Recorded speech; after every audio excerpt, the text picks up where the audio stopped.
Mike's good. Mike is good. Like, turn this bad boy down. How's everybody doing tonight?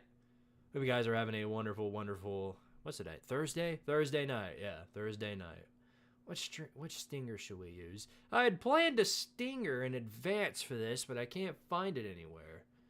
Well, tough luck. Win some, you lose some, I guess. I'll have more in preparation for tomorrow because Ohio State and Texas are just funnier to meme sometimes. Here we'll use this chance to take a stray at Auburn. Why don't we? Who is the trash can now? Who is the trash can now? Indeed. Oh, look, ceiling fan. Isn't that a nice ceiling fan? I would have to say so. Whoop. Oi, fellow comrades, it's Squidtard here. How's everybody doing tonight? Hope you guys are having a great Thursday night. Hope you guys got your asses bundled up if you're on the if you're in the south, because it's about to get, it's beginning to look a lot like a white after Christmas, per se, because at least here in Knoxville, we're going to be getting about 5 to 7 inches of snow, and obviously that's a lot. That's a lot more than we're used to. So the roads are probably going to be heck to hell for a very, very long time. And about 3 days, that's a pretty long time. So I've pretty much stashed up the best way that I could. Now I do have to make a run early in the morning. It's supposed to hit around like 9-ish. I think the big part's supposed to hit anywhere from 10 to 1. And in terms of my candy stash, this is all I got left. 3 pieces of chocolate. 3 pieces of these Hershey Nuggets. I've been chowing on these things since I got them all for Christmas. And all I've got is these 3 left. So I will be making a big-time candy run either early in the morning or right after we end the stream tonight. It just depends on if tonight's if it's a close game, then I'll probably have to leave in the morning. But if it's a blowout, if tonight's a blowout, then I'll probably end it a little early to go do that. But whatever the deal is, we'll figure it out. I've got a lot of push-ups to do, as you can tell. The push-up counter, I was not able to get every single one done from the previous stream. I got over $300 in Super Chats. Thank you again to everyone who donated last week. And I got over 200 finished, but I was not able to finish the last 100. So we're going to take care of that tonight and hopefully whatever else we get. So if you feel like being generous and adding on to that big number you see on the screen, then by all means do so. You will never hear me complain about any Super Chats I get. So that's all there is to it. Notre Dame, Penn State about to kick off. Let's see what the poll says, shall we, in favor of who's going to win tonight. 64% in favor of the Fightin' Petrinos. If you haven't voted on that, do so now because I'm going to put an end to that as soon as the game kicks off. Let's do roll call first. Why don't we? Space New ACC. Hope you're having a good day. RCC 1078. Davin, Daizo, Blockhead, Mac the Mustard Man, fellow moderator. Jeremy Johnson, also fellow moderator. You guys are going to be busy tonight probably because these bots, I'm sure, are not going to let up. Matt Dummett. Don't call me Dummett, damn it. Young Man Connor, Caden Christmas, Zargio, Agent Charles, Baby Squidtard Jr., and Cody Hankins. All right, we got a good staff in here tonight. Got a good crew. Tyler Helly's here too. Good evening, buddy. How yourself and how's the week been going? Also ready to hide some bots tonight. That's why you're a moderator. That's why you're a mod, buddy. All right, well, might as well go ahead and take care of the first string of push-ups tonight. I'm going to try and move this camera a bit so that way the microphone isn't in the way. You guys can actually see me do these. The chair is kind of messing this up because the chair is obviously way bigger than the last, but you guys can see this. All right, here we go. Let's take care of some.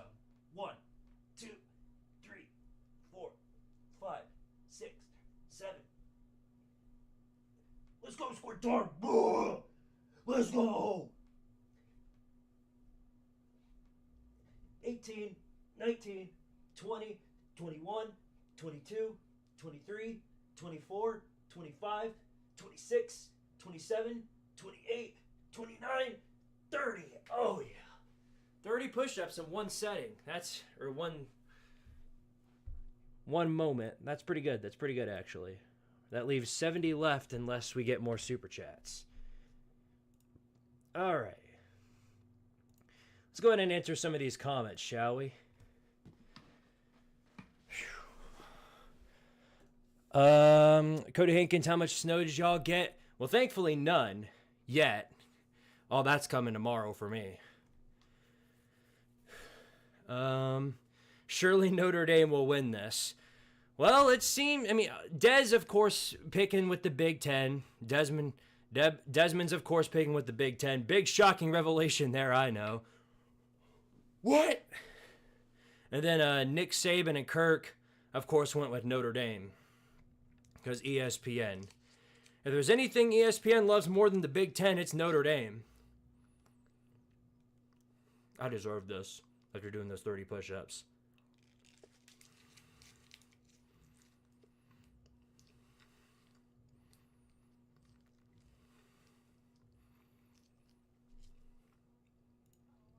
Let's see who Pat McAfee does, or who he picks.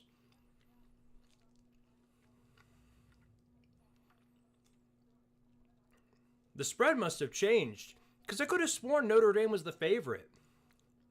Now the spread has switched to Penn State by 1. Huh. As a Penn State fan, I might be yelling here and there. All the power to you, buddy. All the power to you. And Pat McAfee goes with Penn State, so it's 2 for 2. 2 for 2 so far. If I had to pick a team that I thought would win this, I'm going to stick with Penn State, because for those of you who didn't watch the college football chaos, the chaotic guide to the college football playoffs, I had picked Penn State to make it to the title game. Now, I didn't pick them to win it, but I picked them to make it there. But I picked Oregon to make it to the national title too, and they got knocked out in the quarterfinals. So that might be a bad sign if you're the Irish. But Lee Corso did just pick Notre Dame to win, so who knows? Who knows? Who knows? Who can really tell? As an Indiana fan, it's been fun watching this from the sidelines. I bet. That's one thing that's good about getting eliminated off the bat, is you're going to have to spend the entire rest of the season worrying about how your team's going to do, because you already know how your team did. You get to spend the rest of it complaining about how your team did. Yeah, and I've got a lot of complaints. Out of all the SEC teams right now, Tennessee has the least amount of transfer portal pickups. You got teams like Mississippi State who have picked up like 20 different players. Granted, they sucked, so they have to pick up all those players. But then you got teams like even Georgia and Texas, who've made it further than Tennessee, picked up more transfer portal players. Tennessee's ranked 16th out of 16 teams in the SEC in terms of transfer portal pickups, with a total of 2.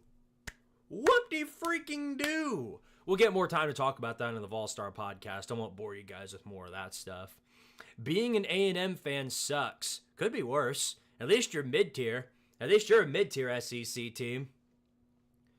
But no, that does, you did lose to Lincoln Riley, so that does suck pretty bad. Can't argue with that. My grandpa says Notre Dame by 50. Yeah, I didn't know your grandpa was part of ESPN.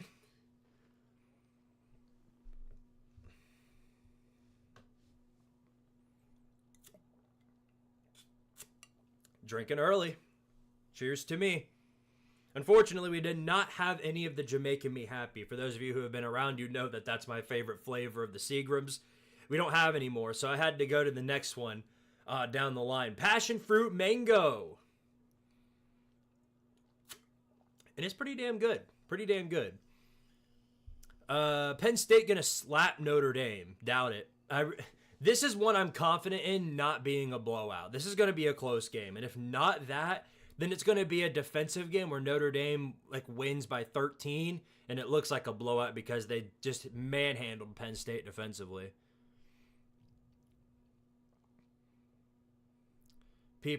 Prayers for people in Louisiana, of course. Absolutely. How about them peoples? We're cooking in the transfer portal. Yeah, you sure are. That's why Carson Beck left. Carson Beck really hit the portal. Dadgum. Well, I guess that confirms two things. One, what we already knew, Gunnar Stockton was going to be the starter. And then number two, I guess Miami's found their new quarterback because that's where he's rumored to go. That's where everybody's saying he should, at least. And Shane Beamer and Marcus Freeman and Hugh freaking Freeze. Do you have any idea how embarrassing that is? It is pretty humiliating. That was pretty bad. You got to be pretty bad to lose to Auburn. I'm going to just throw that out there. That was pretty bad. Hey, Shane Beamer. Now, Shane Beamer, he did have a pretty good year, though, so you can't put that blame on him. This would be a Big Ten West style of game for sure. Oh, I don't want to go to sleep. I don't want to go to sleep. I don't want a 6-9 score. See, I used to think that Notre Dame was going to dominate, but I changed my mind. So you went from Notre Dame blowing out Penn State to now Penn State blowing out Notre Dame. What groundbreaking information made you change your mind on that so quick? Beck's girlfriend plays for Miami basketball, so it makes sense. Isn't Beck from Florida too? This is going to be a very defensive battle between both teams. I want to see how Penn State can handle Notre Dame's running game. Probably the same way Georgia did. Probably the same way. I think Riley Leonard's going to get some decent plays here and there. I think they're going to get a few plays from Jeremiah Love, but I don't think they're going to blow any stats out of the water. Notre Dame, I don't see Notre Dame getting more than 100 yards total rushing tonight. I really don't. And neither do I see, I don't see Penn State do, I don't see them getting past 100. I really don't. This is going to be who can throw better. And to me, I thought that looked like Drew Aller, but we'll see. I bought you $500 of chocolate ice cream, or 500 bottles of chocolate ice cream. Who knew ice cream came in bottles? The more you know. Appreciate it.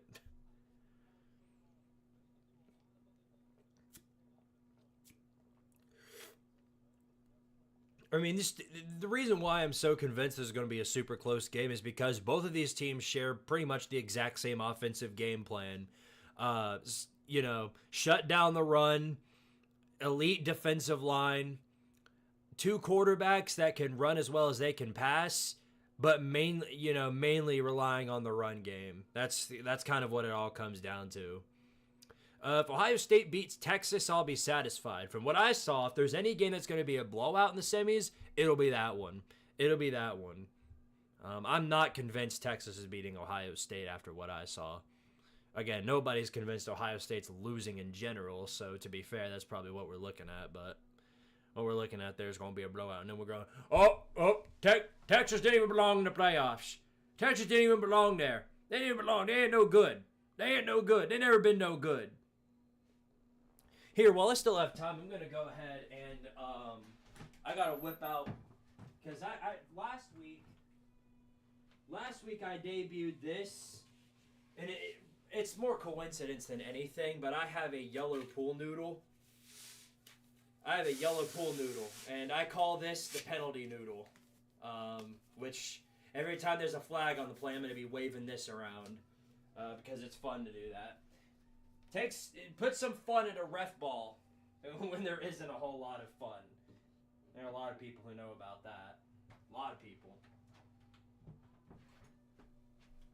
Well, looking at Texas from my perspective, I thought they got exposed versus Arizona State. Now, Arizona State's probably better than what people gave them credit for. I thought Cam Skibbity played a really good game. I thought they had a phenomenal game against Texas. But they were always an underdog team with a roster a lot like Indiana's. And they kind of remind me of Indiana. A subpar talent roster with an elite coaching staff. Now, it turns out Cam Skibbity is pretty good, so you can't take that away from him. But so was Gentiball, and look what Penn State did to it. No matter what happens, the loser will not get any credit for having a soft schedule. Poor Penn State, they have to win this game for Big Game James to get those narratives out of his head. They've already won 2 playoff games, but that's not enough. They still haven't played anybody. So what? They beat SMU. SMU ain't no good. SMU terrible. Oh yeah, they beat Boise State. Boise State sucks. They ain't no good. They ain't no good. Boise State terrible. They can't catch a freaking break. They just can't. Not at all. So they have to win this game in order for people to actually give them some respect. All right. More commercial breaks, so it's about time for another push-up break. Move this far out of the way as I can. All right, let's go. So we got 70 left. Let's see if I can get 20 done. I probably can't, but I'll do my best. Leave a like on the stream if you can. That would be greatly appreciated. All right, that's 10. 15. 18. 19. 20. All right, that's half of it. Well, my face is red. Dadgum.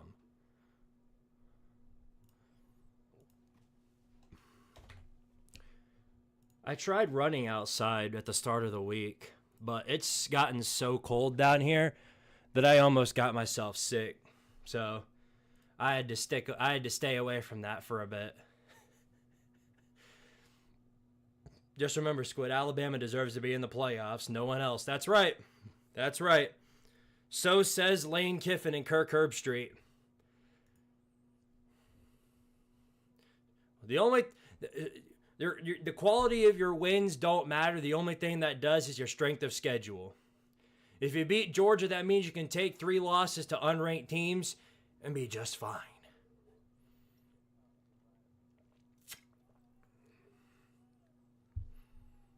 This will be the first weekend since mid-August with no college football on Saturdays. Pain and agony, huh? Yeah. That does suck. That does really suck. I can't believe we're already to that point. I mean, we only got 3 more games of college football. It's these 2 semifinal games, and then the Natty. And then that's it until August. Squid, who you got going to the Super Bowl? I'll have to think about that one. I'd really have to think about that one. I don't even know who's in it, if I'm being dead-ass honest with you. All I know is that the Chiefs are probably winning it all because the Chiefs are the grand minister of bullshit. So, got nothing but respect for the Vols after Omaha last year. Well, I appreciate it. But, I mean, I'm glad we won that because we desperately needed to curb away from that championship drought. At the end of the day, at least we all know that South Carolina is better than Alabama. Alabama beat South Carolina, sir. I know that's easy to forget, but Alabama did beat South Carolina. Congrats to Alabama for winning the hypothetical natty. Yeah, them and South Carolina both undefeated all time in hypotheticals. You know what's so funny about this game right here, the Orange Bowl? They've got the Miami logo in the stadium, and to me, that might be the biggest troll of the century right there, as having the Miami logo in the stadium to remind them that they weren't good enough to make it in the playoffs.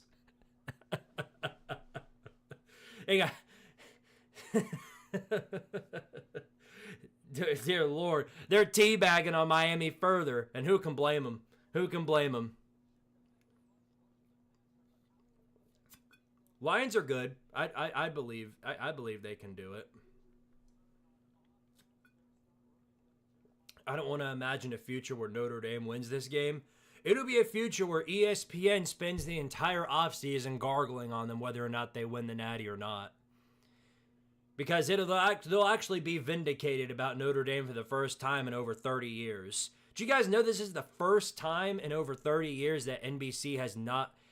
Every single game, home game that Notre Dame has done, or neutral site or whatever, has been covered by NBC. This would be the first time in forever that, well, actually, I think the first time in forever, that was last time they played. That was when they played at home against Indiana. That was the only time ever in like 30 years that Indiana or NBC did not cover Notre Dame. It's a sad day for NBC. Do I have an obligation to be impartial as a mod, or am I allowed to say fuck Miami? You're allowed to have any opinion you want on that. All the power to you. Yeah, screw Miami. Carson Beck will not save Miami. If Cam Ward couldn't save Miami, there's nothing that will. Not a thing in the universe. I'm going to go ahead and move this camera up a bit further because now I get to stand up now that the game's kicking off. So move this chair out of the way over here. Whew. And then try and move this camera up a bit so that you guys can see my beautiful room. I switched the bed lights to purple for anybody that cares. NFL will be our Saturday's replacement for the next 2 weekends. Yeah. It's hard to believe it's already playoff season for the NFL. I'm not, because by now this would be the national championship. We're getting an extra week of college football because of the 12-team playoffs. Hey, Squid, when do you think Kirk Ferentz finally retires? He oughta shoulda by now, but he won't. He won't. So I have no idea. Could be next year, could be 5 years from now, could be 10 years. We literally have no clue. I don't know. It seems to me it's like it's a Mac Brown situation. It more or less depends on how good or bad Iowa does next season. But who knows? They could announce his retirement literally tomorrow. You know what I mean? That's better. That's a little better. Let's see. How high is that? Sorry, you guys. I just want to get this adjusted right. Okay, there we go. I got to readjust it again once it's time to do more push-ups. Molly McGrath on my TV screen. Yep, Molly McGrath. As you guys know, what are my chances with Molly McGrath, huh? What are my chances?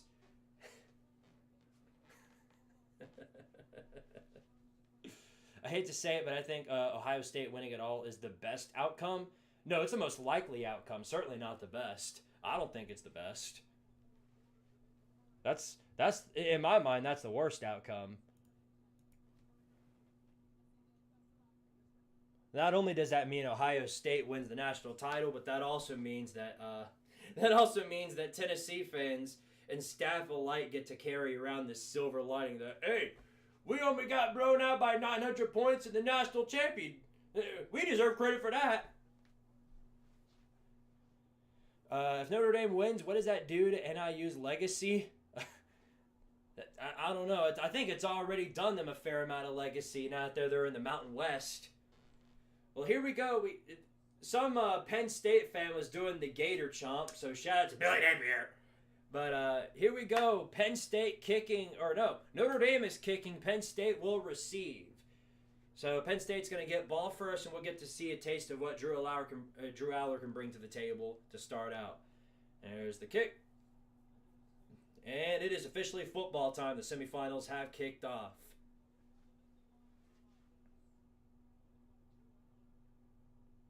The same chances that I do of going on a date with Liv Morgan. Yeah. Ain't that a something? All right. Well, here we go. We get to see a taste of what this guy can bring to the table. Drew Aller, 67% completion percentage. Let's see what he's got here. 4 receivers out on 1st and 25. First play of the game. Man in motion. Drew Aller, throw to the outside. Be able to break a tackle and get about 5 or so yards on that play. Nice little pitch to get 5 yards. People were surprised to find out that James Franklin is black. That's surprising. Not the fact that he is, I'm just saying it's surprising that people were surprised. You get what I'm saying. 2nd and 4. 2nd and 4 for the Nittany Lions here. 4 receivers out. Notre Dame might be bringing a blitz here. Now they're backing off. Man in motion once again. Going to the outside. Franklin, back to pass. Drew Aller takes a screen. Got it to his man. Good for a first down. And then some down to the 50 and past midfield into Notre Dame territory. Beautifully executed screen. Notre Dame brought the blitz, but they weren't able to get to Aller quick enough.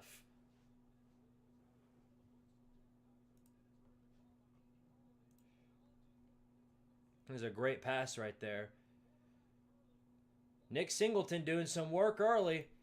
Doing some work. Now, they haven't run the ball yet, but two pretty good receptions to start out.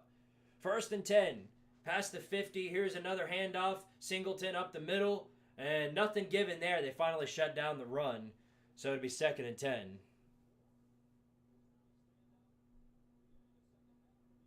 Why do Oregon fans think they are blue blood? Because there are stupid people out there. That's why. If Penn State and Tennessee and Georgia and LSU and Florida State, if all of them are not blue bloods, then you can bet your booty cheeks that Oregon certainly isn't. Pass play for LR, looking down the field. Now he's going to throw. Oh, bad pass, nearly intercepted, nearly picked off. It's going to be 3rd and 9. Yeah, no, Oregon is not a blue blood. No team that hasn't ever won a national title, no team like that is ever a blue blood. They got to be trolling.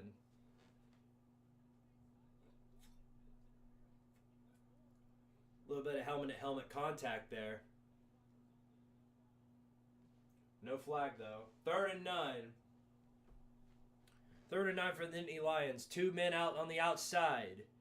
Notre Dame might be bringing a blitz. They're adjusting. Alar 7 back in the pocket. Got a man in motion here. Now there's 3 men on the outside, but we got a flag. The first flag. Whip out the pool noodle. Woo! False start on Penn State. Going to drive him back 5 yards. Going to be 3rd and 14 for the Nittany Lions. Whip out the ref ball noodle. Let's go. Let's go. So 3rd and 14 coming up. That probably puts an end to this drive, but they're going to try their best to get this here. Insane missed pass interference. Yeah, that was a little sus by the ref ball there. Little sus. 4 men on the outside. Here on 3rd and 14. Aller all alone in the backfield. 7 back to throw. Looking for a man. Throws. It's a screen. Good for about 5 or 6 yards, but not much more than that, and it'll be 4th down. How you gonna go with the screen on 3rd and long? That was a give-up play right there. That's exactly what that was. So Penn State's going to bring out the punting team and try and pit Notre Dame deep in their own territory. Unless if they fake it here. That would certainly be funny. All right, here's the punt. And it's a nice punt. It goes all the way past the 10, and that's where it's recovered. Takes a fair catch. So there we have it. Notre Dame's going to get the ball here, and we'll see if maybe they can strike some blood. Would you ever like to see Iowa in the playoffs? Also, respect to you guys for killing us in the bowl last year. If Iowa gets an offense, they certainly could. They certainly could get into the playoffs. I have no bad blood with Iowa. Pretty much, I've got no bad blood with a lot of teams we play. It just so happens that you're on our schedule, and I got to be against you for a week. But in the case of Iowa, it would be certainly funny if they got into the playoffs. Especially that with being that reliant on defense, that would be a troll job of the century right there. And it probably means Kirk Ferentz stays at Iowa for 5 more years. All right, time for the next set. We got to get these out of the way as quick as possible in case of more super chats. 1, 2, 3, 4, 5, 6, 7, 8, 9, 10, 11, 12, 13, 14, 15, 16, 17, 18, 19, 20, 21, 22, 23, 24, 25. That's half of it. Down to 25 more, and then we'll have done all of our push-ups. Unless if we get more super chats. You get the idea. All right.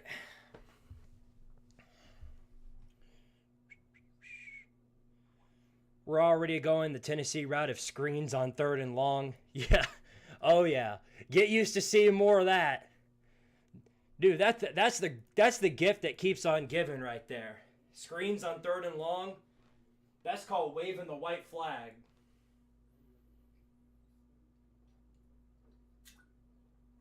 We need to have a pool noodle for about every possible scenario. Like, you know how we have the yellow one for ref ball? We need to have like we need to have a brown pool noodle for all the turnovers. Rich Rod stole our entire program. It appears we're about to enter the bottom of the barrel for a long ass time. I mean, I don't know. I was certainly surprised that Ohio won that game. I'll say that much. I'll say that much about Jacksonville State. Here we go now. Notre Dame starting their drive here. We'll get to see what they've got on the table here. Starting at the 11-yard line. 5 wide. Riley Leonard all alone in the backfield. Here he goes. Back to throw. Looking for a man. Takes a quick slant route. Complete for about 6 or 7 yards. 2nd and 3 coming up. What's up, Squidtard's evil cousin?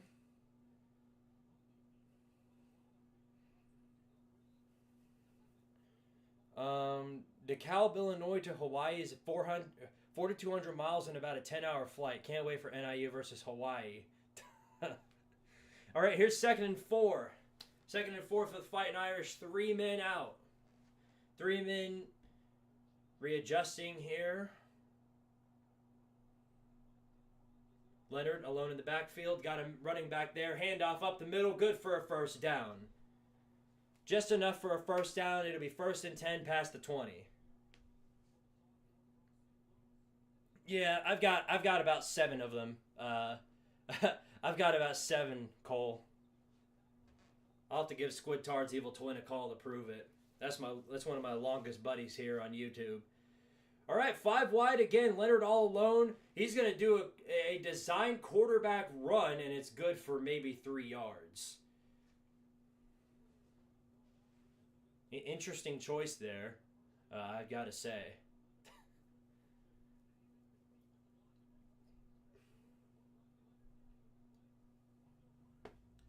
The defense punting contest. Hell, maybe Iowa would belong in the playoffs.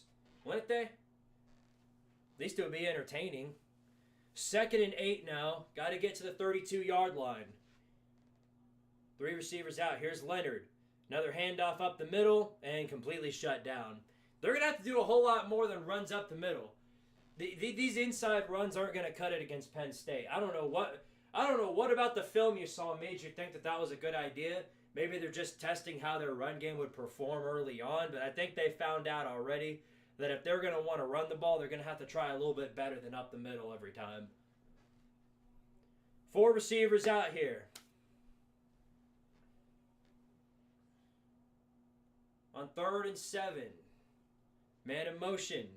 Here's Leonard. Back to pass. Looking for a man downfield. Not a lot of time to throw. Does get it off. And what a beautiful catch. He was in coverage right there. A guy was right on him. And Evans was able to make a beautiful catch. Keeps the drive going forward. Mitchell Evans. What a beautiful catch. You always got to love a good tight end. They had a man on him right there. He was locked on him the entire time, and he was still able to catch it. So, a great job catching the ball right there, and that'll keep the drive going. Now at the 40, it's 1st and 10. Or actually, no, they're way past the 50 now. They're at the, let's see. Yeah, they're at the 43. Here's a handoff up the middle on the outside. Good for maybe 2 yards right there. This is about what I'm expecting. This is about what it was on the last game Notre Dame played. Riley Leonard's going to have to make some plays and have some receivers. Otherwise, he's not going to be able to have any sort of offense in this game. 2nd down and 8 from the 41-yard line. Got to get to the 33. Joey Hazel-esque play calling. No, Joey. Yeah, if that were 3rd down right there, Joey, that would have been a screen. That would not have been a throw past the sticks. All right, here's 2nd and 8. Man in motion going on the outside. They're bringing the pressure. Edge blitz, good. And it covers that play right there. Wasn't able to get anything, and the pass is batted down at the line. So 3rd and 8 coming up. Ohio State is going to be in Arlington tomorrow, so that means Texas has the home field advantage. Not necessarily. Well, I mean, even if they do, it doesn't matter. it doesn't necessarily matter. Ohio State travels pretty decently.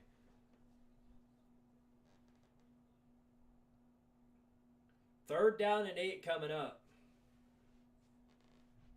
From the 41-yard line, 4 receivers out, 1 in motion.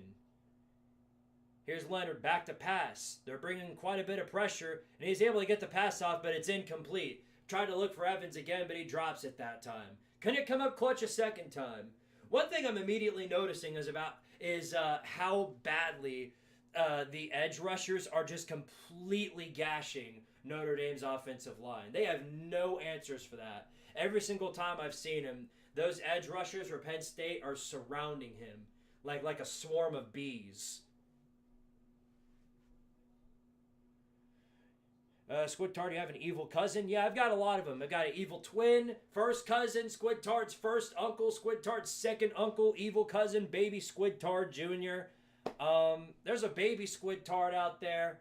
There's even a Squidtard Sports and a Squidtard Gaming. I gotta use that channel, by the way. I gotta use that channel. So they punt the ball, and Penn State, of course, gonna get the ball back. So it's a punt followed by another punt. I think that's what we're looking forward to for the night. All right, well, it's time. Let's get the rest of these push-ups out of the way. I got 25 more. I'm gonna see if I can rip the rest of these out. Ugh. 6, 7, 8, 9, 10, 11, 12, 13, 14, 15, 16. Come on, Squidtard! Come on, Squidtard! Thank you for your 15 different troll count family members. Okay, we got it. We got it. 25 down the list, and that's it. I think those were all 100 of these super chats. All 100 of the dollars I had left over, that was from Lucas Sharp. So thank you, buddy, for that. Thank you, buddy, for that. I love punting. Must be a Georgia fan or an Iowa fan. When is your dog going to show up in the chat? I don't need the dog to show up in the chat. I can get the dog right now. Hold on. I'll go get the dog. I'll be right back.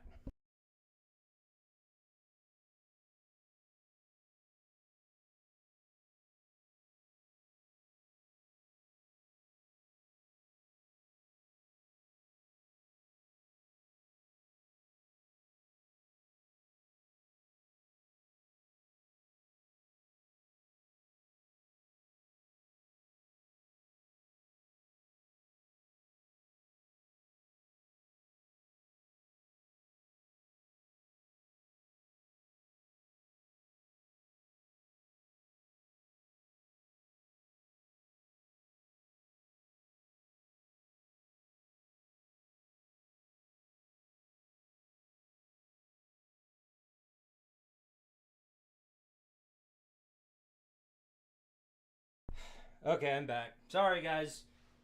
The dog is currently outside. Not sure what she's up to, but that's where she is. So I will not disturb her right now. We'll get her at halftime. But it's time for Penn State to punt again. So here we go with that. They're starting up on their next drive.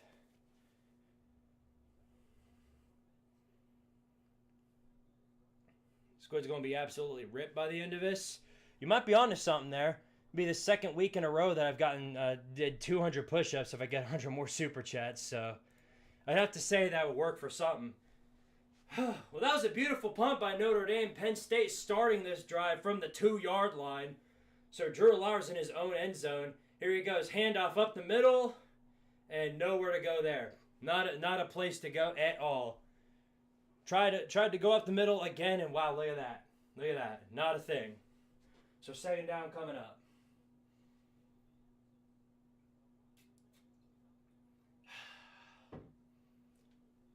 What's up, guy? Squidtard's father. Rip to the Maction. Maction never died. Maction's still around.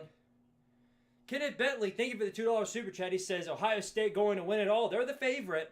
They're the favorite. I'd be more surprised if they didn't. Here's Penn State again. Look where they're going, right up the middle. A lot more successful this time as they're able to get at least 7 yards. And Penn State has 2 more to go if they want to convert this third down.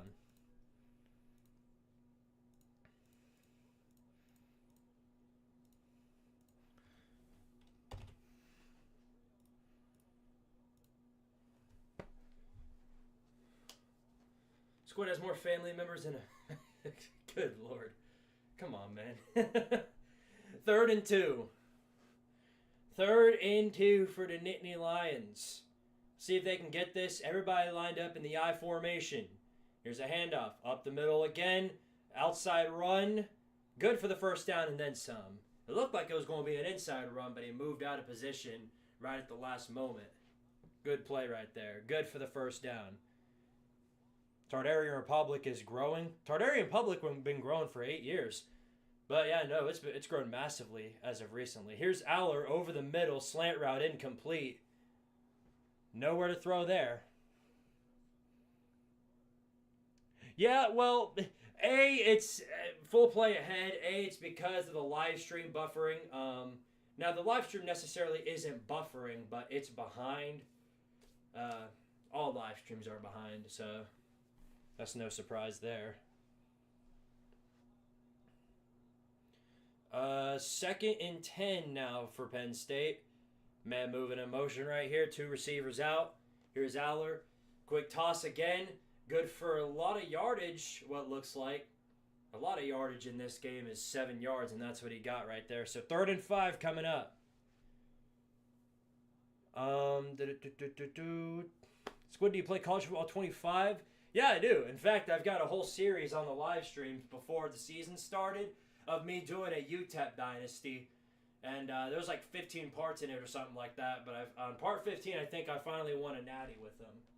You can check that out. It's a grand old time. Here's Penn State again. 4 receivers out. Man moving in motion. Here's Aller back to throw. Looking for a man. Throws and incomplete. Incomplete right there. They have not been able to get any passes off as of recently. Or any at all. They got nobody they can throw to. None of the receivers can catch, and they're always in coverage. Is it canon that everyone in Tardaria is a Tennessee Vols fan? No. No, that is not true. Squidtard's evil twin is a Georgia fan.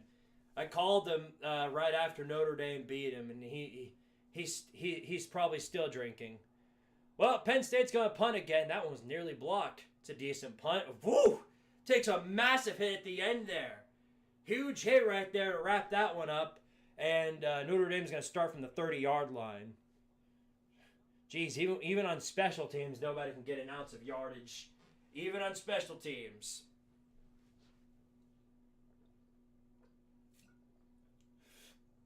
It's so ridiculous.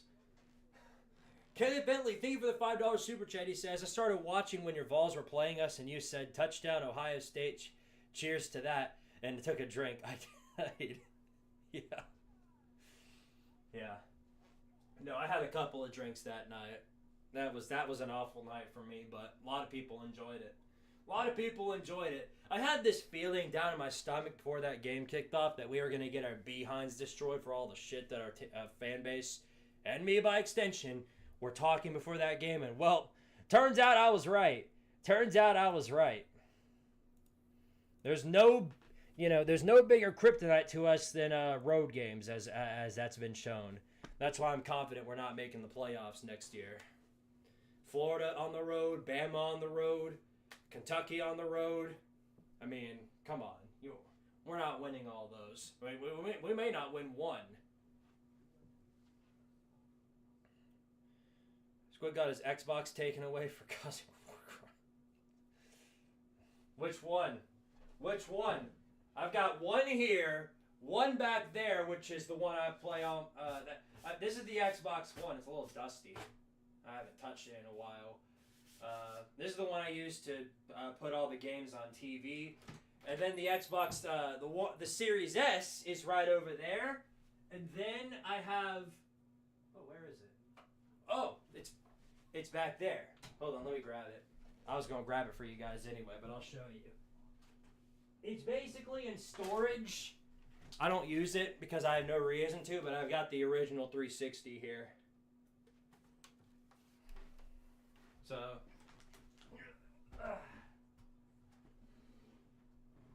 all I ever used it for a while was to play NCAA 14. But obviously, since college football 25's out, I've got no reason to go back to that.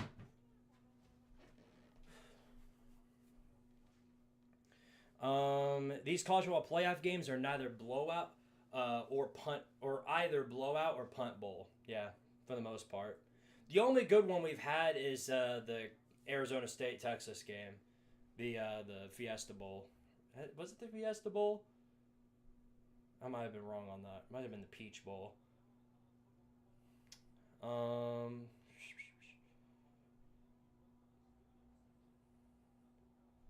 Tennessee will beat Kentucky. Probably. Not Florida. How did you feel watching Tennessee versus Florida the other day? The same way I feel every time we play Florida. Pure agony and about nothing else. Alright, so here we go. 1st and 10 for the Fighting Irish from the 35-yard line. 4 receivers out and 1 moving in motion. Here's Riley Leonard. Gets the shot off late as he's hit, and it's incomplete. Nowhere to throw there. I mean, these edge rushers are all over them. Literally. Abdul Carter is making he's making just complete mincemeat of this entire offensive line. Number 59 getting pushed around like he's a wagon wheel. 2nd and 10, 4 receivers out. 1 moving in motion coming up. Looks like they're readjusting.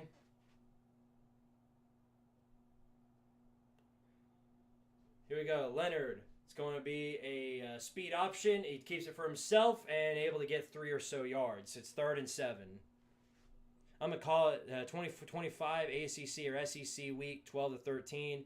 The game in the FCS school or Conference USA school ended in an upset and drastically changed the playoff landscape. I'm trying to understand. Maybe. I don't know. I hate Florida more than Rhea Ripley. Dang, you must hate Rhea Ripley a lot then. 3rd and 7. From the 38, they're bringing a blitz and false start.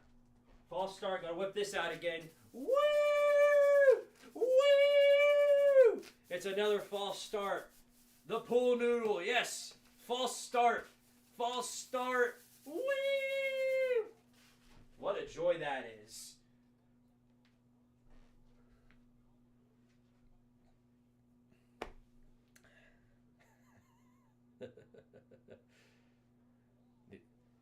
Them blitzing really threw off Notre Dame right there. It might have been for the best because now they get an extra shot because that was just probably going to be a sack. All right, here we go. 3rd and 12. 3rd and 12. Everybody lined up in a box formation. 4 receivers out. Right, Leonard stepping back. They might be bringing another blitz. No, they're not. Here's Leonard back to throw. He throws it off at the end, and it's picked off.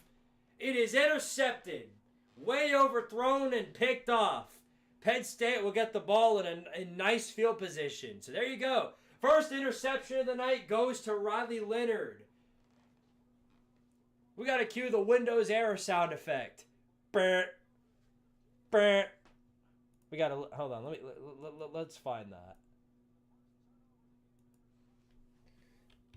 Maybe tomorrow I'll have it as a. I'll have it as like a sound effect. Here, where is it? Here we go.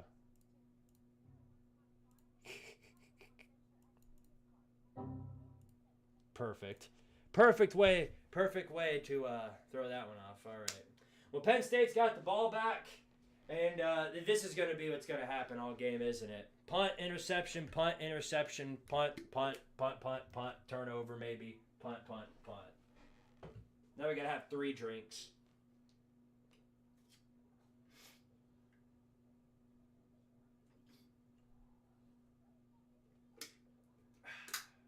We got water, we got got alcohol, and we got Dr. Pepper. We're set. We're set.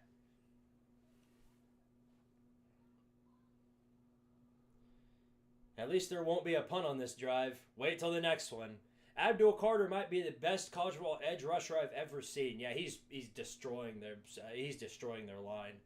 They've got no response for him, and that's completely obvious. It appears I haven't missed a lot of action. You could probably come back at halftime if you're worried about action. This might be 0-0 at regulation.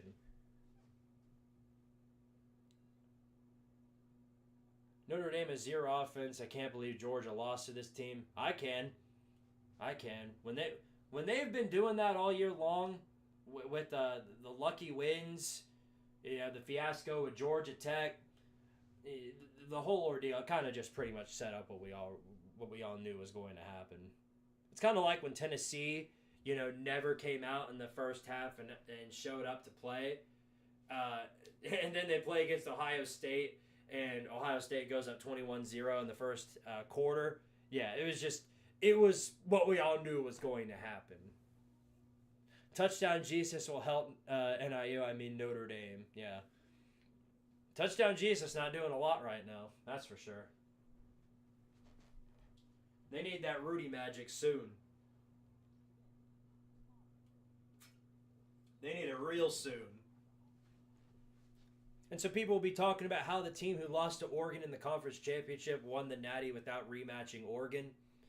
Well, it's all dependent on whether or not Ohio State actually does win the whole thing.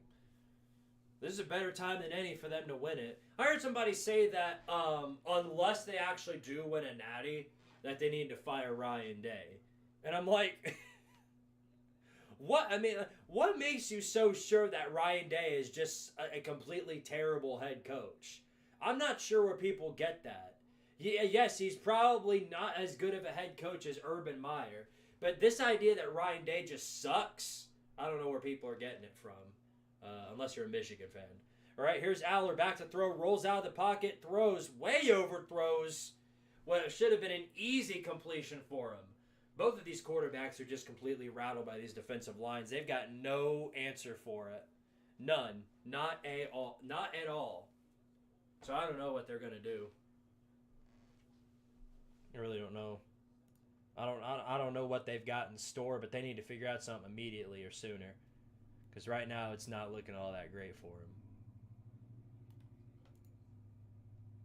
All right, well, 2nd and 10's rolling up. Here comes Aller, back to pass, looking for a man, takes the screen, got some people in front. He's able to get past him. Maybe, nope, not quite break a tackle, but it is a first down. It is a first down, and it's past midfield. Penn State already in Notre Dame territory. So here we go. Now they're running it up the middle. Good for maybe 3 or 4 yards. Penn State's got something going here. This is about the best drive they've had. They might be able to pull this one out. As they pull this one out, I mean actually score some points. All they've got is 10 more yards, and then they can put up 3 at least. Here's Aller back to throw again. Throws, and way overthrown once again. Way overthrown. He's throwing all these high balls. Nobody can catch him. Here comes 3rd and 6.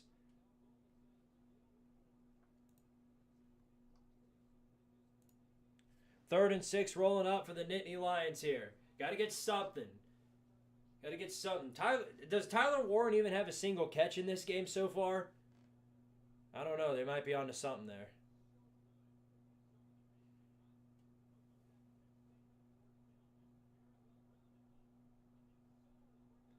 Third and 6 rolling up now. Here we go. Box formation. Here's a run up the middle for Singleton. He's able to get 3 or 4 yards, but not much more. Didn't get quite the push he was looking for. So it's going to be 4th and short. About 2 yards to go. Now Penn State will have a very big decision here. James Franklin's been surprisingly ballsy this season. My expectation is that he's getting ready to go for it. And why wouldn't you? The hell's Notre Dame going to do? Go down the field? They don't know nothing about that. Half of their points in the Georgia game came from turnovers.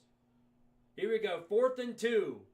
They are going for it. They got to get to the 35-yard line. They're at the 37. Lined up once again in the box formation. Handoff on the outside to Singleton, and he's able to get the first down and a little bit more. So there you go. Successful 4th down conversion puts him at the 30-yard line, and Penn State will have an extra set of downs to work and try and get some points up on the board. Beautifully executed sweep play right there when all of Notre Dame's defenders are to the left.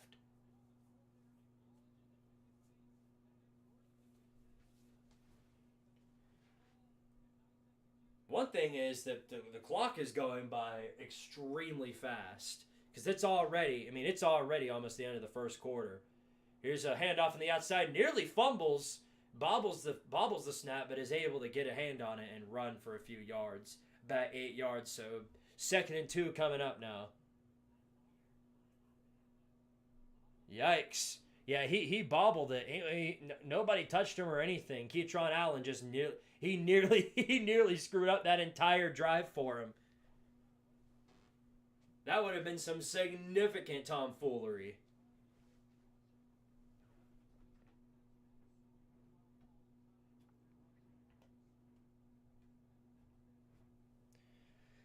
All right, here we go.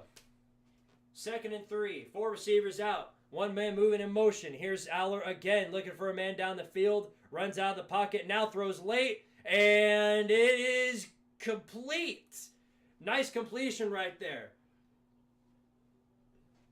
There you go. Look at that. Is that the tight end? Tight end making key play right there? How about that? How about that? Luke Reynolds making another key play right there. Looks like Tyler Warren does have at least 1 reception. He had 13 yards on a play earlier that I must have missed. So another first down for the Nittany Lions gets them into the 15-yard line. So certainly you'd have to believe that they're going to get points here. Here we go. Outside again. Another outside run to Singleton. And he's able to get a few yards. About 7 yards. 7 more yards for the Nittany Lions. It'll be 2nd and short once again. Positive plays on offense. Wow. Baffling, I know. Crazy. There's actually something going on. They're going to be able to score some points before the end of the first quarter, though. We're going to find out less than a minute to go. Pass play. Aller looking for a man, throws to the end zone, lobs it there, way overthrown and incomplete. And so it'll be 3rd and 4. Why do 9 and 3 SEC teams want to be in the playoff if we saw how 10 and 2 and 11 and 2 teams did? Well, let's see. Notre Dame and Penn State were 11 and 1. Ohio State was 10 and 2. Ohio State was 10 and 2. But I guess you're just talking about SEC teams, so in which case, yeah. They want to be in the playoff because they want to be included and show everybody how great they are because they were on top of the 12 teams. Well, they're also laughing at the teams in the playoffs who lost. Don't forget that part. 4 receivers out once again. From the 9-yard line, man coming in motion. Here's Aller back to throw, looking for a man. He's going to throw once again another lob pass to the end zone, and it's intercepted. Jeez almighty, good Lord, it's intercepted, but uh-oh. Look who's coming to save the day. Look who's coming to save the day. Look who's coming to save the day. Look who's this going to be on, though? Who's this going to be on?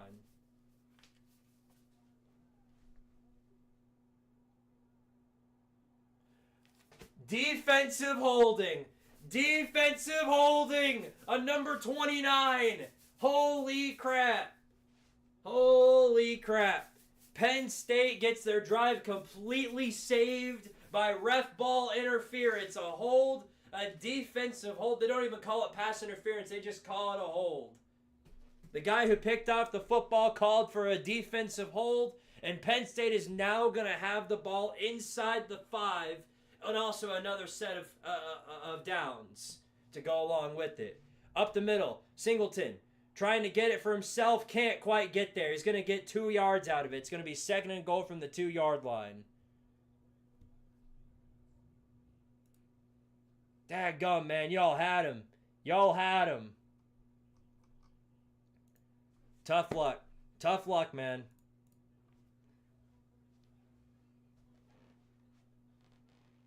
I saw somebody throw a towel, and I thought for a second it might have been a yellow one. I was getting ready to bring out the pool noodle once again.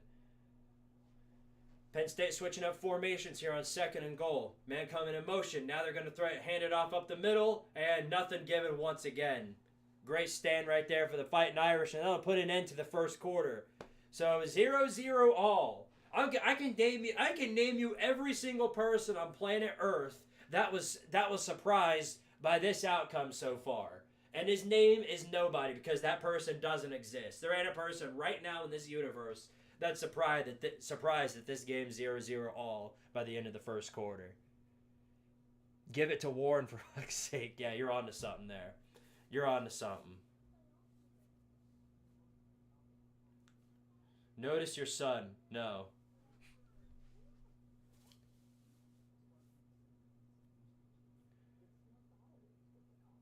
Oh, man. Man, oh, man, oh, man. He had him. I mean, they had him right there. But to me, it looks like at the what do y'all think? If they don't get this third down, do y'all think they'll go for it again? They probably will, and they're not going to get it, and it's going to remain 0-0 for the next drive.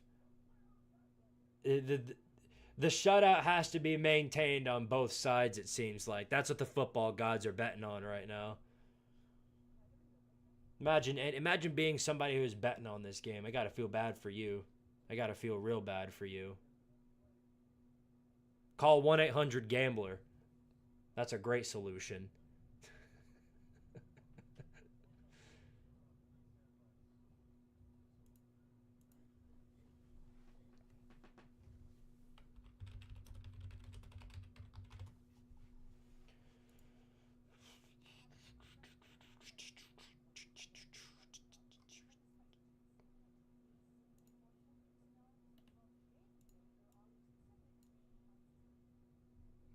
I'm pulling up some important nods of information here.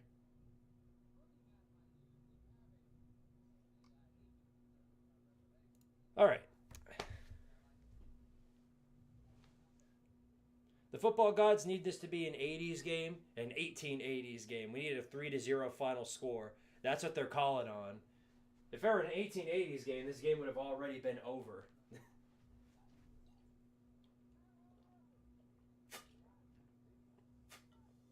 Are we actually going to get a College Football Tank Bowl? No, those are over, unfortunately.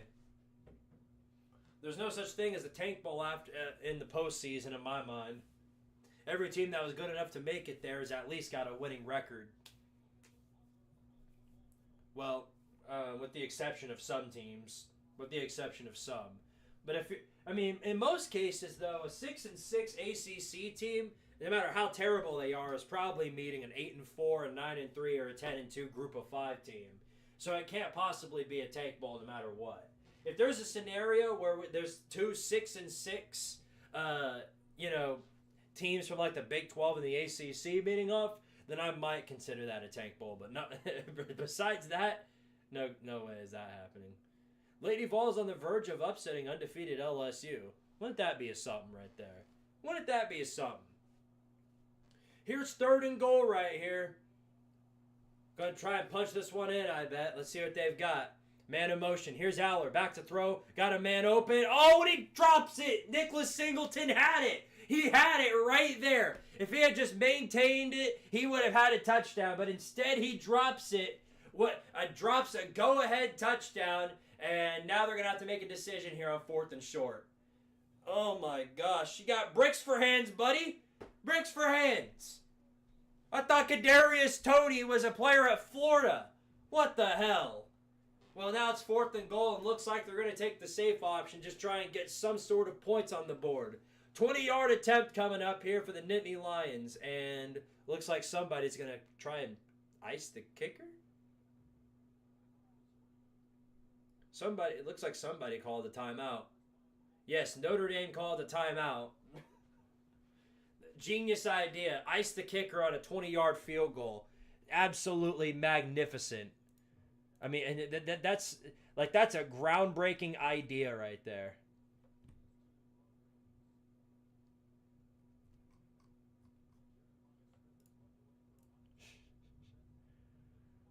They're showing highlights of Jeremiah Smith now. They can show those for years. They can show those for decades even. That dude is nothing but a highlight reel.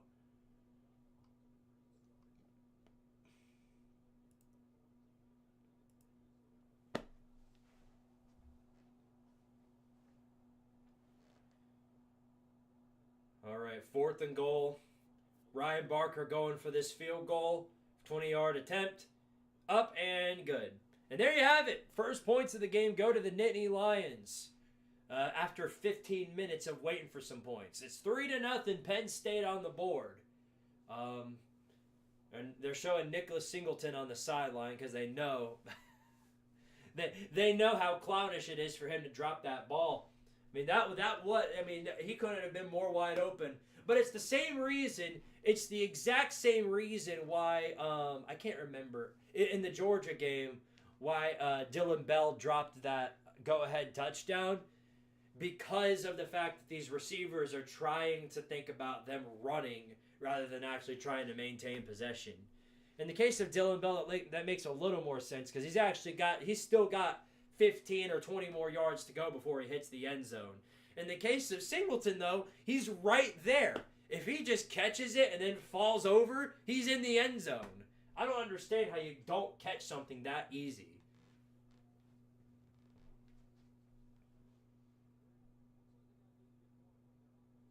Arian Smith transferred to Penn State? Maybe. It's possible. You might be onto something there. I'm trying to keep up with this Lady Vols score. 1 second to go. It's 89-87 in that game. Tennessee going to try and get one more throw in before, of course, the game's wrapped up. And it's at home, too. Dadgummit. All right, well, here we go now. Notre Dame with the ball. We'll see if they can finally get some points up on the board or if they'll give it right back to the Nittany Lions here.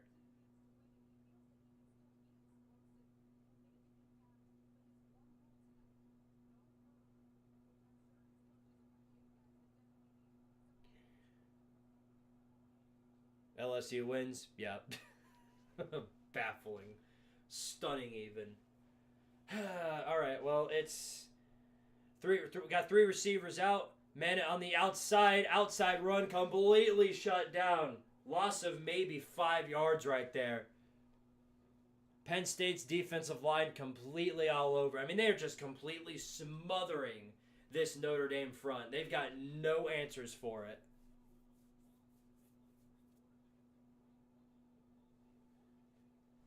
Yeah, and something tells me that's not going... Something tells me that's going to stick because from the looks of it, they just have no answers for this at all. At all. 2nd and 4 now. 4 receivers out. Fighting Irish trying to get something here. Let's see what they can do and bring to the table. Handoff on the outside. Got an open lane and quite a few yards out of it. 13 yards. That's going to be good. Not quite good enough for a first down, but it's going to be 3rd and 1 for the Irish here.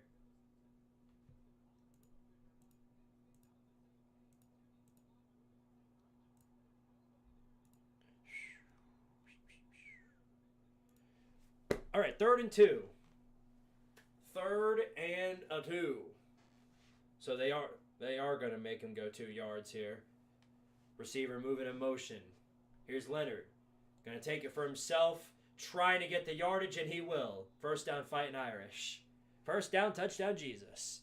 Funniest moment of the season is Bama fans trying to look better when Western Kentucky made the Conference USA Championship. Yeah. Hey, remember when Bama fans are waving around? Hey, remember we beat Western Kentucky. Hey, we beat the Conference USA champion runner-up.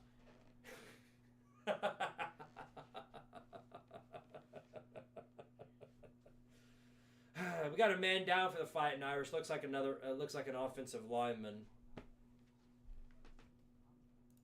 Looks like an offensive lineman.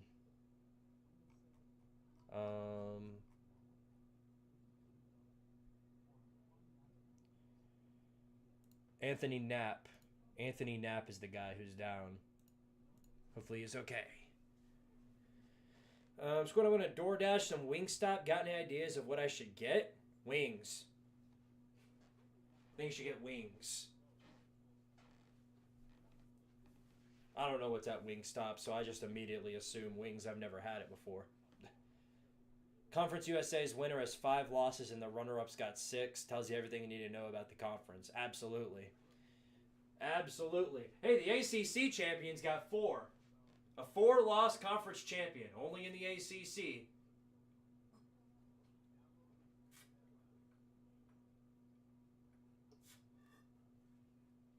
Dadgummit. We're out of the mango.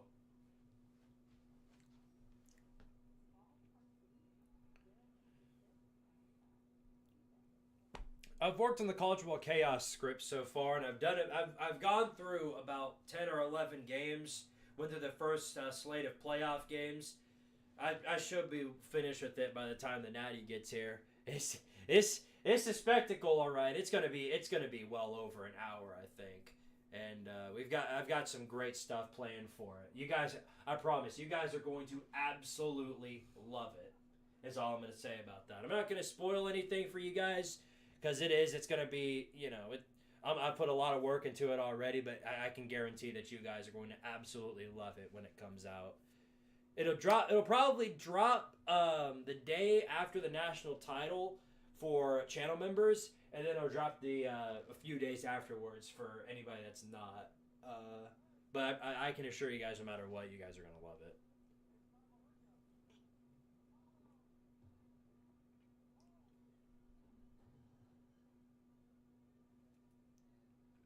Sam Houston was 9-3. How did they not make it? It is because they had conference tiebreakers. They lost. I think they lost to either They lost to either Western Kentucky or some. I think it was Western Kentucky because I think they were both 6-2, and I think Western Kentucky beat them, and that's how they got to the conference title game over them. Squill, will you respond to me more tomorrow? No. Tosh Baker is on the line now for Notre Dame. So here we go. 1st and 10 for the Fighting Irish here at the 36-yard line. And looks like somebody called a timeout. Did Notre Dame use another?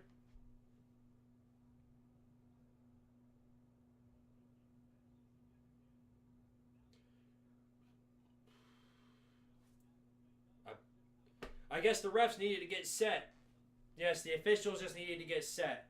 They were not prepared, so they had to readjust. Oh, now they're doing it again. They can't figure out where to spot the ball. So now they're just standing around like a bunch of idiots, like a bunch of clowns.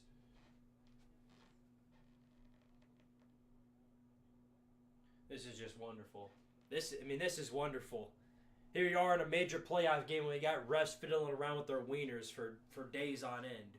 Here we go now. Notre Dame 1st and 10. 2 receivers out. Penn State bringing a 5-man rush. Now Leonard going to roll out, completes a pass, and it'll be about an 8-yard gain. Nice little pass play to Mitchell right there. Gets about 8 yards. So 2nd and 3 coming up for the Fighting Irish. Notre Dame has only completed 3 passes so far. Let that part sink in. Went through an entire quarter and they only completed 2 passes. Daggum. Here's 2nd and 3. 2nd and 3 coming up for Notre Dame now. Pass play. Leonard looking for a man. They're bringing the pressure. The edge has got to him again. Runs out and up the middle. He's got a 1st down. Amazing pocket awareness right there by Riley Leonard. Gets them the 1st down because that would have certainly been a sack if he waited just a second longer. The edges once again just completely surround him. I mean, they've got no answer for that. I don't know what they're gonna do. Here's 1st and 10 now. They're getting something going because they're almost to the 50 now.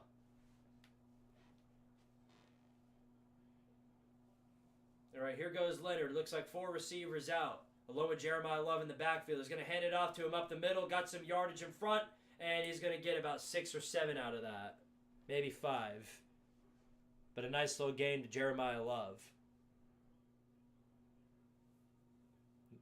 They're at least getting something going.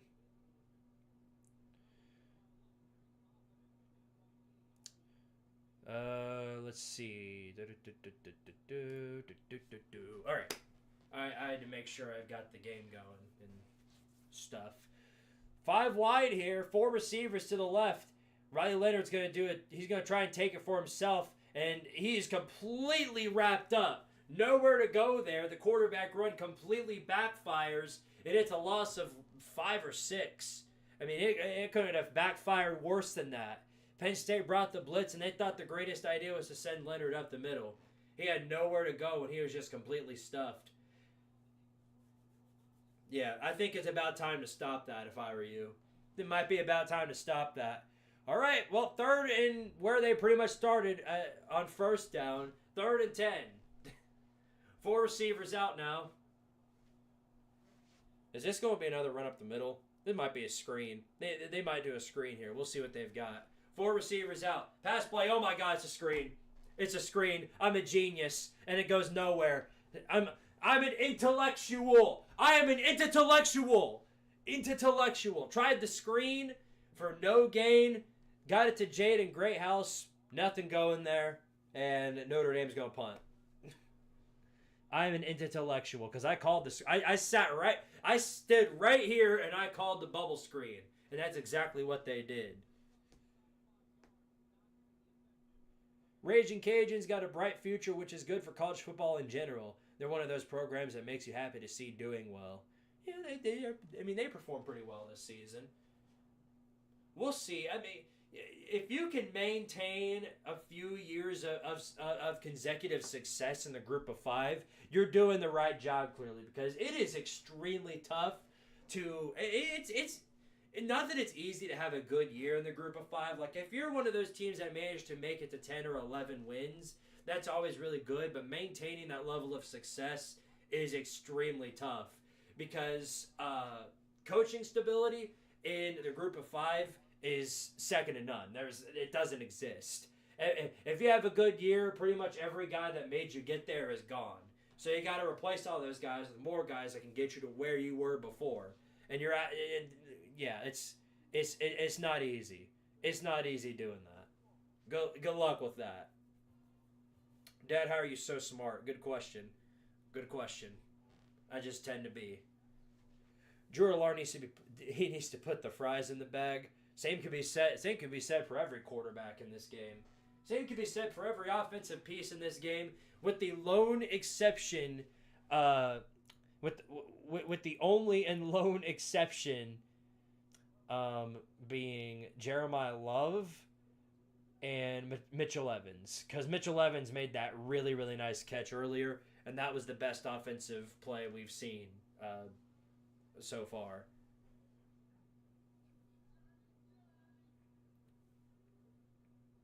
Squid, who's your favorite family member? I have to keep that one confidential for subscriber purposes. Jeff Traylor is cooking at UTSA. Yeah, they had another pretty good year, and I'm surprised that he hasn't gotten an upgrade on his job. I'm really surprised. What I'm interested in, there's a few things I'm really interested in seeing when it comes to Group of 5. For one, I forget who it is. I've got to look back at the script, but somebody hired Phil Longo. I forget who it is. I think it was Ohio or something, but one of them hired Phil Longo, the offensive coordinator from Wisconsin. And I'm trying to sit there and figure out, like, what did he do at Wisconsin that merited him getting a head coaching job? He couldn't even coach offense. And then, of course, what I'm really excited for is UNLV with Dan Mullen. That's one that's going to be a spectacle in history right there. I am pumped for that. I am so excited to see him at UNLV. Good old Dan Mullen, the Minister of Development.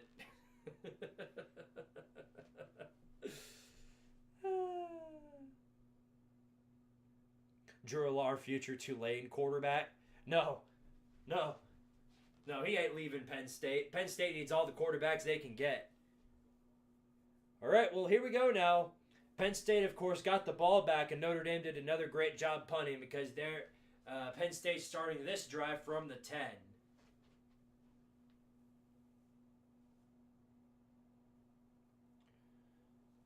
Here we go. Aller rolling out, looking for a man. He's going to take a deep shot, and overthrown again, incomplete. This time he had Nicholas Singleton open again, and it's incomplete. I was about to say he dropped it, but no, he might have dropped it. He might have dropped it, but he was open and running in stride, and he just overthrew him. Drew Allard was able to complete 2 of 2 screen passes, and then every other pass he's 2 of 10. That's a legend right there. Legendary quarterback. I mean, that's some Nico stats right there. Man rolling out in motion. Here's Aller. He's going to hand it off up the middle to Allen. Allen able to get a first down and then some, still running. And he's able to get about 20 or 25 yards on that one. He just continued running. Best run so far, I think, by both teams.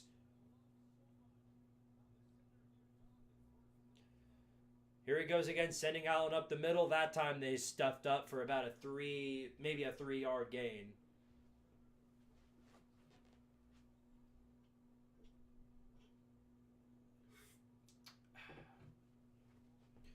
Keytron Allen's got 50 yards in this game so far. It's pretty impressive, all things considered, because I did not expect either team to have many rushing yards today at all. And Notre Dame's already... Penn State's already got 77 rushing yards. They're dominating Notre Dame in the run game.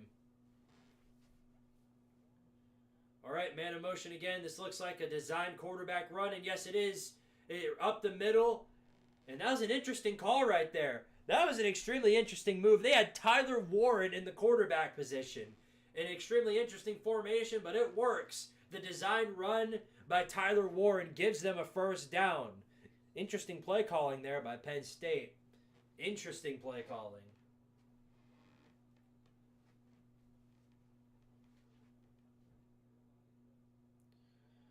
All right, here we go. Lined up in a box formation. What looks to be 2 receivers out. Here he goes again. This is Tyler Warren. Now he's throwing the ball. He's rolling out of motion. Nowhere to go. Breaks a tackle. Running it for himself. Gets some yardage. A bunch of yardage right there in 9 or 10 yards. This is wild. This is wild. Not only did they have him in for one play, now they've got Tyler Warren as the quarterback. They've got Tyler Warren as the freaking quarterback.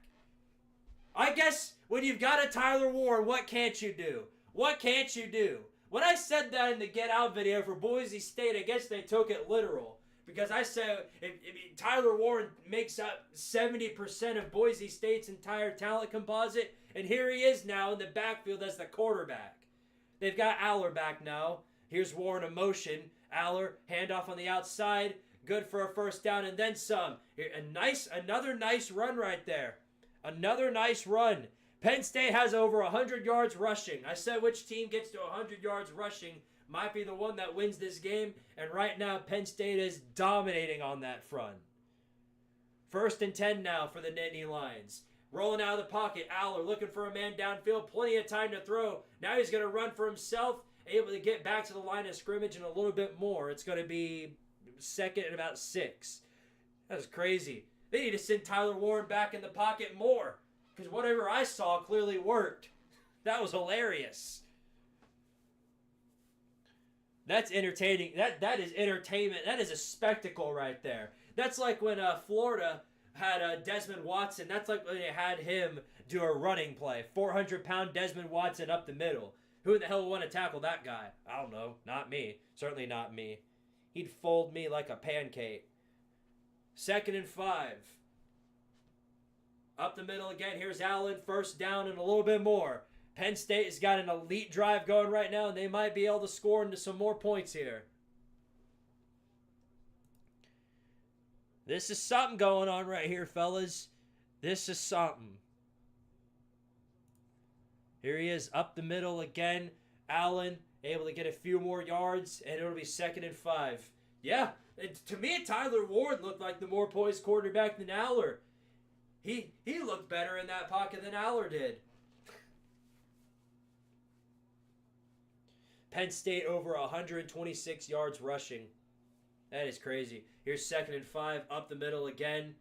And that time he's shut down. I say it's crazy that Penn State's got over 100 yards rushing because Notre Dame, this offense completely shut down Georgia's run game. And Penn State right now is running all over them like nobody's business. So It's interesting to see how well Penn State has ran the ball so far. But now it's 3rd and 5, and they've got a decision. One thing they haven't done so well is throwing the ball in, because Drew Aller's 4 of 12. That's even worse than Riley Leonard. So let's see what they can bring here to the table. They're 1 of 5 on 3rd downs. 2 men on the outside.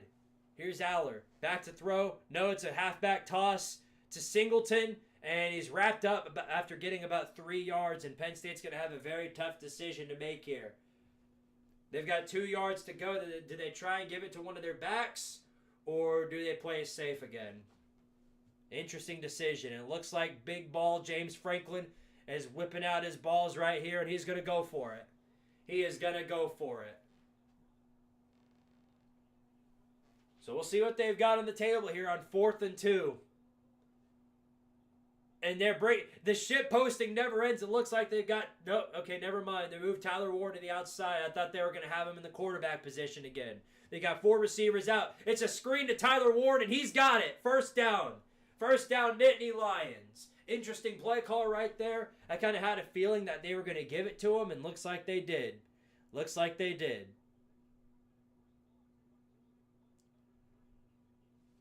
They were able to wrap him up soon afterwards, but not quite enough to where he doesn't get the first down. So, Drew Allard completes his 3rd screen pass. Good for him. 3 receivers out.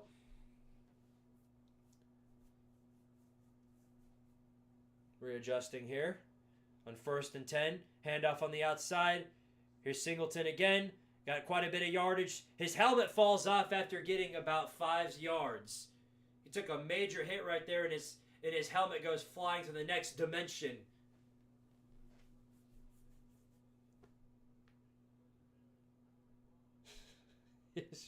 His helmet goes flying. That's a dangerous projectile right there. You don't want to get caught in the way of that. That thing hits you, you might be gone. It's you going night-night if that hits you. Here we go now, 2nd and 5. They're lined up in the blitz. Here's up, sending them up the middle. Allen gets about 2 or 3 yards, and it's going to be another 3rd and short.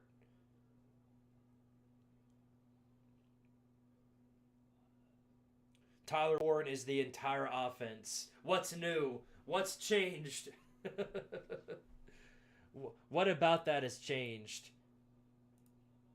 I mean, Singleton is having a pretty good day so far. So is Allen.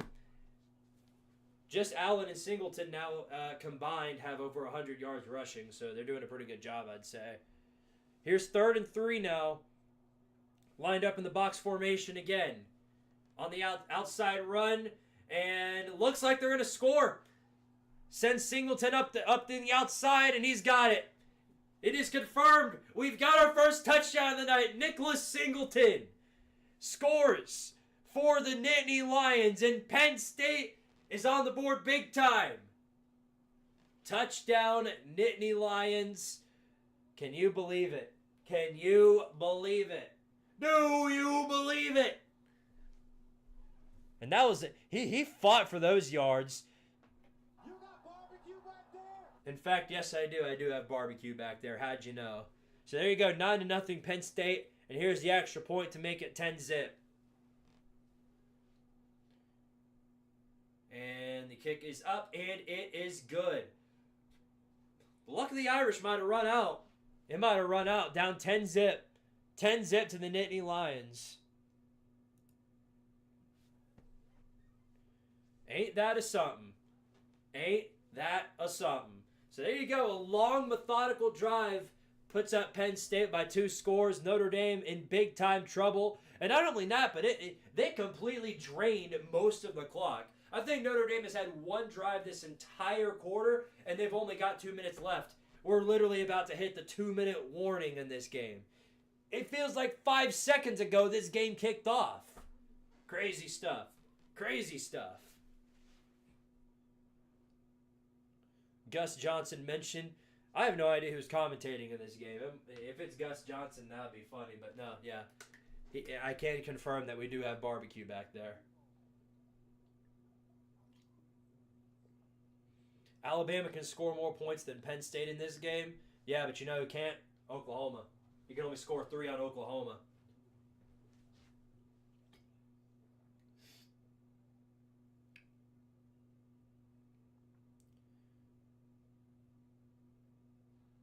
Notre Dame getting NIU flashbacks.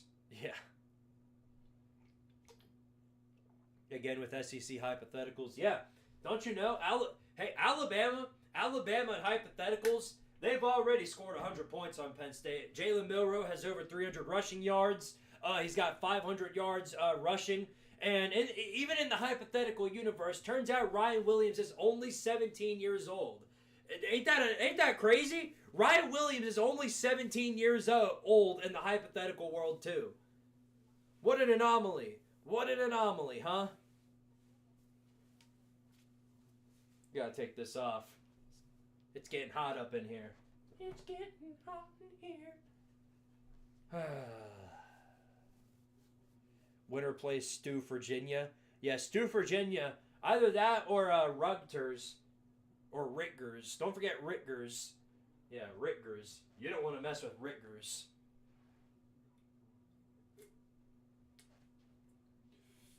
Only time Notre Dame has lost this season was in a defensive brawl.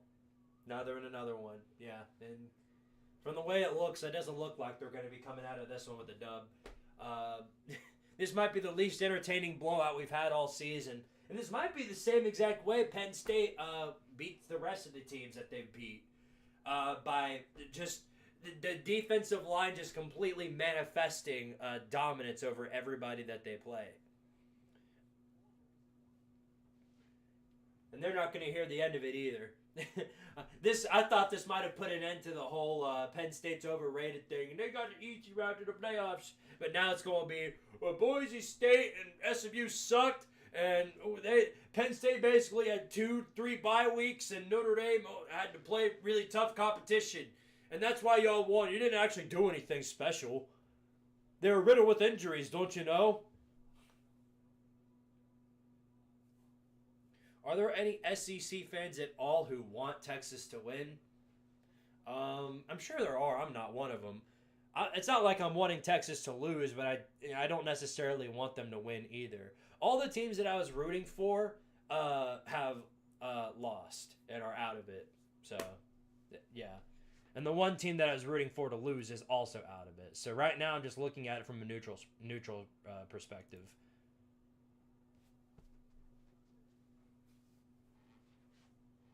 So 2:18 left to go in this first half. Notre Dame going to try and get something on the board here to wrap up this first half. They need it desperately. Give them a little bit of momentum going into the second half. See if maybe they've got some sort of answer for this Penn State defensive front, because they've got nothing for it now. 3 receivers out. 1 moving in motion. Tight end's moving in motion now. Here's Aller. Riley Leonard back to throw. Got a man open first. No, not quite a first down, but good enough for about 9 yards.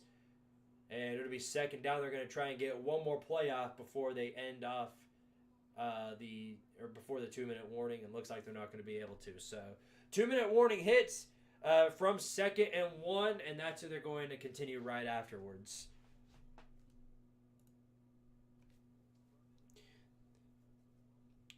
I was thinking about on Saturday. Obviously, we've got football on Friday, but since there's no football on Saturday, and I'm usually always streaming then, I was thinking about spending that day to do a little 1 to 2 hour show, because I was thinking about, while we're in the off season, making because I tried this out with a different style, but making my own Squidtard school, the Squidtard University, the Squidtard Tardarians, and putting them into EA College Football 25.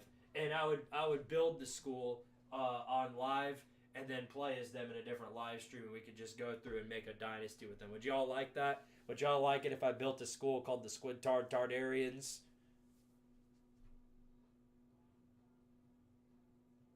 I just realized I had the poll still open. Silly me.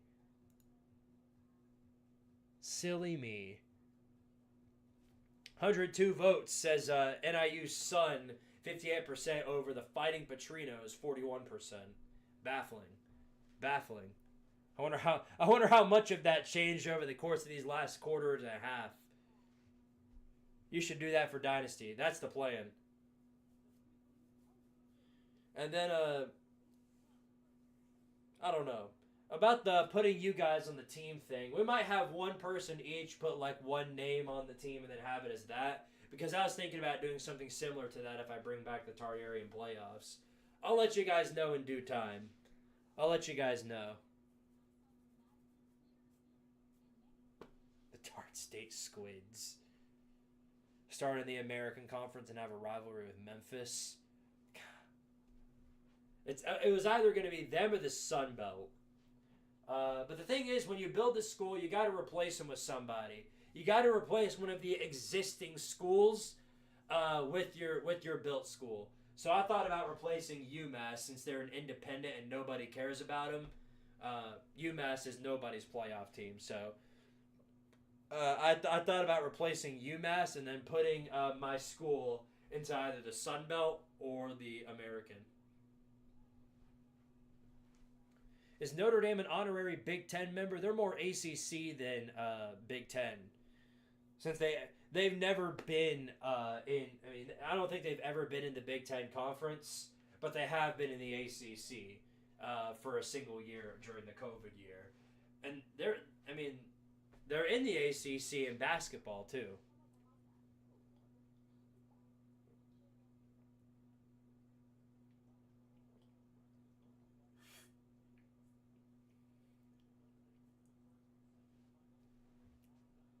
Delete Mississippi State. The Cowbell College, delete them. You might be onto something there. All right, here we go. On 2nd and 1, 2 minutes left to go. Notre Dame 5 wide here. Here's Riley Leonard back to throw. They're bringing the pressure. Gets the throw off. And did he catch that? Yes, he did. Great catch by Mitchell Evans right there to get the first down for the Fighting Irish. The receivers can't get any separation, but Mitchell Evans sure can catch. 3 receivers out now. Pass play, another one for Leonard. Looking for a man down the field. Throws it out at the very end, and it's incomplete. Just trying to get a throw off. And he's able to. So it'll be 2nd and 10. The clock will roll down. But they'll probably have to reset it because it is an incomplete pass. Yeah, he got nailed. And that's basically what he's having to do. His offensive linemen are just getting completely flattened every time they step out to the pocket. Just getting completely run over. It's like they're one of these box cars matching up against a full-length tank. Like, what are they supposed to do? Got another one down. Number 50 on the offensive line for the Fighting Irish is down. So they're putting him on the sidelines. And looks like Leonard's getting the same treatment. Yes, Riley Leonard is getting sent to the injury tent. So here comes Angeli on the field. Their backup coming in to play for him now. Steve Angeli. That is where his last playing experience is all the way back in the 2023 Sun Bowl. He did play through a few games as a backup this year, but that's about it. So he's going to be thrown to the Wolves here as Riley Leonard gets sent to the tent. That might be the curtain call for right now, as in the first half. I think it might be time to hang it up and just send it to the second half. Because I have no idea what's going to happen throughout the rest of this game. Who knows? Leonard might be out for the rest of the game, but we'll see. 2nd and 10, Angeli looks flustered in the pocket, and who can blame him, seeing as how Leonard got flattened through most of it. 4 receivers out. Here he goes. Angeli back to throw. It's a screen play. Caught and able to get a bit of yardage right there. So a nice little completion gets him about 5 or 6 yards. 3rd and short coming up. Young man Connor, thank you for the $1 super chat. Thank you very much, good sir. Thank you. Much appreciated. Great individual. We'll add that onto the push-up counter.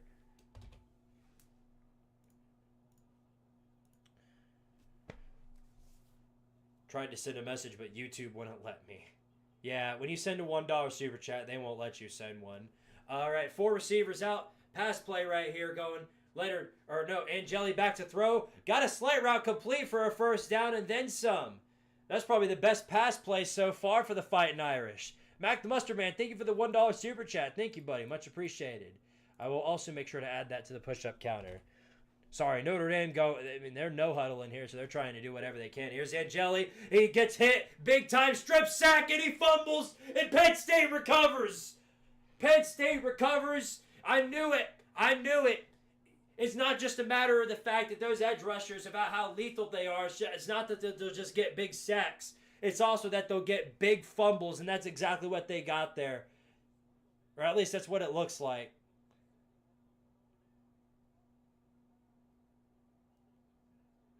No, he's not down. Looks like he was down, and they're gonna save Notre Dame on that play. They're gonna save him there. So looks like, are they gonna call it a sack? That's absolutely a fumble. Are you kidding me? That is a fumble all day.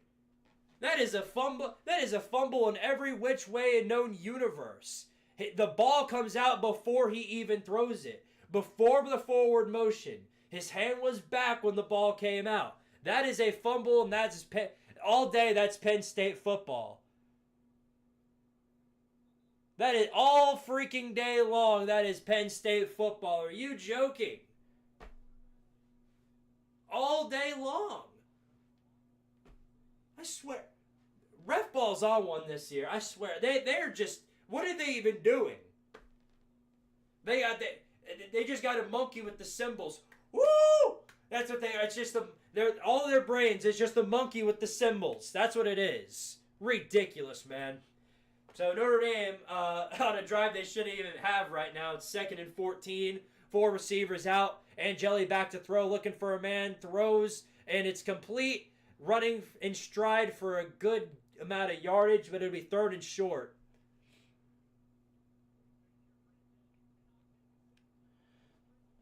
Down to 1 minute left. 1 minute left at the 33-yard line. Angeli back to pass. Throws. Complete for a first down. And a little bit more. Evans with another completion. I still can't believe they gave that to Notre Dame. I don't know what they were looking at. They should have at least reviewed it. If they had reviewed it, they would have... I mean, that literally...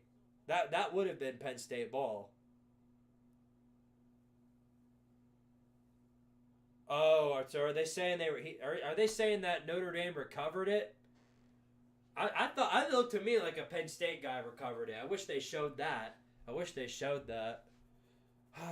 Whatever the deal is. 4 receivers out for Angeli, rolling out of the pocket, throws. It's way overthrown. Way overthrown even. Tried to look for Greathouse down in the end zone. Was not able to connect to him. Let's see. Let's take a look here. So, yeah. Notre Dame has not been able to run the ball at all. In fact, they've just completely given up on it. Jeremiah Love has had 10 yards all night, and they've had 23 total rushing yards. So that pretty much tells the whole story right now. 3 receivers. Looks like 4 receivers out. Nope. Yeah. 4 receivers out for the Fighting Irish, looking for a man down the field. They bring the pressure, instantly throws, and it is complete, but not for more than 3 or 4 yards. Greathouse gets a nice little connection right there, and the clock will continue to go down. They've got 1 timeout left, 25 seconds left to go and counting. 24, 23. They've got 5 wide here. 5 wide, and now it looks like somebody's going to call a timeout.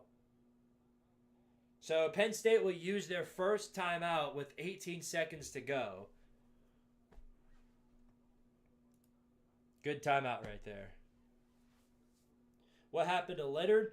He got hit. He got hit big time at the start of this drive, and they sent him to the injury tent.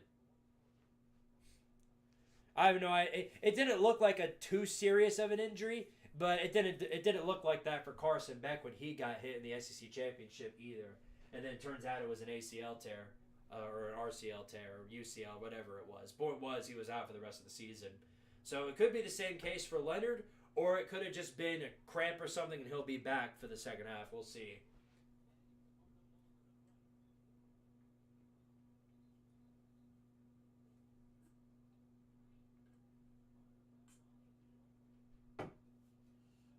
I am a little surprised, though, that the Irish have just completely ditched the run game. Completely. They've just completely ditched it. They have no choice but to stick with the pass here. 3rd and 6, 4 receivers out. Penn State now bringing a blitz. They've got everybody lined up straight on the line. He's going to have a millisecond to throw here, if that. And there goes flag. You got a flag. Bring out the pool noodle. The ref ball noodle. What does it say? What does it decide this time? It's on somebody. The penalty noodle has made its decision, but who is it going to be on? If it's offsides, that's absolutely huge because then they can stick back to the run. But we'll see what ref ball decides here. They're taking a little long to decide, and they're going to call it offsides. It is offsides on Penn State. Huge momentum shift for the Fighting Irish. Now it's a 3rd and 1, and they might be able to. They were going to have a much easier time trying to convert this first down. So it's 3rd and 1 now. 3rd and 1.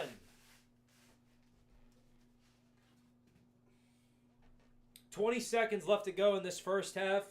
Notre Dame looks to try and at least make this a 1-score game going into the half. Here we go. 4 receivers out.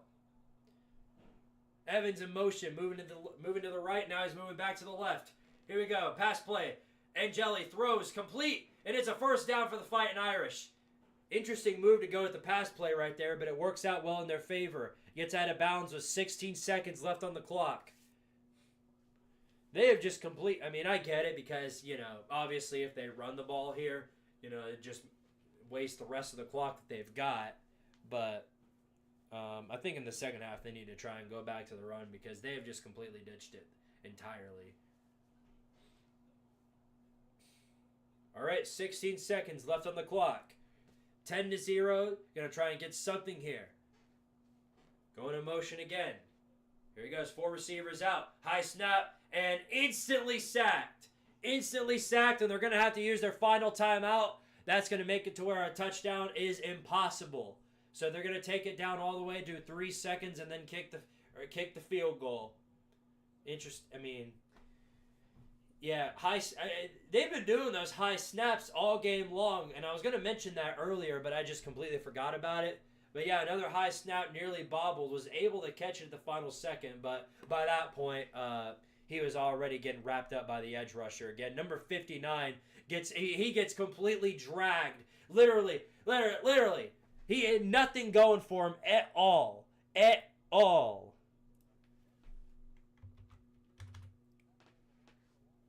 I don't know what they're going to do about I really don't know what they're going to do about that edge rusher. Abdul Carter, man. Abdul Carter, literally number 59. I was watching Abdul Carter on that play. He was moving, and poor number 59 on that offensive line. He was just dragging him. And then he took both of them down at the same time. Dude's an absolute beast. They've got no answers for him at all. So here's a 41-yard attempt to wrap up the first half and put Notre Dame up on the board. This is obviously incredibly huge for this game. Makes it a 1-score game, so they absolutely need it. Mitch Jeter, 41-yarder, needs to hit it up the middle. Here's the kick, and it is good. It is good. So it's back to being a 1-score game. 10-3. Penn State is on top heading into the second half. And it has officially hit halftime. Whew. Daggum. So there we have it. That was surprisingly defensive. I knew it was going to be a defensive game, but wow.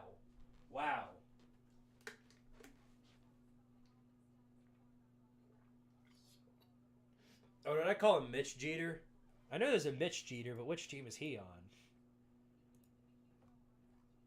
Oh, that's my bad. Yeah, no, it's Mitch Jeter. Who's Derek Jeter? I must be imagining something. I hope everyone took the under. Ain't that the truth? Ain't that the truth?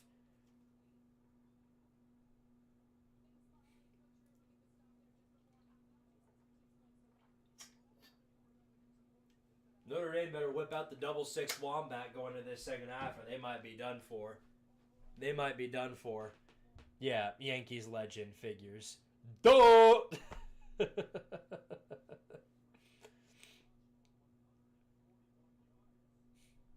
Squid, if you need any help with the tarred areas, I'd be more than willing to help. I don't mind. Appreciate that, bro. Appreciate it.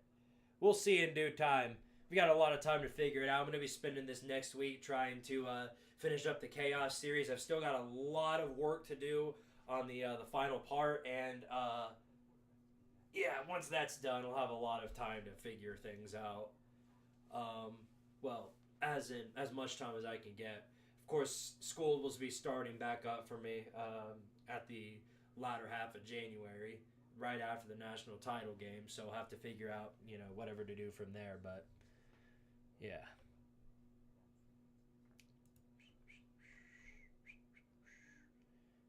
So here's your stats for those of you interested at the end of the half. Drew Alar is 5 of 13 with 53 yards.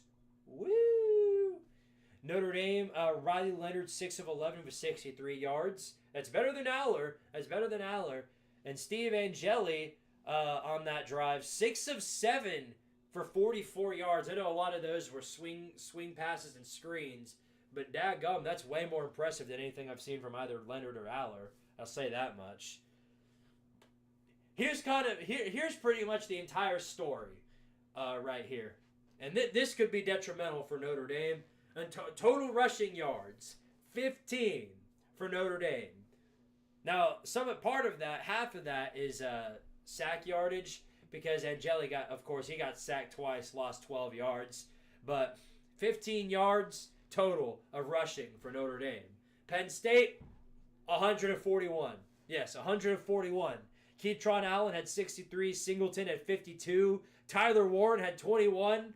Yeah, 141 total rushing yards for Penn State. Way more than I expected either team to have. In fact, I thought there was going to be like 100 rushing yards total in this game.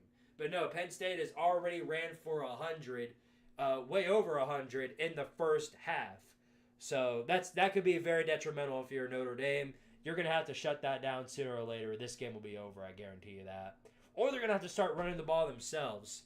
They're going to have to find more creative ways to use Jeremiah Love. He's only had 3 running plays so far. 3. Just those 3. So, yeah. And the bots are here. The bots are here, but they're already being taken care of. Good work, mods. Good work.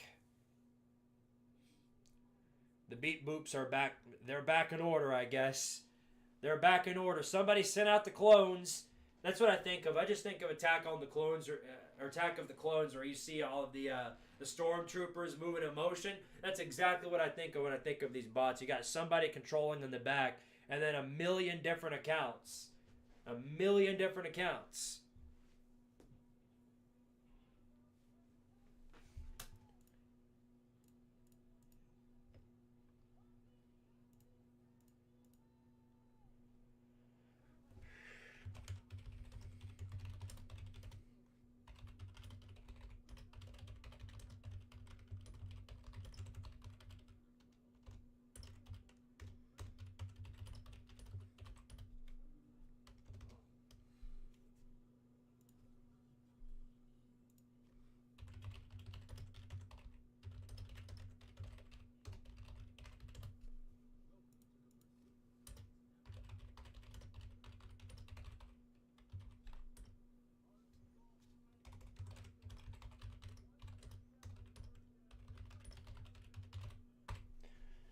Penn State is over 100 rushing yards between Allen and Singleton, while Notre Dame is 15 rushing yards total. It might be GG's already.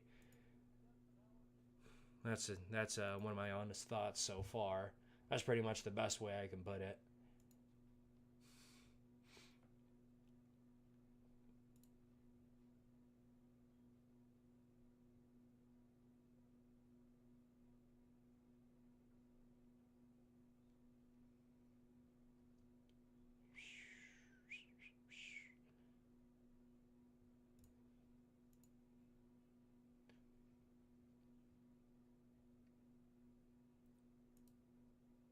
I had to make sure the stream wasn't going beep boop, but it looks like we're good. All right, we got 9 push-ups to do, so we might as well take care of those before we move on with the rest of the questions for today.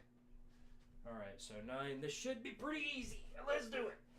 1, 2, 3, 4, 5, 6, 7, 8, 9. Whew. Good stuff. Good stuff. I felt my arm crack there, or pop, not crack. If it cracked, that would have been bad. That would not have been fun if it had cracked. Okay. Okay, there we go. Out of memory again. I hate Google Chrome so much. It is such a pain in the ass. What's up, Ben Knowles? Under is free in all Notre Dame and Penn State games. Don't get me started when they're playing each other. Yeah, no, it's been a defensive squabble throughout the entire game. Big time defensive squabble. Nobody want to score.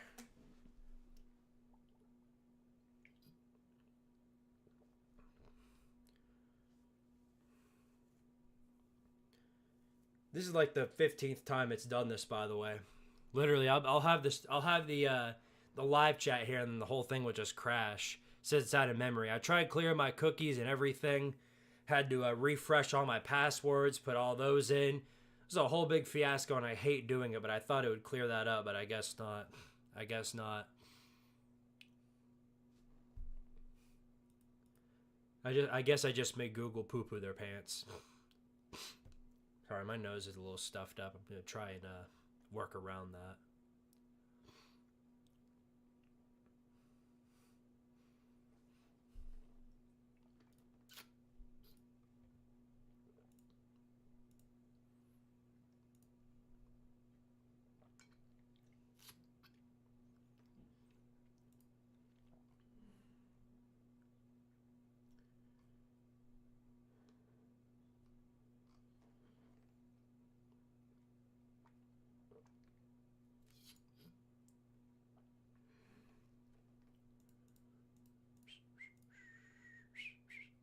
How's the game looking? It's looking.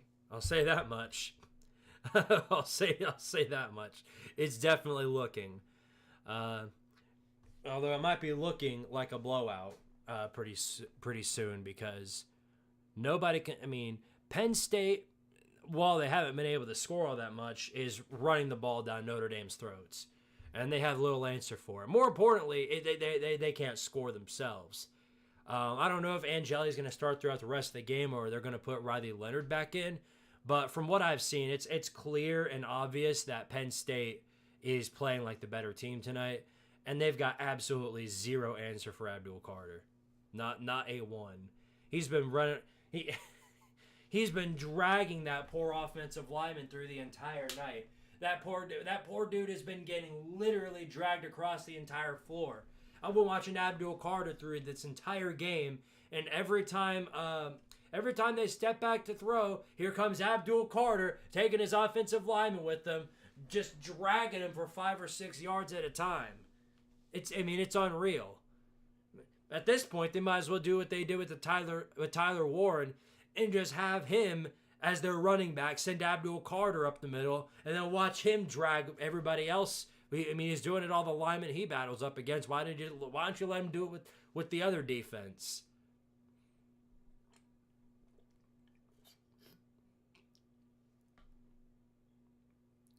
Army losing to Notre Dame put them out of the playoff, and instead they played a bowl game against a 5-7 team. Hey, they were supposed to play Marshall, though. They were originally supposed to play Marshall, who was way better than that, but Marshall opted out of their bowl. They basically quit because they had so many players hit the transfer portal that they just went ahead and said, "Nah, we're good. We're not going to play. We're not going to play." Which, let me go ahead and say, is really stupid. It's really stupid. You've got, I get it. Losing a bunch of your players sucks, but it'll give you time to prepare for what's going to be your next season, because the players that are going to still be there you'd be able to watch them play in that bowl game and see what you can do with what you've got. That's a big thing right there, because a lot of the players, a lot of the big talented playmakers that you don't have playing in that game, you know, you're going to see their backups come in and play. And you'll be able to figure out real quick whether or not those are the guys to run your team for the next season, or if you need to find some guys in the transfer portal or put some other guys in. So opting out of a bowl game is an incredibly stupid decision if you don't have to. That's just my opinion.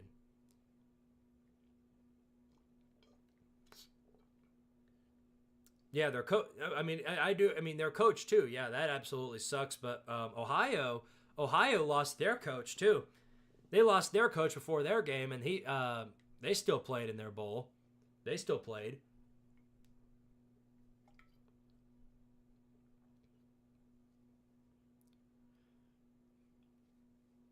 Southern Miss, daggum. Southern Miss is basically the Florida State of the Group of Five. Didn't that team? Well, actually, no, I take that back. It's Kent State, but Southern Miss is right there with them. Both of those teams, absolute disaster mode. The great thing about the Group of Five is that there's so much parity that you can have a team that went 0-12 one year, and then miraculously the next year they come out and they're 8-4 or better. You know, it's something like that. It's absolutely ridiculous. They can come out the very next year and then just ball out of nowhere. Now, some teams, thankfully there are some teams in the Group of Five, like your Boise States, your UTSAs, your, who else? I mean, there are quite a few teams that are consistently good, but, you know, yeah, the beat boobs are out. Attack of the Clones. What was I saying? Yeah, no, there are a couple of good Group of Five teams that are going to be at a consistently good level because they recruit well enough to be that way. But I don't know. What about the Pac-12? That's what interests me. What about the Pac-12? Are they still a Group of Five conference, or do you guys think they're back to being to Power Five status? Since in 2026 they're going to have a bunch of new teams in there. That's going to be really interesting. But in my opinion, they'll probably call it Power 5 because the Pac-12 will be back. It's not going to be Power 5. It's going to be, to me, it's going to be like Power 2.3. Like the Power 2, the Big 10 and the SEC dominate, and then it'll be everybody else. The Big 12, the ACC, and the the Pac-12. And then Notre Dame can be somewhere with them whenever they figure out they want to join a conference or something. Go Flashes. Lord be with you. Lord be with you. Ain't that the truth? Looks like Oregon beat Ohio State in basketball.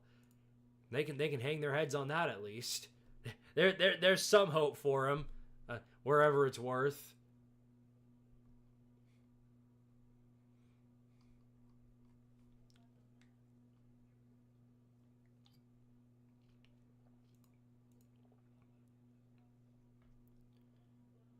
It'll be a joke of its former self for sure.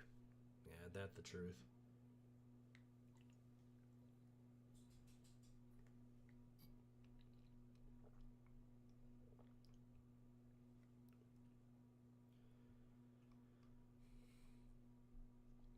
Yeah, I'm going to miss how the Pac-12 was in the olden days, but it was just, it was just honestly expected. How are we winning right now? Nobody's winning. Nobody's winning right now. Except if you're a Penn State man. If you're a Penn State man, you're winning. Everybody else is probably losing for having to watch this. Nobody's interested. Nobody's having a fun time watching this one.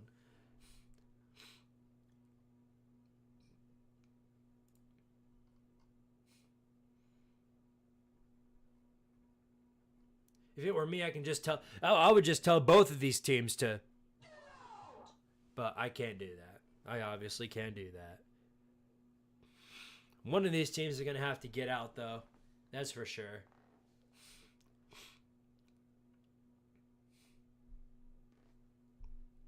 Right now, it looks like it's going to be Notre Dame. Again, I have no idea whether or not Riley Leonard's coming back for the second half. But even if he does, like, what's that going to change? Unless if they've got another guy that they can put out next. They've got to double team the hell out of Abdul Carter. Otherwise, they've just got no shot. Because they're gonna have no time to throw the ball. And they've just they've decided that running the ball is obsolete now. They've just decided, nope, well, we can't run the inside run. Well, bye. So that's what they've decided. We'll see if they have a different game plan to adjust to in the second half. You see Northern Illinois joining the Mountain West for football. Is that the price they get for beating Notre Dame? Is that the award they get? It doesn't really even seem like an upgrade, in my opinion. It's not necessarily a downgrade either. Just kind of, I mean, like a flat move per se. We need Notre Dame to win the Natty so the Big Ten fans will shut up. Now let the Big Ten fans have this one. Let them have this one. They've been waiting they've been waiting for a decade for this one. Specifically the Ohio State fans. Ohio State fans have been so down horrendous that this entire offseason, leading up to this moment right here, they've been having to rely on Michigan fans. That they've been nut riding the hell out of Michigan. That's what they've been doing. That's how down horrendous they were. Is that they were talking about, whoa, with Big Ten pride, talking about how Michigan won the entire thing. Squid, your camera's frozen again. Of course it is. I'm on it. And what a perfect frame. What a perfectly obsolete frame right there. You couldn't have asked for a better frame to be paused on. All right, let me do some work here.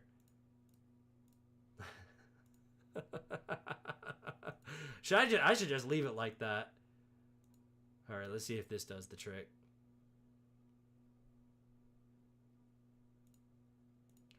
No luck. No luck. Come on.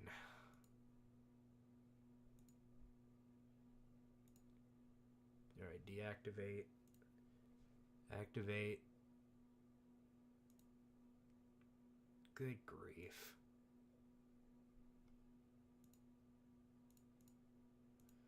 I'm doing what I can, fellas. I'm doing what I can.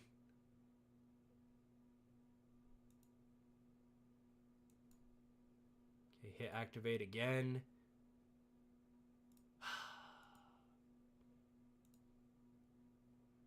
All right, let me try unplugging it. I'm gonna try and unplug this camera. That might do it. I remember this happened in the Ohio State Tennessee game. I completely forgot how to fix it. So I'm gonna try unplugging it and then see if I can plug it back in and see if that does the trick. Good grief. That's how you know it's time to upgrade the webcam, because this thing, it's done me justice, but golly, has it been an absolute kick in the balls to use. Yes, I know the webcam device isn't working. You don't need to tell me. You don't need to tell me, Einstein. I know. Okay, let's try this again.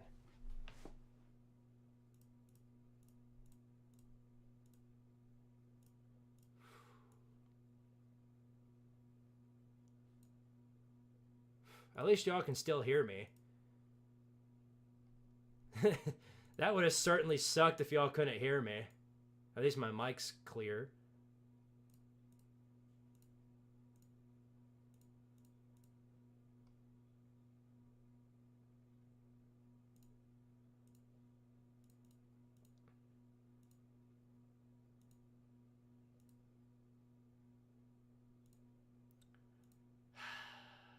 I swear, I'm gonna...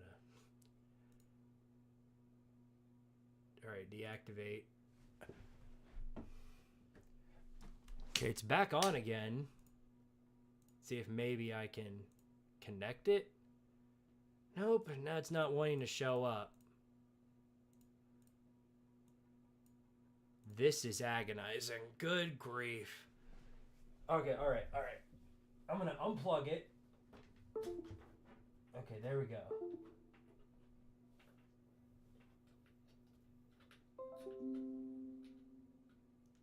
Yes, I do know I unplugged my microphone. Thank you for enlightening me with that information. Or not my microphone, my camera. Thank you for enlightening me with that.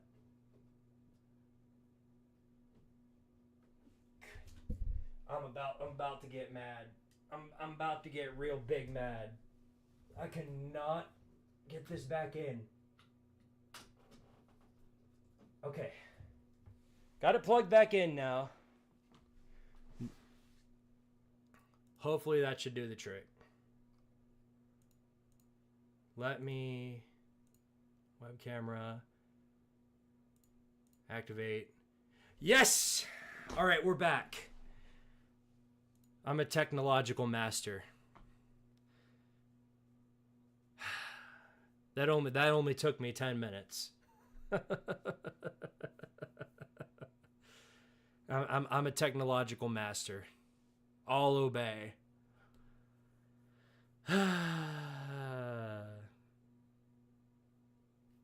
Yeah, no, that's a pain. That is a pain. And in perfect time for the beep boops to come back.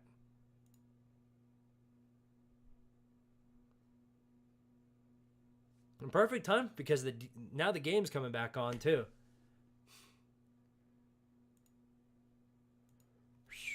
All right. So, yeah. Now, Penn State and Notre Dame, Penn State's got 194 total yards and Notre Dame's got 122. Really, the big thing is that Penn State just has not been able to run the ball Notre Dame has not been able to run the ball. That's kind of the big issue. So, I'm convinced from the look of it that if they cannot run the ball in the second half, then this game's over. This game is absolutely over. Because they can't just step back to pass every time. Now, what I'm interested to know is Riley Leonard, he's suiting back up. So it's safe to assume that Riley Leonard's going to be coming back in the second half, but we'll see. We're going to find out. I'm going to go ahead and stand back up again. Hopefully this camera doesn't die on me again. I really don't want to have to get back there and unplug it again. That's the last thing I need. That works. What do you think of the fumble called for an offensive recovery towards the end of the half? I thought it was... Initially, I thought it was extremely dumb, and had a Penn State guy recovered it, I would have stuck by that and said it was one of the dumbest things I've ever seen. Now, what I heard was that a Notre Dame guy recovered it, and that's why they gave it to Notre Dame. But if they did call that like a forward pass, then I don't know what they're looking at. They must be brain dead.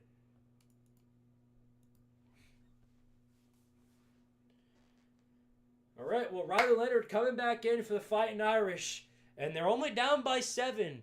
So if they can get something rolling here, get some offensive momentum, maybe run the ball once or twice, we're going to find out and see what they brought to the table. But they got to try something different because what they've got going in that first half certainly isn't working. So here we go, 1st and 10 from the 25-yard line. Leonard back with Jeremiah Love, 4 receivers out, 1 moving in motion. Here comes Leonard. It's a handoff up the middle, and looks like we've got some ref ball. So we get to whip this out again. The almighty pool noodle has called a false start on the Fighting Irish. The almighty ref ball pool noodle has called it's a delay of game. So it is a delay of game.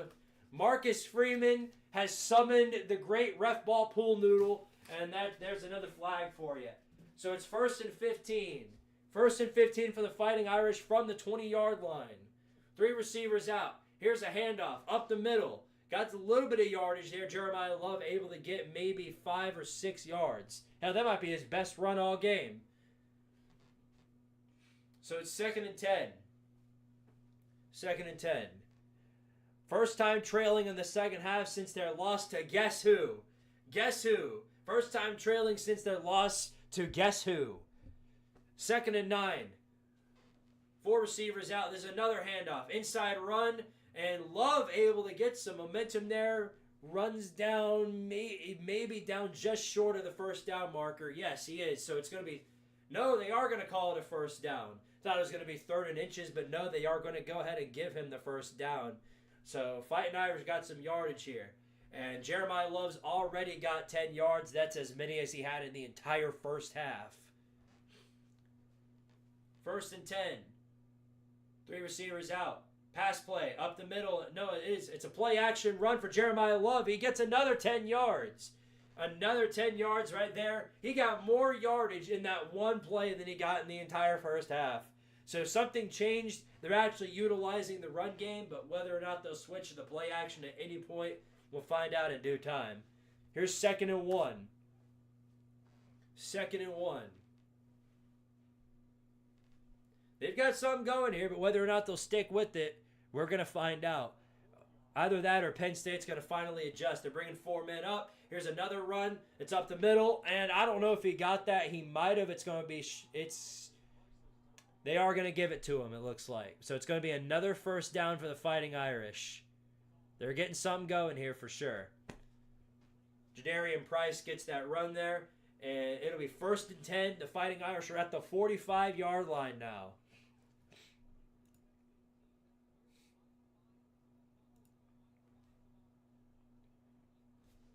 Here we go now. 1st and 10. Fighting Irish. Let's see what they bring to the table here. Man in motion. Love moving to the outside. Leonard all alone in the backfield. Back to throw. Looking for a man. He's going to take a shot deep. Might have a man open. And yes, he does. It is caught. It is caught. Deep into the 20-yard line. Huge catch. Anias Williams makes a huge pass play. And Notre Dame has got something huge going here. And they're in the red zone now. Notre Dame has found themselves in the red zone with the possibility of tying this ball game. Newfound life for touchdown Jesus. The touch of the Lord has given them newfound life here. Here's a run. Handoff on the outside. Jeremiah Love got some space. A lot of space. And he's going to be taken down inside the 5. It is 1st and goal. 1st and goal for the Fighting Irish now. They're using the power of ESPN and touchdown Jesus. Man, with a little touch of Rudy. 5 rush plays and 71 yards. They've run the ball more and more in like single plays than they have in the entire first half, so clearly something has changed. Here's 1st and goal. Leonard's going to try and take it in for himself, and he's not going to get there. But he's going to get a second push, and he might be in now. No, not quite. They're going to blow the whistle early, so it'll be 2nd and goal. There was a secondary push, but they blew the whistle early, so they weren't able to get that second push. And it looks like he's going to get maybe 2 yards out of that. So, yep, 2nd and goal from the 3 coming up.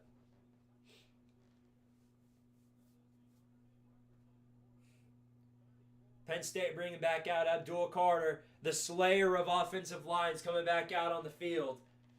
If they plan on throwing, he better throw it real quick because he's going to absolutely drag number 56 again. That's the worst lineup all game long. That is the biggest mismatch I've ever seen. Here we go, 2nd and goal. It's going to be Leonard, a quarterback sneak, and he's in. Notre Dame scores. Touchdown, Fighting Irish. Rudy has scored. Riley Leonard on a 3-yard rushing touchdown, and they're an extra point away from tying this ball game. It's a defensive slugfest, but man, is it competitive. Is it competitive or what? Finally, we're getting something good. It's happening. It's finally happening. Notre Dame trying to win probably the biggest postseason game since their national championship in 1988. And they're going to try and they're going to kick this extra point here to tie it up. And there it goes. Kick is up, and it is good. So there you have it. Notre Dame has quickly made adjustments as good teams do, and the Fighting Irish have tied this ball game up as quick as they found themselves down. It's 10-all, and that was a textbook executed drive right there, perfectly executed. Great pass plays, great runs. You couldn't have asked for much more than that. You really couldn't. Riley Leonard has hit 100 passing yards in this game, and they've actually been able to run the ball efficiently too. Jeremiah Love with 34 yards now. That's still not as enough as Singleton or Allen, but it's still pretty good. Now that their offense has woken up, we'll get to see what their defense can bring to the table. Defense looked terrible on that drive. Well, up until the very last play on that drive, it looked like Abdul Carter wasn't even in the lineup. Offense better light these Irish fucks up. Well, I guess I know who the comment section wants to win. I think it's clear. I think it's evident who the comment section is wanting to win. Significantly concerned Valley. Ain't that the truth? They went from happy Valley in that first half to extremely scared that they're going to piss this one away, Valley.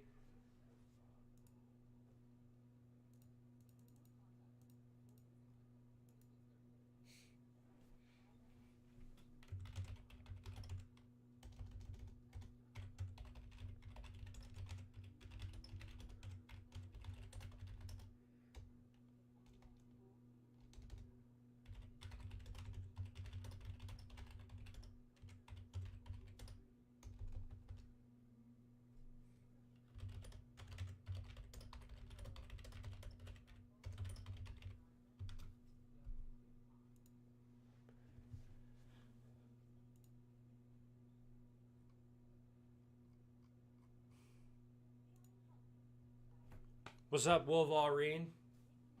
Arter Wolf 2016 says, "Go Vols." Absolutely right, go Vols. Fortunately, our Lady Vols couldn't clutch up against LSU, but what can you do? What can you do?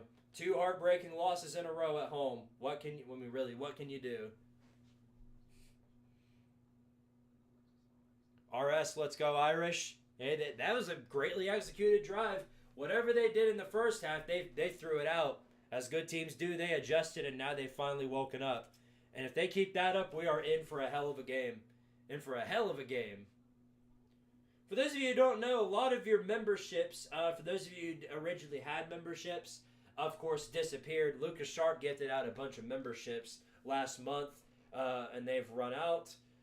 So either Lucas Sharp can gift out more memberships if he wants, or you guys can go ahead and renew those. Yo, Squid, I have an amazing idea for a show. Well, let's hear it. I'm all for it.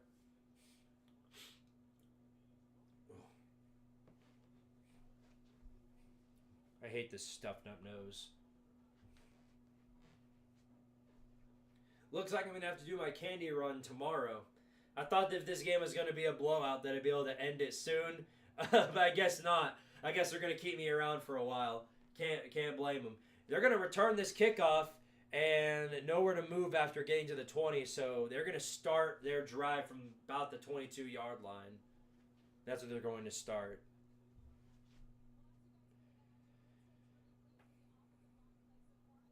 I love how they're just completely trolling the absolute hell out of these poor Miami Hurricanes. Because they've got that logo up there. And hell, they've got somebody with the Miami jacket. Here, see if you can recognize that. They just need to have a guy up there who's just doing this the entire time. How about the U? First and 10 for Penn State here from the 22-yard line. Outside run. Nothing going for Allen there. Aller handed it off to Allen. I'll try and make sure that I'm saying Allen instead of Allar, but you get the idea. No, not much of a gain there. It's 2nd and 8 coming up. So it's like Squid Game, but we call it Squidtard Game. How do we do that? Just the same way? I played these games before.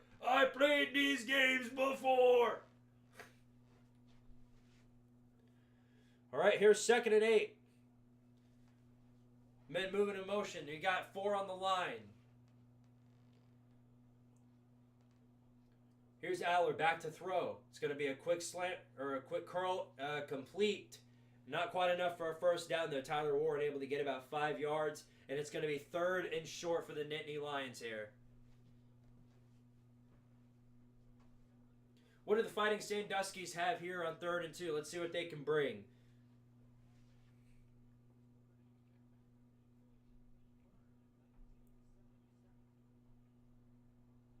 Well, I'm going to tell you, if this, we'll see if Penn State can win this one, but if they do and Ohio State beats Texas, we're in for an incredible national championship.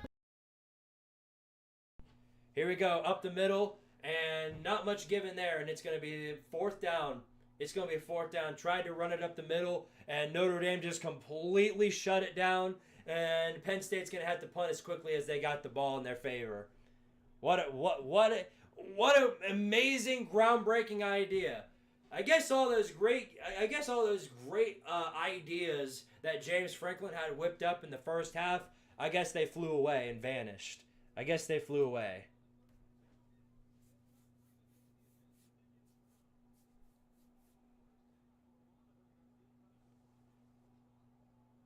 And there's the punt. Looks like a pretty good punt. Going to take this from the 30, and that's where Notre Dame will start their next drive. Raising Cane's is S tier. Yeah, I agree with that. Well, actually, probably like A tier. Probably like A tier. Not that I'm dunking on Raising Cane's or anything. I've just only had it like once in my life. So I'm going to have to try it again pretty soon. Maybe I'll have one of those Squidtard chicken tasting adventures. We'll see. Squid, I have to ask, is a lot of your content inspired by Urinating Tree's work? Well, College Football Chaos certainly is. Certainly. College Football Chaos is definitely inspired. It says it in the title at the start, in the intro.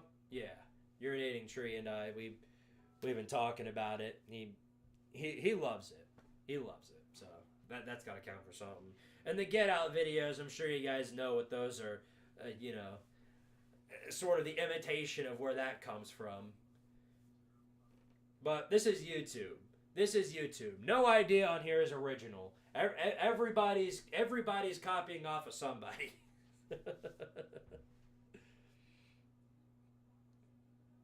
It's basically like actual Squid Game, but we have Squidtard and other people as other characters. I used to play, if you guys ever heard of the Hunger Games simulator, there's a thing on online, Brain Steel ran it. I used to run that all the time, and you can have like up to 48 characters on there. And I put like, I used to put a whole bunch of characters on there whenever I got bored and just had them fight each other.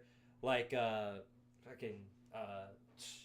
for example, and you can just put anybody in there. Like, we got Nino Nakano versus Josh Dobbs, and Josh Dobbs slays Nino with the sword. Like, it's stuff like that. And I just found it kind of entertaining. You can put your own personal events in there and stuff like that.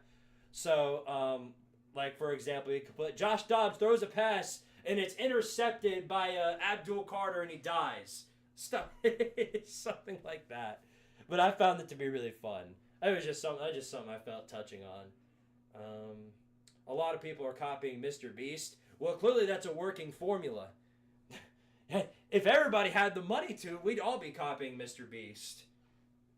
But I'm not made out of loans of $1 million, so I can't really do anything with that.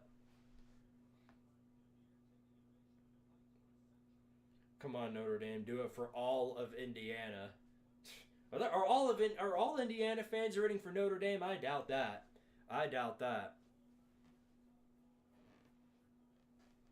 I'm not so sure about that one. Well, here we go. 1st and 10, Notre Dame from the 25-yard line. We'll see what the Irish can bring to the table because they had a methodical, elite last drive. We'll see if they can continue to do so from the 30-yard line here. They can quickly take the lead here if they've got another great drive like the last one they've got. Here we go. Let's see what they bring. Let's see what they bring to the table. Here's Leonard. Got 4 receivers out. He's going to back to throw. Quick screen pass, complete for quite a bit of yardage, a first down and a little bit more. Nice pass right there to Jordan Feisen, gives him a first down. Nice bubble screen, connects. See, that's how you do a bubble screen right there. Joey Hazel, take notes. Bubble screens are meant for first downs and nobody's expecting them. Not 4th downs and 3rd downs. Not 3rd and longs where you still got 18 yards to go. 1st and 10 now, 3 receivers to the left. Penn State looks to be bringing a blitz. Now they're backing off. Here's Leonard. Handoff up the middle. Jeremiah Love able to break one tackle, can't break the next. And about pretty much no gain there. Or actually, that's not. No, that's Jadarian Price. That's not Jeremiah Love. Second down coming up for the Irish. Looks like they did get a few yards out of that. The whole forward progress rule. 2nd and 8 coming up now. 2nd and 8 coming up for the Irish here. Got to get all the way to the 49-yard line.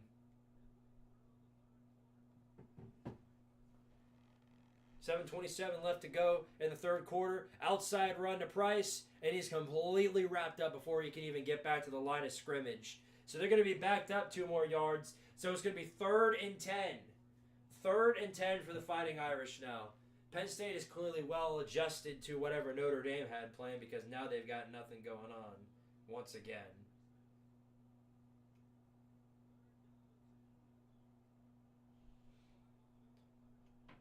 So here we go. Notre Dame 5 of 8 on 3rd downs. They can try and connect one here, but it is not going to be an easy task. 4 receivers lined up, 1 in motion. Here's Leonard, back to throw. Looking for a man down the field. Throws, it's a bubble pass. No, it's incomplete. It is bobbled and incomplete to Mitchell Evans. So now it's going to be 4th and 10, and Notre Dame will have to punt. Good defensive stand by Penn State right there. We're right back to where we once were. We're right back to where we once were.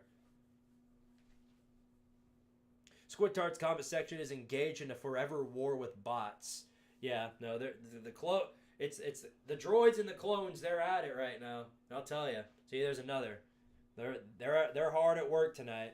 They're trying real hard to promote their website. Nobody cares about. Boo hoo, boo hoo. And there's a oh my god. Holy crap! Holy crap, that is one of the biggest hits I have ever seen in my life. I don't know why you don't fair catch that. I do not know why you fair catch that. Or you don't fair catch that. That was one of the most insane hits. Poor punt returner just got completely mollywopped right there. Oh my gosh. Oh my gosh. That was unbelievable. But he got bodied right there. Is he okay? I hope so. I hope so. Oh my gosh. Even if he is fine right now, he's certainly going to be feeling that one tomorrow. I can guarantee you that. That's one of those hits that you're going to be thinking about for years on end.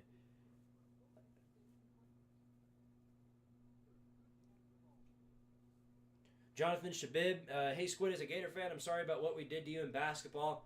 It was bound to happen eventually. If it wasn't going to be Florida, it was going to be whatever other team we met down the road. You know what I mean? It wouldn't have mattered. You know what I'm saying? You might have done us a favor, if anything. Now we'll hopefully wake up and be a much better team going into our later games. Either that or we'll be more deterred and we'll poop down our legs some more. Whatever the deal is, it happens in basketball.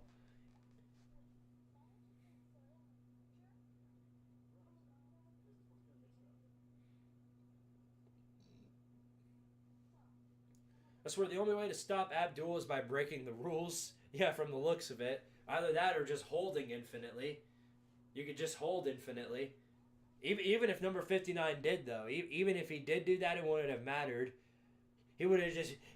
Poor Abdul Carter would have just dragged him the rest of the way and then took both of them down like he has been doing. Did you see Mike Keith is now going to be the radio commentator for the Vols? Yeah, I did see that. Great pickup for Tennessee. Great pickup right there. It doesn't really change anything for me because I don't listen to the radio unless if I absolutely have to. But for all the people who do, that is a huge pickup right there. Feel bad for the Titans fans for sure. They're so bad they're losing. They're not just losing all their plays, but they're losing their radio commentators and about everything else too. So I gotta feel bad for them. But other than that, it's a great pickup right there. That's insane that you can actually pronounce my last name correctly. Everyone gets it wrong. Huh. Well, I don't know. I guess that's just luck. I guess that's blind luck, if anything. I feel bad for Carter, but by the same token, goes to show how good he is. Yeah. he might be. He's single-handedly right now the reason why Notre Dame only has 10 points. Half of their throws have been incomplete because of that, man. Here's the Nittany Lions now starting from the 15-yard line. Irish bringing the blitz. He's able to get the pass off at the very end of Tyler Warren, who's got a first down and a whole lot more. Stopped at the 37-yard line, a huge gain to Warren. They brought a huge blitz right there, and Drew Allard was able to make a huge throw right there. They're bringing the no huddle. Here's Allard. Hands it off to Singleton up the middle, and maybe 3 or 4 yards on that play. 2nd and 6 coming up.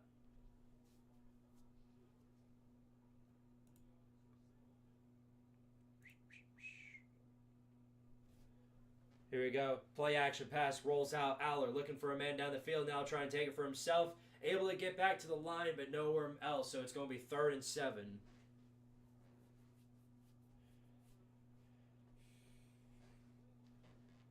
Third and 7 coming up for the Nittany Lions here. What have they got on the table? What has Drew Allard got on the table right here? Because obviously he's going to have to throw. This can't be a situation where you try and fake him out with the run. Or you could just, you could always just send Tyler Warren there. Nope, they're going to stick with Allard. Here he goes, 4 receivers out. Readjusting their game plan here. Still 4 receivers. Here he goes, Allard back to throw. Man looking down the field. And they're bringing the pressure, and he's able to escape the pocket, but now he goes down with the sack. He was able to break 1 tackle, but was not able to break every guy on the field because he got manhandled by 5 different people there. Manhandled by 5 different men, and that is going to be it for that drive. 4th down, and they're going to have to punt right back to the Fighting Irish. Defense is coming in clutch. That looked like Abdul Carter to Notre Dame. The tackles have just been, both tackles, all tackles on all sides have been getting absolutely annihilated. Here's Thompson with another punt. Another good one, going all the way down past the 20. Able to break that tackle that time. Jumps past 1 man, and not much else. So a few extra yards on that return.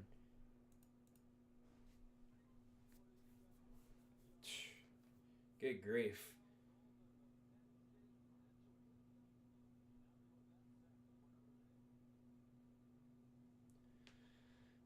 Notre Dame Mickey Mouse is their way to a tie because ref ball, and now they're forgetting how to run the ball. Classic. Yeah. If we're talking about Penn State forgetting how to run the ball, yeah. What's the deal? What's the deal with that? Just mix it up, why don't ya? It's not hard to do. Let's check out the stats again, shall we? Here's their stat update. Of course, Notre Dame has dominated the passing game with 154 total yards. Riley Leonard with 99 and Drew Allard with 81. Rushing the ball, Penn State's dominated with 138 rushing yards and 59 for Notre Dame. So, top receiver tonight has been Anais Williams for Notre Dame. Behind him is Mitchell Evans. So Notre Dame is dominating the passing game. Neither team has just been able to get down the field. They get 1 or 2 good plays in, and then once they get past the 50 or anywhere close to it, they stall out completely and are forced to punt. That's kind of been the game. That's kind of been the entire game. And they have milked this clock because it's almost, when did this game start? Okay, it's already past 10 o'clock. I thought it was still like 9 o'clock. But yeah, no, this game has gone by with lightning fast speed. In the words of Urinating Tree, can both teams lose? You might, maybe. I think we might be heading for an overtime if it continues like this.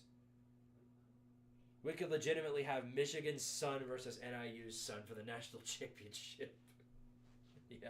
Yeah. What we're gonna hear now is, you can lose to Michigan and Northern Illinois, but still make the national title. Guess the regular season don't matter anymore. Regular season just pointless now. You might as well just lose 3 or 4 games. You might as well just lose 5 games while you're at it. Clemson is the only team that actually made it to the playoffs at 3 losses, and the only reason they made it there was because they were a conference champion. That's the only reason, because of the ACC's cannibalism and nothing else. Everybody else had 2 or less losses. So no, you can't just take whatever losses you want and then still expect to be in. And losses hurt you. Losses hurt you.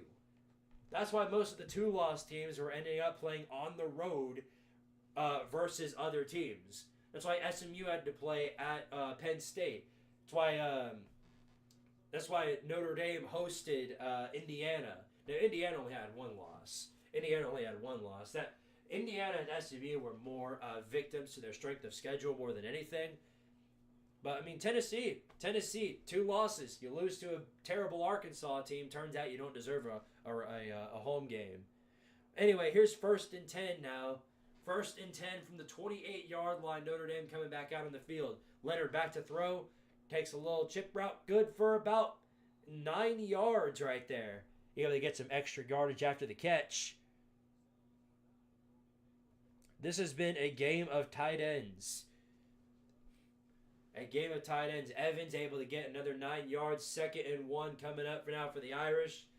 If they don't run the ball here, I'm not even going to know what to say. I really won't know what to say. 4 receivers out. Moving in motion. Looks like Penn State might be bringing a blitz here.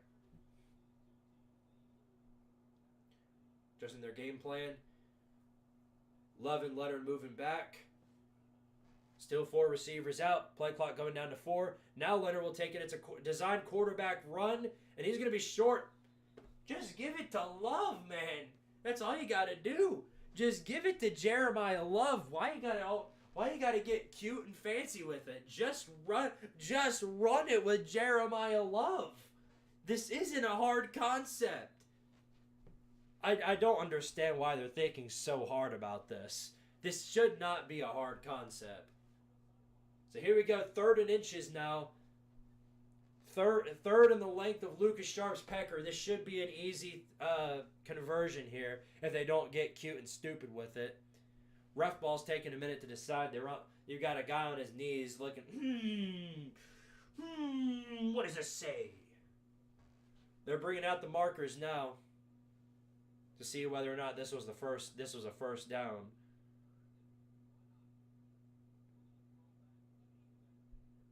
They're bringing out the chains, and yes, he's short. We all knew that. We all saw it. How are you going to take all this time to review something so obvious, and then on the actual penalties that matter, you're just like, yeah, who cares? Anytime now. I'm looking on my invisible watch.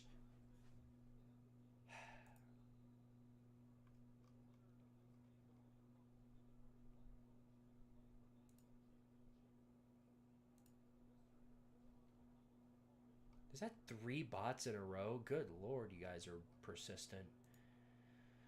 3rd and 1. This should be an easy first down if they actually do what I needed them to do. Here we go, what they've got. And it's another design quarterback run. And he's barely got it, I think.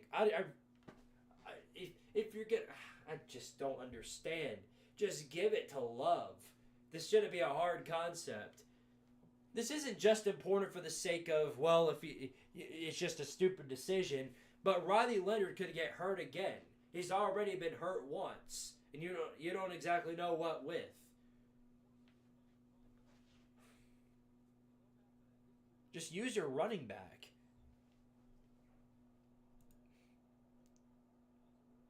All right, here we go. 1st and 10 now. 1st and 10. What have they got here? Pass play. Leonard looking for a man down the field, and he's going to get sacked. They're instantly on him that time. They are instantly on him. I might have to ban some of these emojis just in an effort to get rid of some of these bots because, man, they are persistent. I don't think that would do me any good. We'll just forget about them. Who cares? 2nd and 12. 2nd and 12, what have they got? What have they got to the table? Pass play. Handoff up the middle. Now they'll use their running back, and he's able to get positive yardage, but not a whole lot. They're going to get back to the line here. It's going to be 3rd and 10.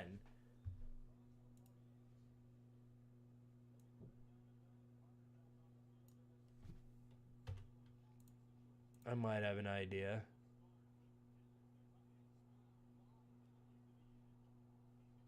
All right, third and well, we'll do it after once it gets to commercial break. It's 3rd and 9. Notre Dame 6 of 10 on third downs here. Here's a pass play, looking for a man down the field. Quickly gets it off, and a beautiful catch. What a catch! Greathouse able to hold on to it. Perfectly thrown ball through it right as he was getting sacked. And Riley Leonard extends the drive at his first down, fighting Irish. Beautifully thrown pass to Jaden Greathouse, and Notre Dame is going to get into Penn State territory with that one. Now we'll see if they squander this drive or if they're able to make something out of it. 4 receivers out. Here's Leonard back to throw, looking for a man all day to throw. Rolls out of the pocket, got a little bit of yardage, maybe 5 or 6 yards. Gets out of bounds too. That stops the clock with 25 seconds left to go in the third quarter. Leonard could not have thrown that a nanosecond later, because if he did, he would have been sacked, or that would have been an incomplete pass. Whatever the deal was, that was perfect timing right there. Elite timing even. Here we go, 2nd and 5. 2nd and 5, clock's going down to 5 seconds. 3, 2, now he gets the pass off. And no, it's a run play, and it's up the middle, and Love's able to get 3 or 4 yards out of it, and that'll wrap up the third quarter. Put your 4s up, fellas. One of these teams is heading to the national championship. Notre Dame's got the ball in a 3rd and 1 situation in Penn State territory. It's going to be real interesting, I'll say that much. It is going to be interesting. It is going to be, nonetheless, it's going to be very exciting. 7 is terrible. Dang. All right, now I'm going to try something here. I doubt this will work. But one thing I'm noticing is that they're all coming in with this stupid website name. The most generic website name imaginable. So here, let me go. I'm going to go to the Creator Studio real fast and see if I can do something about this.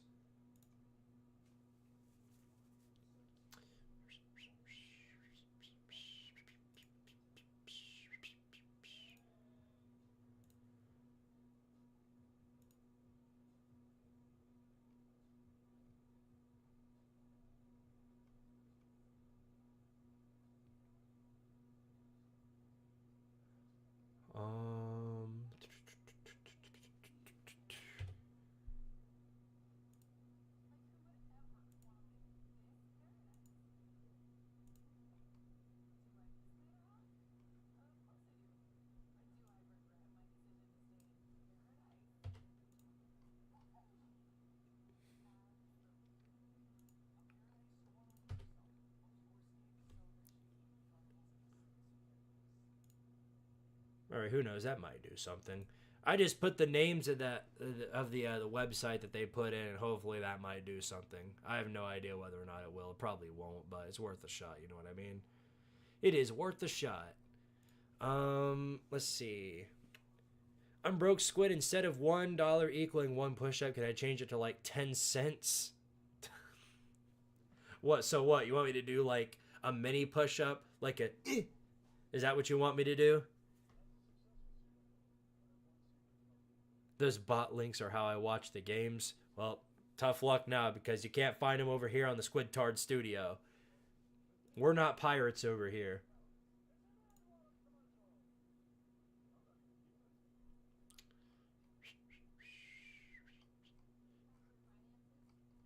Let's check the Twitter. Let's see what riveting information I can find on the Twitter page. I'm sure the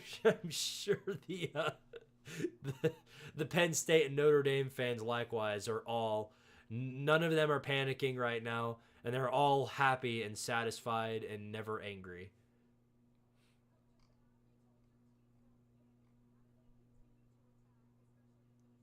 Yeah, and then you have the typical Ohio State fan. Y'all ain't even coming within 20 of Ohio State. Okay, hopefully that I did a little work on the bots. Hopefully that does something. Puts a little bit of the workload off of our hardworking moderators in the chat. So here we go now, fourth quarter. But it is 3rd and 2. It's an outside run, and good for a first down and a little bit more to the 20. and pushed into the 16-yard line. A beautiful jet sweep to Jaden Thomas. His first run of the day. Good for 19 yards. And it is going to be 1st and 10 at the 16-yard line. Notre Dame in dangerous territory for the Nittany Lions, who are just moments away from what looks to be a loss of their lead. The lead they've had for the entire game. Here we go. 3 receivers out. 1 moving in motion. Here comes Leonard. Back to pass, looking for a man down the field. Now he's going to throw late, throw into the end zone, and incomplete. But we have the poor noodle of ref ball has come out, and it looks like it's going to be on Penn State. The ref ball noodle has called in the Nittany Lions, and it says, get out of here. It says specifically this. Uh-oh. So do they call it pass interference? We'll see. Yes, they do. Pass interference. Pass interference on the Nittany Lions, which will put Notre Dame in 1st and goal. That is the worst imaginable thing to get if you're the Nittany Lions, because now Notre Dame has life deep in territory, and it probably means they're about to score here. The pool noodle of justice has made its decision. It's made its decision. Touchdown Jesus has put his hand on the great ref ball pool noodle, and it's 1st and goal from the 3-yard line. Man in motion coming up now. Handoff to Love, able to break a tackle, trying to get all the way, and on a second effort, he pushes the football in, and Notre Dame is on the board again. Touchdown, Fighting Irish. Rudy has taken the lead over the Nittany Lions. Big game James Franklin could not have come in more clutch, it looks like. Big game James Franklin. This is bad news. Bad news if you're the Nittany Lions. Your defense just not able to get anything going there. Ref ball screws you in the end. And now you got to leave it to Drew Aller here on this final quarter. Otherwise, you're in some deep hoo-ha is what's going to be happening.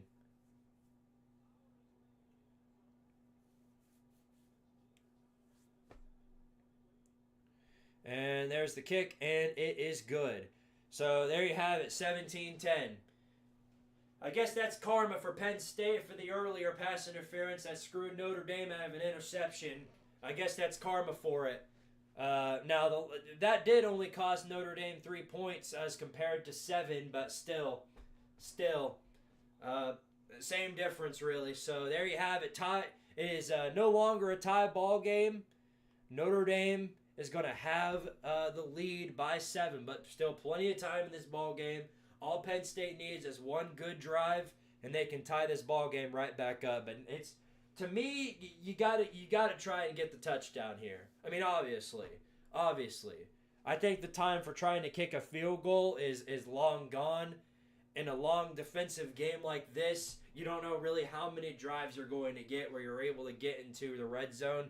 So you got to try and get a touchdown and tie this ball game up if you're the Nittany Lions.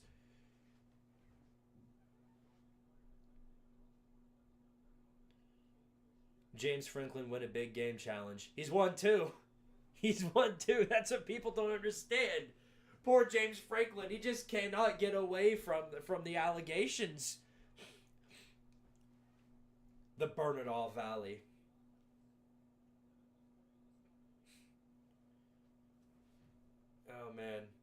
Oh, man. That's tough. Tyler Heller, thank you for the $5 super chat. He says, no reason for this super chat, just helping this goated YouTuber. Well, I appreciate that, Tyler. You're the GOAT for being a fantastic moderator tonight. You're the GOAT for doing that. And a fellow viewer of the Squidtard Show. Much appreciated, buddy. We'll add 5 more push-ups on the to-do list. We need a video of what Squid eats in a day. Oh, boy. That's going to be a long video. It's going to be a video of me in the drive-thru at Chick-fil-A, and then that'll end it.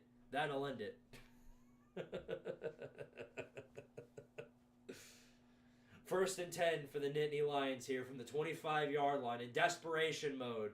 Here we go. What did they got? Drew Aller stepping way back out of the pocket. Throws. Got an open Tyler Heller, who's past what looks to be the 40-yard line. A great completion right there, but comes down hard.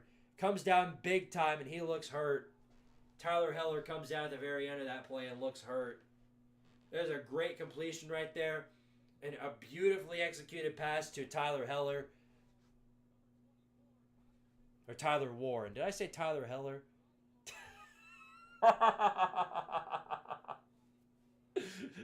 Shout out to my mods. But yeah, Tyler Warren makes a nice catch right there, but goes down and he gets hurt. Hopefully he's okay. He's up on his feet again, which is good. I have no idea how much longer he'll be on the field, though. I think he's going to have to sit out for what looks to be a drive or two.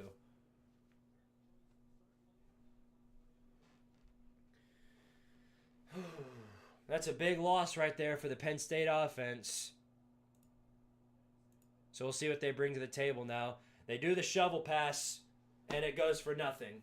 I don't know how many times these offenses are going to have to learn that play is that they need. If the NCAA is looking for anything to crack down on, they need to go ahead and outlaw those shovel passes. Those are the stupidest passes I've seen in the history of history, and every time I see it, it makes me violently angry. Of course, I will not perform any violence, but that does make me very angry. 2nd and 9 now. It's a run for Drew Aller, and Aller's able to get about what looks to be a first down. Close to it. Are they going to give him the first? No. He's about a centimeter short. So it's going to be 3rd and inches for the Nittany Lions, and they're bringing out the big boys here. Oh, never mind. They changed their mind. I guess it's a first down now for Penn State. Ref ball's really on one tonight, aren't they? They're trying their hardest. They're trying their hardest. From the 38, here we go. Man in motion for Penn State. Some play action. Looking for a man down the field. Aller gets the pass off complete for a first down and then some down to the 20-yard line. And Penn State's going to be in the red zone. Another nice completion right there. Khalil Dinkins able to get his next pass play. He's only had one pass the entire night, one reception, and it's only been for 1 yard. He finally got another one there. 12-10 left in this game, and Penn State is in prime scoring position trying to tie this ball game up with minimal time left to go. See what he's got here without Tyler Warren. It looks like Tyler Warren might be back in the game. Yes, he is. Tyler Warren is back. He's moving in motion. Handoff up the middle. No, he's moving on the outside. Got some yards to go. Allen gets a first down, and they're going to be inside the 10 now. Another huge run by Kaytron Allen, and they're in prime score position here on 1st and goal. Only about 8 or 7 more yards to go, and they can tie this ball game up.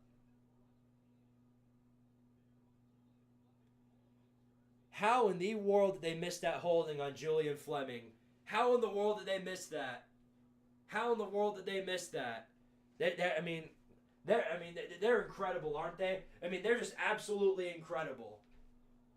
they're trying real hard. These Weeps are trying real hard. Here's a run up the middle right here. Allen again, nothing going for him. On that play. 2nd and goal. About 7 more yards to go.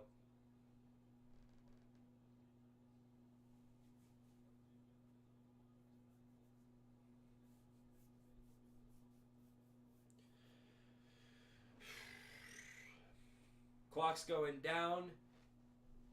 It'll continue to go down. And here they go. The Nittany Lions lining up. So they've got 8 yards to go here on 2nd and goal. 2 receivers out. Here's Aller. He's going to hand this off. Up the middle again. This time, it's going to be a nice run play. And Nicholas Singleton is going to push his way into the end zone.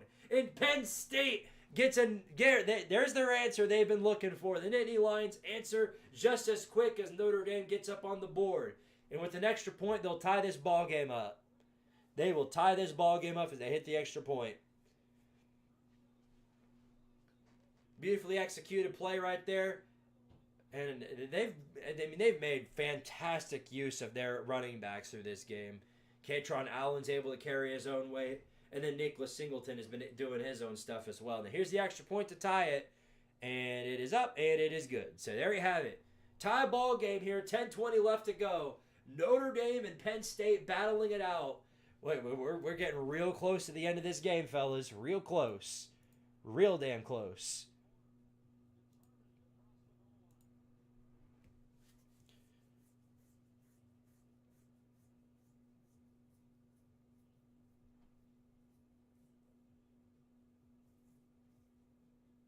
Sit down, Squid. You're making me nervous. Nervous about what? Me? I'm not nervous.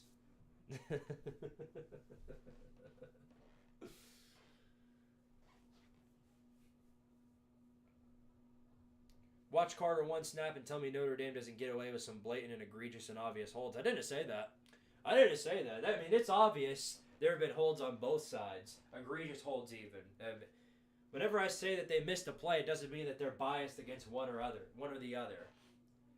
These referees have no affiliation with either school or either conference, so they have no reason to be biased towards anybody. Now, watching them be as dumb as they are is absolutely no reason. Absolutely one of the reasons why we need full-time refs in college football. But the NCAA is too stupid to take care of that. I bet they're too stupid for that. An actual reasonable thing that college football fans want? Nah. Let's keep witch hunting programs trying to lie about allegations for NIL. Let's keep doing that. Well, we're gonna get him now. We're gonna get him now. I'll tell you what. Bunch of dummies. Can't wait to rematch this whole game later. What are these two teams playing again later on down the line? Rewatch. Okay, there you go. That's fair. My subscription is gone. Well, resubscribe or something. I don't know. Any membership, any new members that join on this stream, I'll count that as push-ups. I'll count that as 5 push-ups or 2, depending on how big the membership is. The refs aren't biased; they just want to be involved in the game. If that was the case, they would have called they would have called Julian Fleming on that hold.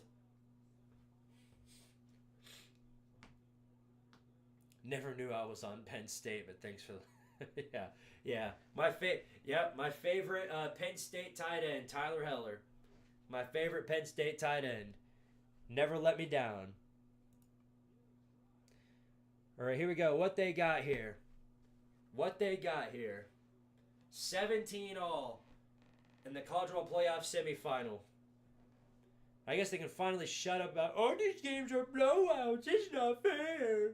Yeah, shut the hell up. Shut up.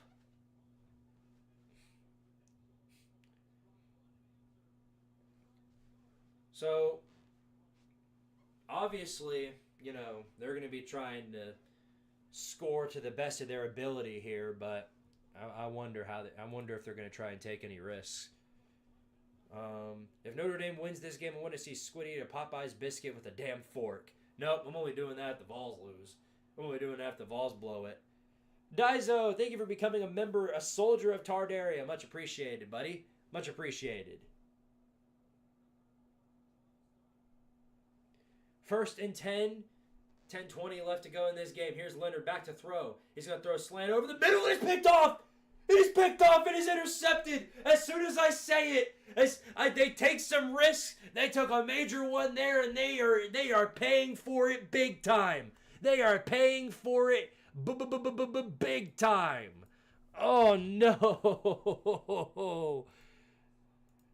Well, I guess we all got our wish. That's the last thing you needed. Donnie Dennis Sutton. Perfectly executed pick right there. Oh my gosh. The one time Riley Leonard doesn't throw it too high. Oh no. And Penn State's going to have this ball deep in Notre Dame territory. That's the last thing they needed. Absolute last thing they needed. Touchdown Jesus was not on your side there. That was James Franklin Jesus. Here's a run up the middle for Allen. He's able to get maybe 4 yards on that one. It would be 2nd and 6.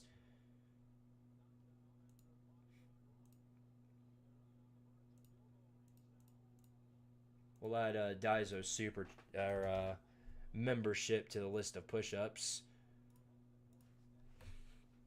But yeah, it's all that's partly due to the offensive line. Andrew, number 6 was open. Riley Leonard has so little time now to throw the ball that he's just having to just find people as quick as possible. Here he goes, Aller back to throw, looking for a man. He throws, it's overthrown and incomplete.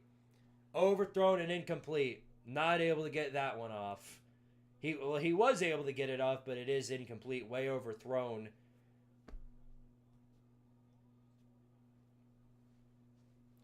It'd be 3rd and 5 now. 3rd and 5 for the Nittany Lions. If I'm them, I'm sending Tyler Warren back to pass right here. Trick him. You got to just trick him here. You got to pull out all the trickery you can. Well, they are going 5 wide here. They've got a man moving up to the pocket now. Man's moving up to the pocket. Here's on the run play. Yes, it's a design run by Aller, and he gets the first down and a little bit more. And a little bit more. They're inside the 25. Inside the 25, and the Notre Dame fans have that face called, they've got the weird screwed face. They have got the weird screwed face. They are in big time trouble. Big time trouble. They had Allen as an extra blocker, and it turns out to be the right move. Aller had a clean route. He had a clean route for a first down and a little bit more. James Franklin's excited. He's jumping around all excited. Clearly the double 6 Wombats working in their favor. 1st and 10. Penn State at the 25. Rolling out of the pocket. Here's Aller. All day to throw. Now he'll throw to the end zone. And it's picked off. He threw into triple coverage and it's intercepted. It is picked off by Kaiser. Kaiser picks it off, but we have got ref ball and interference incoming. Ref ball interference. What have they got planned here? Drew Aller threw in a triple coverage, but there is a flag on the play. What does the pool noodle decide? Marcus Allen's got a big old smile on his face. This might be a Penn State flag.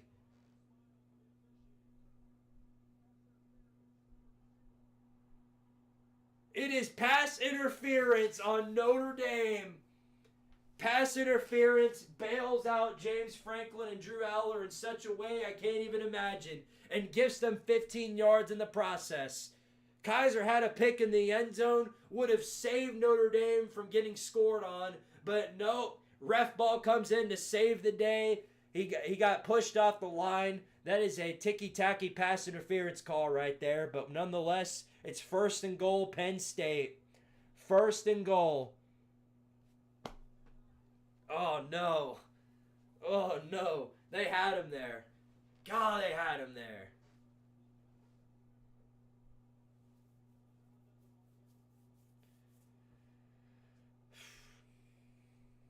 Yeah, Mac, I think the idea that Penn State was getting screwed by ref ball, I think, oh, no. Here we go. Here we go. Here we go. It's time. It's time. Guess what's being thrown on the field? The bottles are being thrown on the field. They're doing the Texas Longhorns mechanic. They're throwing shit on the field. They're completely irate and losing their mind, but the Nittany Lions do not care. Drew Aller does not care about your feelings. They are going ahead and running this ball right now. 1st and goal. Man in motion. Run on the outside for Allen. Able to break a few tackles and not much else. 3 yards out of that. 3 yards. Young man Connor, thank you for the $2 super chat. He says that PSU word I can't say on YouTube money they got from the government. Dadgummit. Hey, is that true? Is that true? The allegations will be stacking up. That's for sure. The allegations will be stacking up. They paid off the Big Ten. James Franklin paid off the Big Ten to screw over Ohio State and Michigan. That's why Michigan beat Ohio State, because James Franklin paid him off.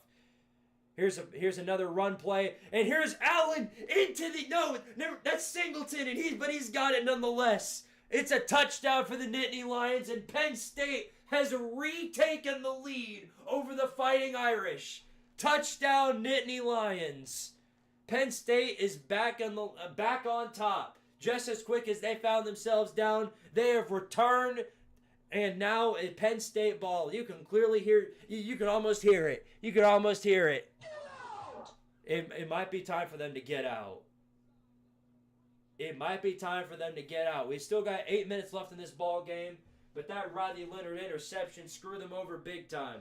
Screwed them over big time, and you can see the depression on all those Green fans behind that field goal. Here's the extra point, and it's good. Nailed it. 24-17. This is the closest playoff game we've had. This is the closest and most competitive playoff game we have had up to date, and it is going to be a barn burner. It looks like what's going to be the finisher. Is that what it is? Is that what this is? Are the referees biased against teams that aren't in a conference? Is that what it is? Here's a good one. I got a good one for you. Here's a conspiracy. Notre Dame is biased against Catholics.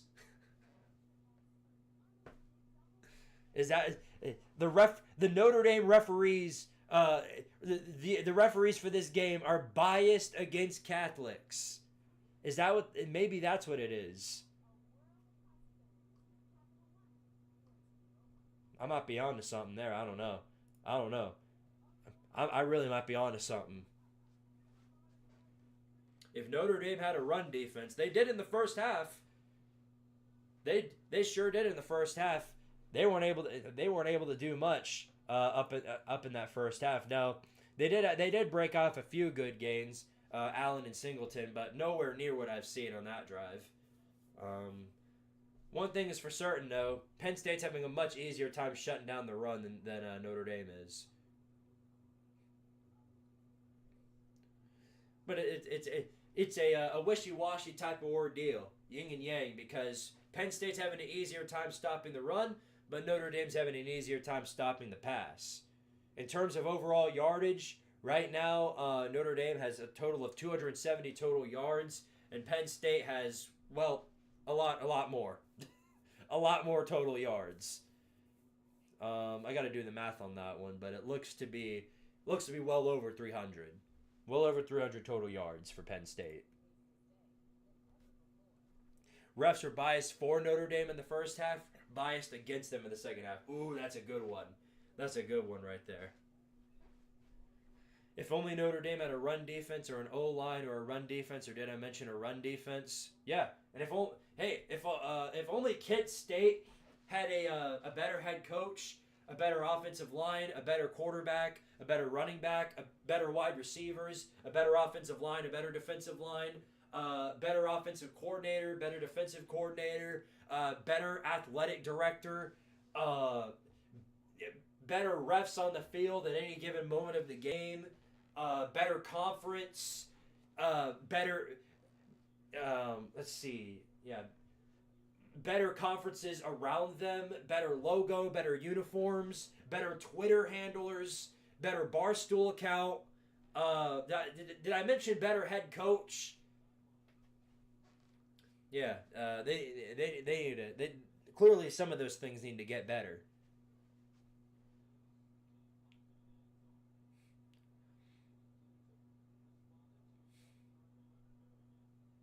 Yeah, clearly Notre Dame didn't have enough bottles. They didn't have enough bottles. They tried throwing all that crap on the field, and Penn State said, "Me no care," and they just proceeded to run the ball down Notre Dame's throat some more. So here we go. They're gonna take this kickoff out from the 10, and he trips up. He trips before he even gets touched. It's stopped at the 20-yard line, and that's where they're gonna start their next drive. Well, I guess the whole taking risk thing really backfired on Notre Dame, because now Penn State has the lead. Now I wonder if they're going to continue to take risks or if they're going to try and go back to the run game. They only had one successful running drive. through the entire ball game. So it's either that or, well, give it back to Riley Leonard and let him try and win the game for you. And we'll see what jurisdiction they come up to. 1st and 10. Less than 8 minutes left to go in this ball game. 4 receivers out. 5 seconds left on the play clock. You better get the snap off in time. And they're barely able to get it off. And it's a run up the middle for literally a big time loss. Not just no gain, but a huge loss right there. I'm surprised they were even able to get that off. You can almost take it as a delay of game, if anyway. Tried sending Price up the middle, and they're completely crushed. Maybe that's why they're not running the ball, because they only have one designed run play, and everyone in America saw that one coming. So it's 2nd and 14 now. 2nd and 14, pinned back at the 15-yard line. Quick, easy throw, complete. Got some yardage in front of him, and able to get quite a bit of yardage there. So it's going to be 3rd and short. 3rd and short right there. Able to get it to Greathouse, and this is going to be a 3rd and 3. 3rd and 3, they're at the 26. Got to get it to the 29-yard line. Clock's going down to 7 minutes left in this ball game.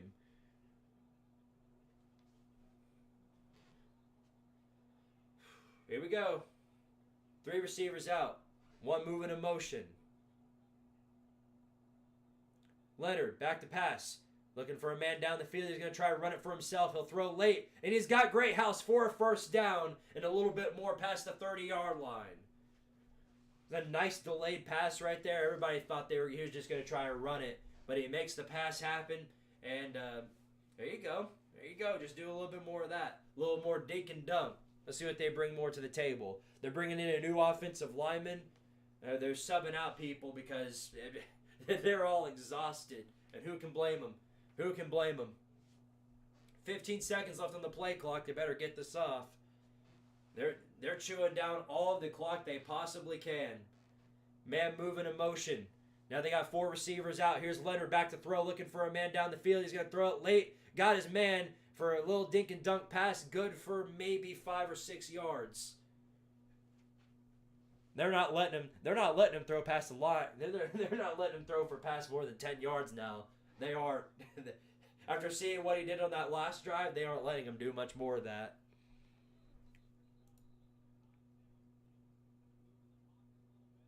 A mouse just jump scared me upstairs. Dang. Tell Georgia to keep away from you. Tell Georgia to keep away from you. That's not nice. 2nd and 4. They're trying to chew out all the time they possibly can. They've got 5:39 left in this ball game, and they're wanting this to be the last drive in regulation, it looks like. They don't want to give Penn State the ball back. Whoever thought Penn State would be the more aggressive offense in any given game? What a timeline we've come to. Really, what a timeline we've come to. 5:50 left in this ball game. Here they go, up the middle. Leonard gets the 1st down. At the 45-yard line, they are making some momentum here. I guess all those rumors about Ohio State and Michigan just being Penn State's kryptonite are really coming to light. 4 receivers out. Here's Leonard. Not much given there. They're gonna readjust right here. There you go, 4 receivers. 5:17 left to go. It's a speed option. Gives it to Love. He hurdles a man, but it's all just to get back to the line of scrimmage. So it's going to be 2nd and 10 or maybe 9. It's a beautiful hurdle right there. That'll go on the highlight reel when it's time for the NFL draft, but that's about it. That's about it. It doesn't do them any favors in the actual game. But they are going to be playing that one when he gets drafted.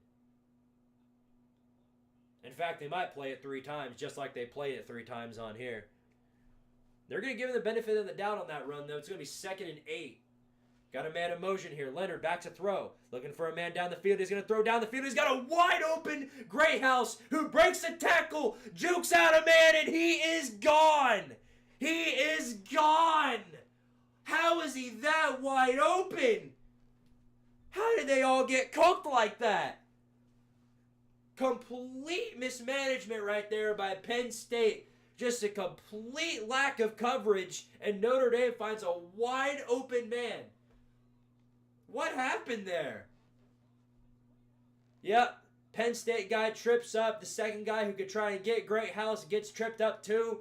Juked out by Greathouse, and he scores. He scores the touchdown to potentially tie this ball game up if they get the extra point with 4:38 left to go in the ball game. Best pass play all night, biggest play for both teams, and this extra point will tie it. Here it is, and it is good. There you have it. Tie ball game here in the Orange Bowl. In the Orange Bowl. What a crazy set of events. Miami Hurricanes are sitting in the cuck chair watching from their home stadium, Notre Dame and Penn State balling it out here in the latter half of this game. What a beautiful matchup we got. Deck-tuple overtime, here we come. You might be onto something there.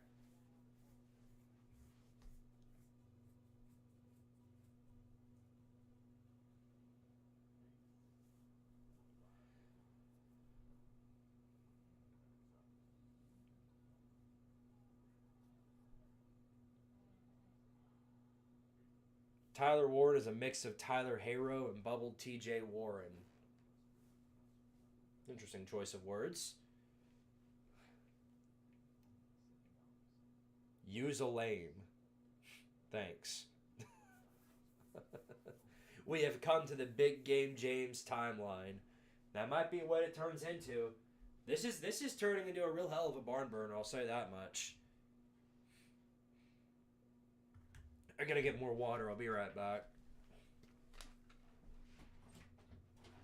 I'm feeling a little thirsty.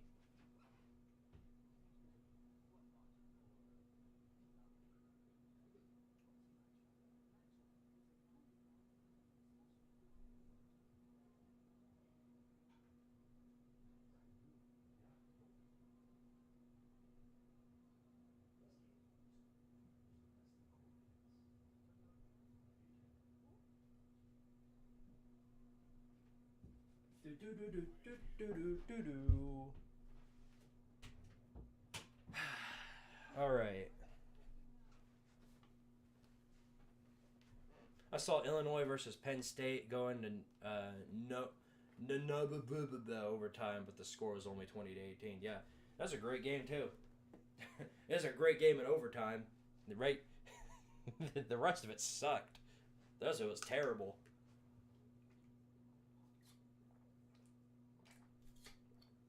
Here, I have no idea what these next 3 minutes are going to bring, so I'm going to go ahead and do these push-ups real fast. Here we go.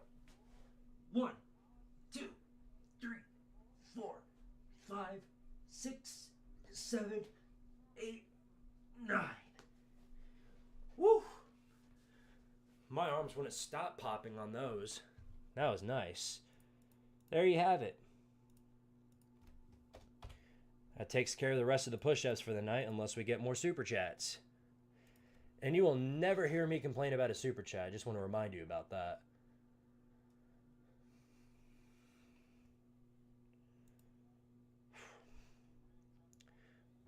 This break was brought to you by SAP. Yeah, well, there'll be a bunch of sad saps there's going to be quite a few sad saps no matter what the result of this game is. Dadgummit camera, cooperate with me. I think that's what we're going to do. I think we're going to get a second camera. I think it's about to that point. Have a secondary camera up here so that way I can just switch to the other camera when it's time to do push-ups. That's what we'll do.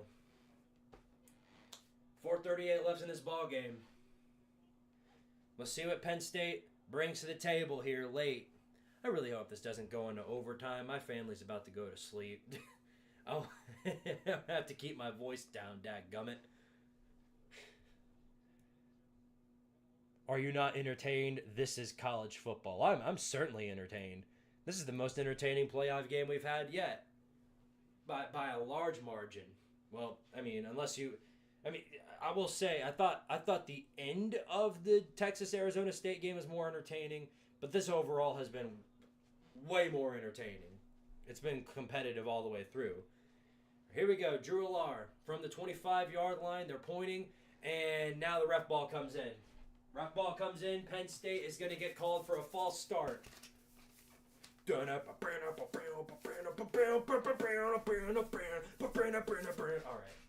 Enough of that.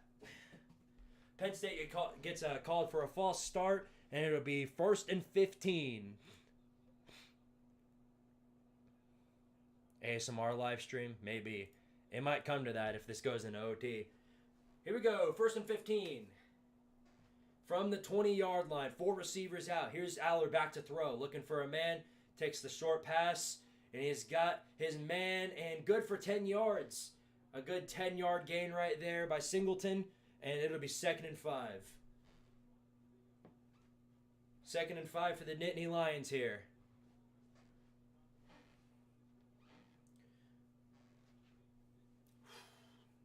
This is a game, all right. And if I had to guess, Penn State's going to try and milk out every last bit of this clock before they call it wraps. 4:10 left to go. Clock going down. Lined up in a box formation. Got a man in motion. Hands it off to Singleton on the outside run. He's able to break a tackle. Breaks another, but then gets tackled after the third one. Just enough to get about 2 yards out of that. And it'll be 3rd and short for the Nittany Lions here. This could come back to bite them if it's a 3 and out. So if I'm Penn State, I'm whipping out the best thing you've got for this play. It's 3rd and 3. The crowd's getting loud. Whatever Notre Dame fans in that stadium, they are getting loud. Both of these fan bases are way up north, and they had to come down all the way to Miami. So that's pretty funny. But 3rd and 3, here we go. 3 receivers out. Warren in motion, moving to the outside with the others. They're bringing the blitz. Aller back to pass. All day to throw. He's going to roll out of the pocket looking for a man trying to get there for himself, and he's not going to. He's not gonna. He is 2 yards short, and it is 4th down, and the Fighting Irish are going to get this ball back with under 3 minutes left to go in the ball game. Notre Dame with the potential opportunity to shut this thing down. And yes, they are punting. I thought for a moment they might have been stupid enough to go for it. Is this the big game, James, they were talking about? Uh-oh. Clock's going down. Under 2:40 left. Now they're going to punt. And there it is. All the way down. Inside the 25. And that's where they'll start their next drive. What could potentially be the final drive of regulation. Penn State's defense is going to have to step up big time here. How well can they do it? That's the big question. What does great legend Tom Allen of Indiana, who's also at Penn State now, what does he bring to the table here? That is the big question everybody's been waiting on. Here's the thing. If Penn State goes out and wins this ball game, I know for a fact, you better give Tom Allen some steaks. I know that for certain. Well, here we go, fellas. Comrades, comradettes, and fellow other Tarnarians. 2:34 left in this ball game. Whichever team comes out of this one with the dub is going to the national title. 2:34 left to go. Pass play. No, it's going to be a run up the middle. And a little bit of yardage right there. A little bit of yardage going. Maybe 9 or 8 yards right there. Jadarian Price, probably one of his best runs all night long. 2nd down and 2. Clock's going down. 2:13, 2:12. 4 receivers out. Taking their time. Might let this clock run down all the way to the 2-minute marker, and that's exactly what they'll do. 2-minute timeout, and that is where it'll stop. So, 2 minutes left to go, fellas. And then it'll be over. And then we'll get to see tomorrow which one of those fools are going to wound up making it all the way. I think having this on a Thursday night was a really bad idea, because if it weren't for all the snow coming down in the south, a lot of these kids wouldn't be able to even watch this game. They'd have to go to sleep. They'd have to go to sleep and get ready for school tomorrow.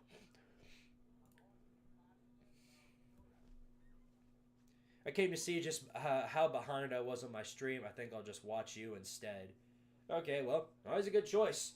You will never hear me complain about somebody watching me. We got 63 people in here right now. Appreciate all of you guys for watching.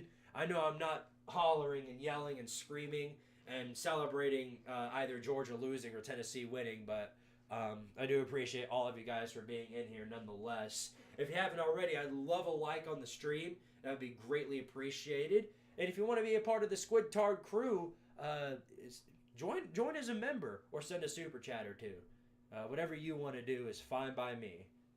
I just love the fact that you're here right now.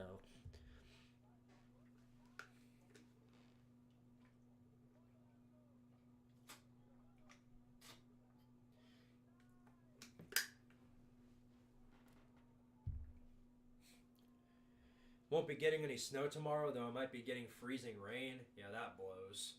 That really blows, because all that creates is icy roads with no snow to go along with it. I'm gonna have to wake up as soon as I wake up in the morning. I'm gonna have to immediately run to the store down the street in order to get the candy I need to survive. Cause I've gone through all my Christmas candy. This is all that's left. This is whatever remnants there are. There's literally nothing else left other than these 2 pieces of chocolate. That's all I've got left. So yes, I will need to go early in the morning to grab some. I have no idea. The snow's. I mean, it's supposed to start snowing early in the morning, but it's not supposed to get ugly up until around 10. Somewhere between 10 to 1, at least over here. So by that point, nobody's going to be able to go outside.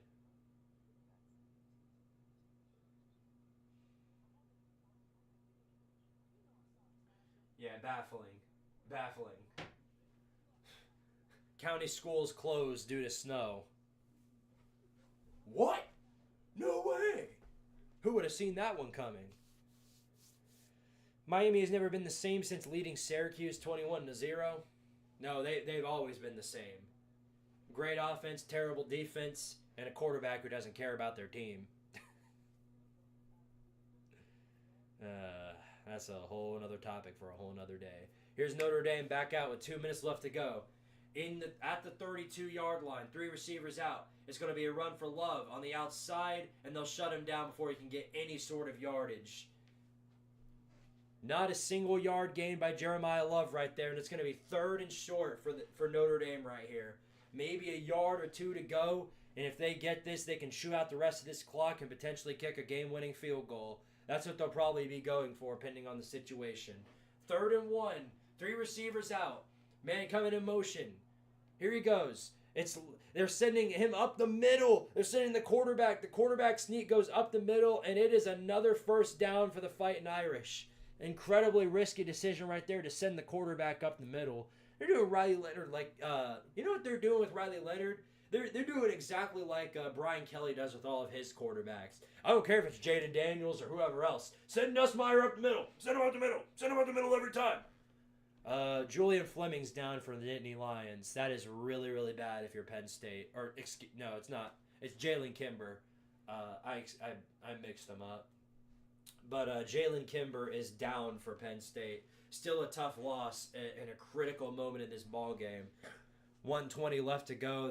They've got the camera pinned to Jeter now.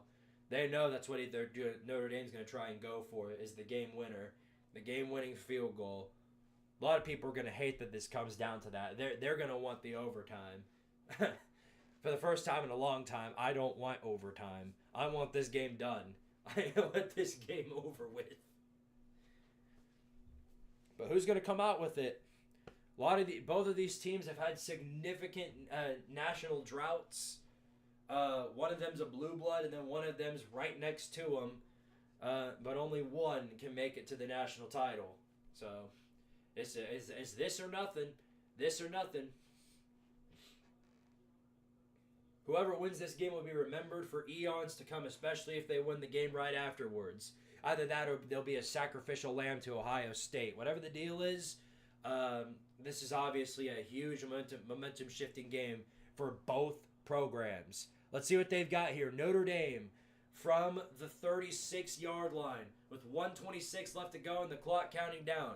Both teams have still got all 3 timeouts. Here's Leonard back to throw. All day to throw. Runs away. Now they bring the pressure, and he's going down with a sack. But there is some ref ball interference. And we got to whip it out again.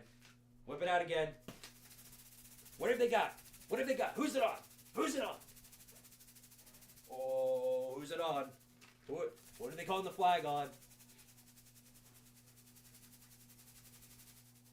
Oh, no. Are you serious?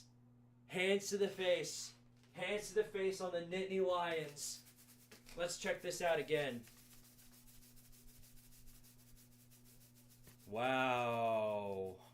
Wow, wow, wow. Ticky-tacky play.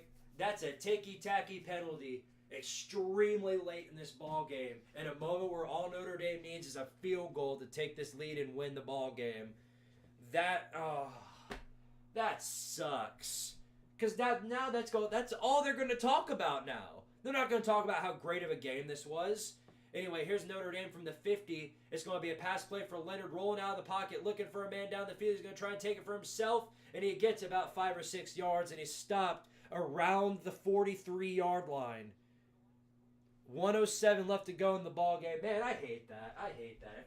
If it comes down to that, and that's all that's going to be talked about, is that ticky-tacky hands to the face call, and that's the only reason why Notre Dame won. That's going to be sad. They're not in field goal range yet, though. They've still got about 10 or so more yards. 2nd and 5, though. 2nd and 5 for the Fighting Irish. 4 receivers out. They're at the 44-yard line. Got to get to the 39 for a first down. Here he goes. Leonard back to throw. They're bringing the pressure. Carter misses. Rolling out of the pocket. Here's Leonard again. Throws late, and he just throws an incompletion. So it's going to be 3rd and 5. Abdul Carter was all over him for a second, but Riley Leonard's able to dodge him. But it's just going to be for an incompletion. So down to a minute left here on 3rd and 5.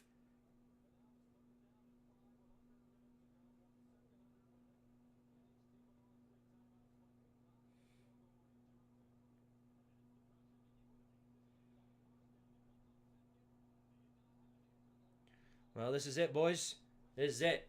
This is it right here. 3rd and 5. 3rd and 5 for the Fighting Irish. If they don't get this, I don't imagine they go for it. So it's this or overtime. Let's see what they bring here on the table. 4 receivers out. 4 receivers out for the Irish.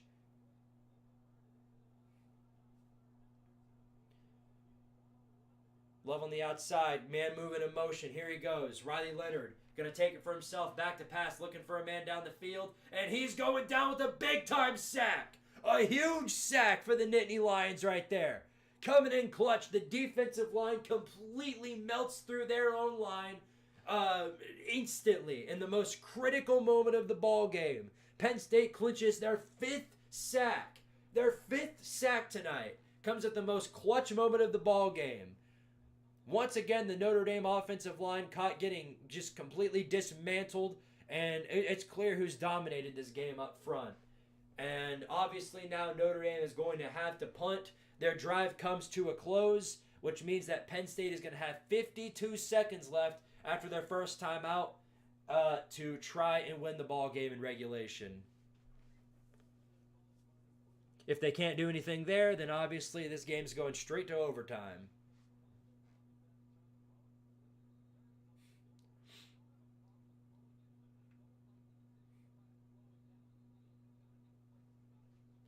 Yeah, this has been ref ball on both sides. Nobody's been getting the benefit of the doubt here. Nobody has. And nobody ever does. It just happens that some calls are more important than others. So, if you want to blame anybody, blame the pool noodle. So here we go. James Rendell is going to try and pin them deep and erase any hope of them ending this in regulation. Let's see what they bring to the table here. Here's the punt. Boop.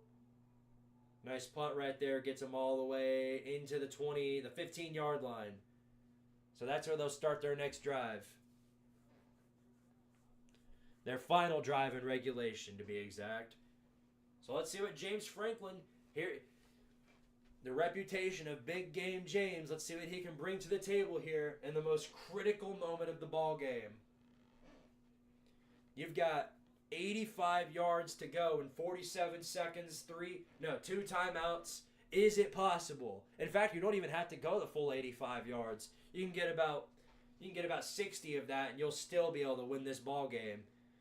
47 seconds left to go. Aller with 3 receivers, now 4.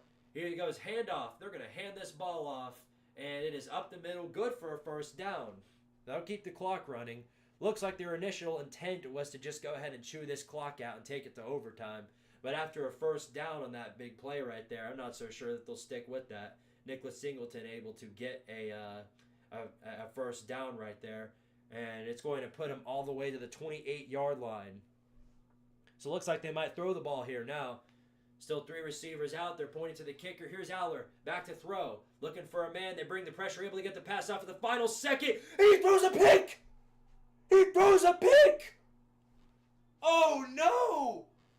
No! Aller, no! Drew Aller! Drew Aller! Drew Aller! Oh, my gosh. Touchdown Jesus said, you know what Touchdown Jesus said right there? Touchdown Jesus went like this. They went like this. Bring upon thy Sean Clifford. That is the most Sean Clifford moment I have ever seen. That is the most Sean Clifford moment right there. That is a certified Sean Clifford moment. But they are going to review this to see if it was a pick. Oh my gosh.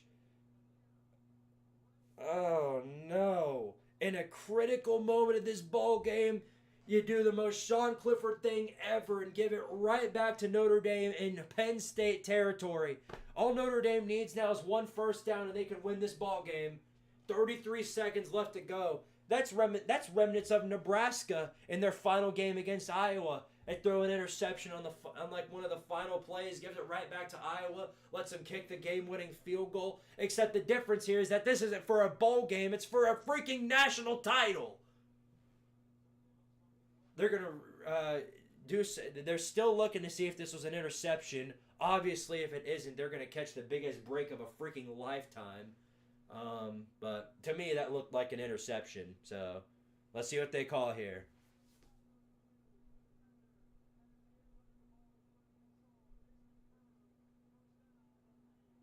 Yes, it is. Notre Dame interception. In the most critical moment of the ball game. How about that? I mean, you couldn't have drove that up worse. Christian Gray makes what could have been the biggest play of the game. Christian Gray. Now let's see what Riley Leonard can do. He runs it for himself, not quite able to get there. They've got 3 timeouts to work with. He only needs about 5 more for field goal range, but he's able to get 5 out of it right there. Notre Dame uses their first timeout. They're pointing to Drew Aller on the sidelines. They're going to make him feel guilty as hell for this. I can already tell. I cannot believe they just did that. Oh, man.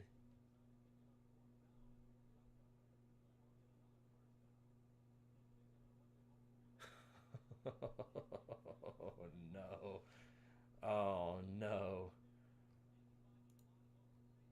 Penn State fans are going ballistic in the comments. Yeah, I bet. What else could you do here?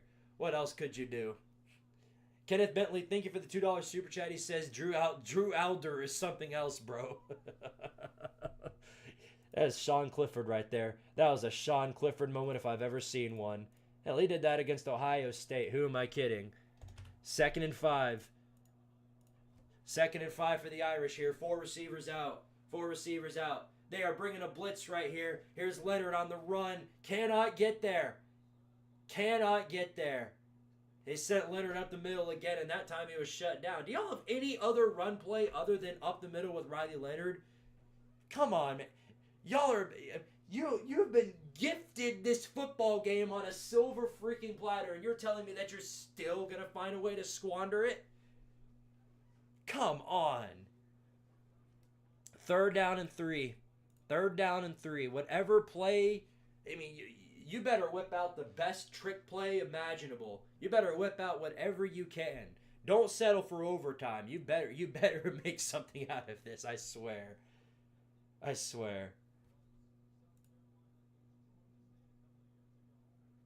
Mitch Jeter has a chance to win this ball game for y'all, and of course my thing just crashed again. My Chrome just crashed. Perfect timing, just like Drew Allar crashed.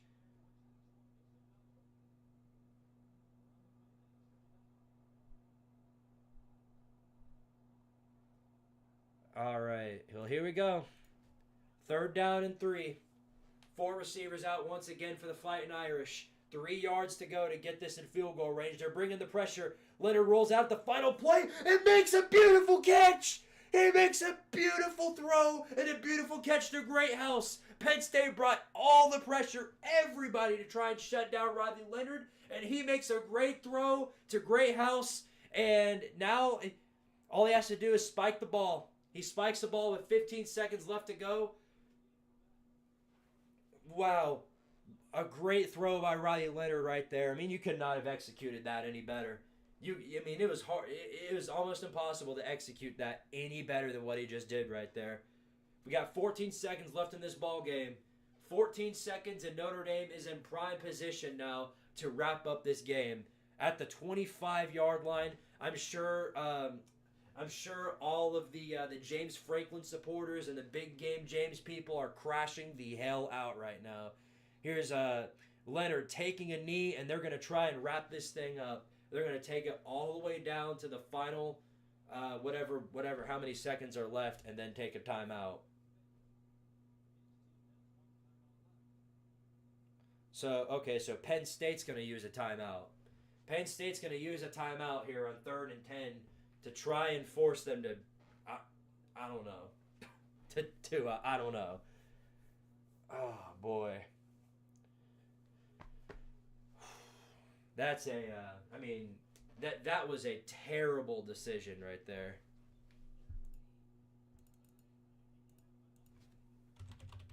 Hold on, I gotta put that one on Twitter.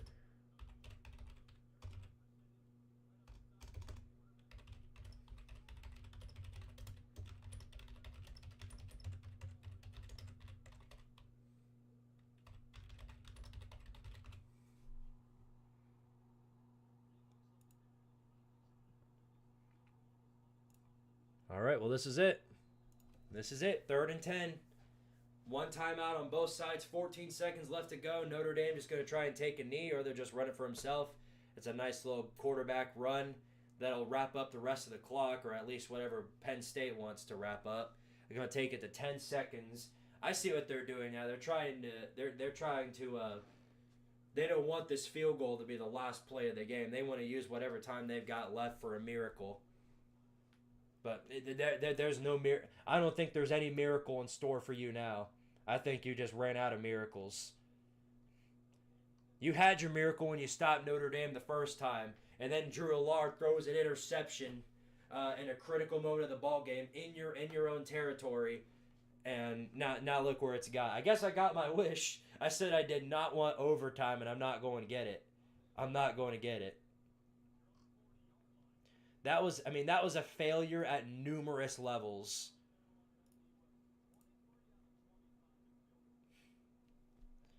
Oh, man. Well, I guess the game's going to be given to the better quarterback. That's all I can really say. Here's Mitch Jeter. 12 seconds left on the play clock. 41-yard attempt. Here it is. 41 yards to give Notre Dame the lead and send Touchdown Jesus to possibly a national championship bid. Here we go. 12 seconds. Here he goes. Jeter on the kick. It is up. Nailed it. He nailed it.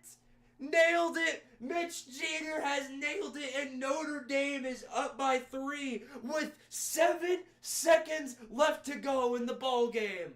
They're showing James Franklin on the sidelines. Big game James comes in at the clutchest possible moment imaginable.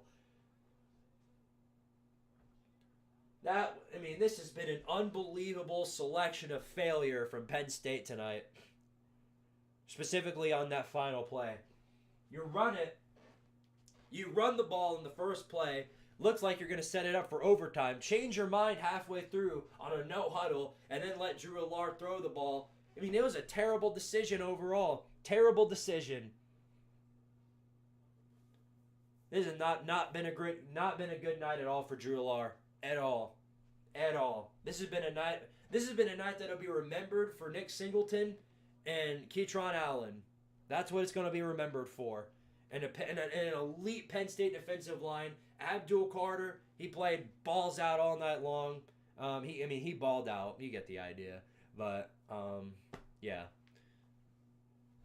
Drew Allard just doesn't have it. He just doesn't have it. I don't know if it's a James Franklin thing. I don't know if it's just the way the offense runs. I don't know if it's just him. But whenever he shows up against this elite competition, he just doesn't have it. That's all it comes down to. Now, again, every quarterback Notre Dame has played in these playoff games has not done much of a lick of anything. Curtis Pork was running for his life the entire game. Gunnar Stockton doing the exact same thing. Drew Allard was probably, despite the fact that he was not playing good at all tonight, he probably played the best of the three. All right. Yeah, I can tolerate whatever else you want to say, but I got to put you in timeout for that one, buddy. We don't do that around here. I get you're pissed. I get you're big mad, buddy. Sucks that y'all lost. We're probably going to lose. 8 seconds left in this ball game. Let's see what they've got on the table. Pass play here by Aller. Throws, and it's way out of bounds, incomplete. Was he throwing that to his girlfriend in the stands? Waste 4 seconds on the clock. 4 very valuable seconds, but they've got no timeouts to use.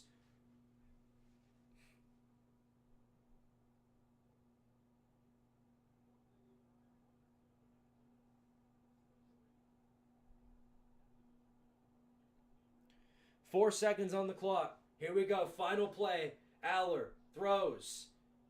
Back laterals it. Trying to do something. Laterals it again. Back to Aller. Laterals it at the final play. And it's thrown way out of bounds. And that is it. Rudy is going to the national championship. You just heard that. Touchdown. Jesus is going to the national championship. This is the world we're living in, chat. For the first time in over 10 years, Notre Dame is heading to the national championship for their first national title since 1988. For a chance at their first national title. We'll see. They might be a sacrificial lamb to Ohio State. We'll have to see what they look like tomorrow. But yep, you heard it. The Fighting Irish have prevailed, and Notre Dame has won the game. Big game. James Franklin comes in clutch in the final few moments of the ball game. And as you guys already know, it is time. Penn State, Drew Aller, James Franklin, you can officially... I don't make the rules. I just tell you about him. That's all there is to it.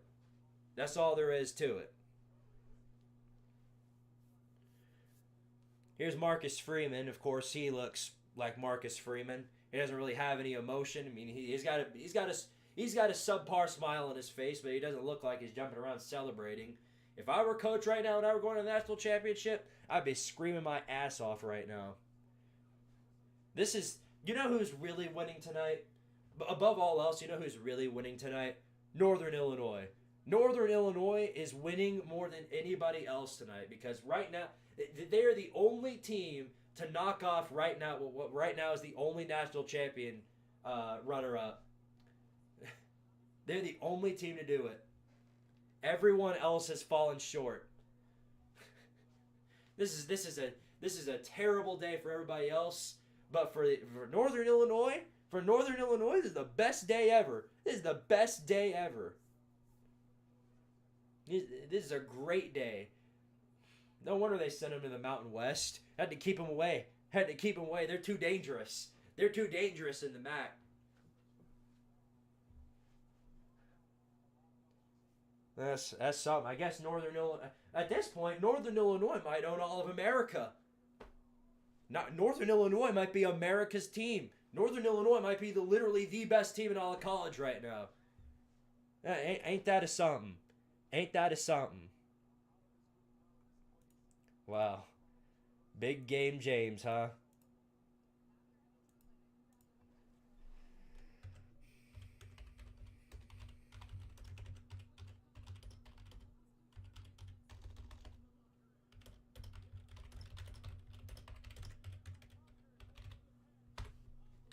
Touchdown Jesus is real and here on earth.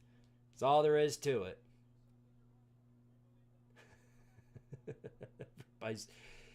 I mean, who, what if, I really wish I could go back in time. If I had a time machine, I would love to go back right now. Right to the moment that Notre Dame lost to Northern Illinois, and then just go in a bunch of Twitter comment section and tell everybody, hey, it's okay. It's okay. This team's going to the national championship anyway. This team's going to the national championship anyway. And then I'd be able to save a literally a universe worth of receipts. Oh my gosh. Congrats, James Franklin. You get to keep your stellar reputation. NIU watching these playoffs, so smoking that Irish pack. Is NIU versus Michigan, would that be the real national championship? Would that be the real natty? That's a good question to ask. You think James is gone? No. No, he's not gone. No. They're not going to fire him for losing in the semifinals.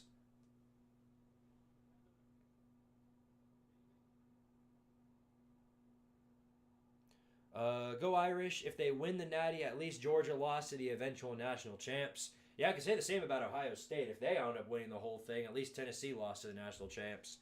The only bad thing about that is that the blame would be shifted on just you were playing a better team rather than your own faults. I got a million on Ohio State, though.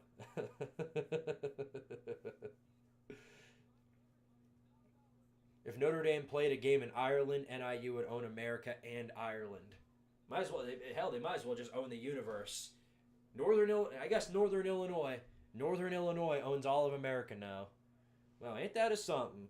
Notre Dame 3-0 in the playoffs, 3-0 in the 12-team playoffs.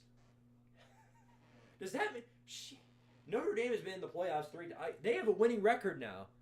Ain't that crazy? Isn't that absolutely insane? Notre Dame, with all the times they've been in the playoffs, they got blown out. Both their backs blown out in the times that they were in before. But now, here they are. Marcus Freeman, 3-0 in the playoffs. Marcus Freeman. You know who, now that I think about it, there might be a bigger loser than Penn State tonight. You know who the biggest loser of tonight is? Brian Kelly. It's Brian Kelly. Think about it. Brian Kelly has been in the playoffs 2 times with Notre Dame, and both times he got dominated. He's 0-2 in the playoffs. Meanwhile, here comes Marcus Freeman in the playoffs after a loss to Northern Illinois. 3-0. 3-0.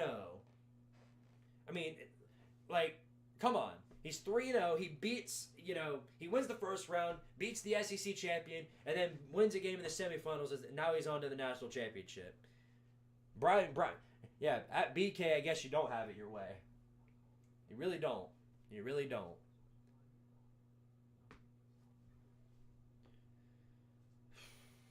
Now's your chance to send some super chats because in a minute I'm going to wrap up the stream. It's 11:21. Most of my family's going to sleep now. It's on a school night, so even though nobody's going to school. There's about to be 5 to 6 inches of snow tomorrow. Wow. I mean, that was crazy. That was a crazy moment in history right there.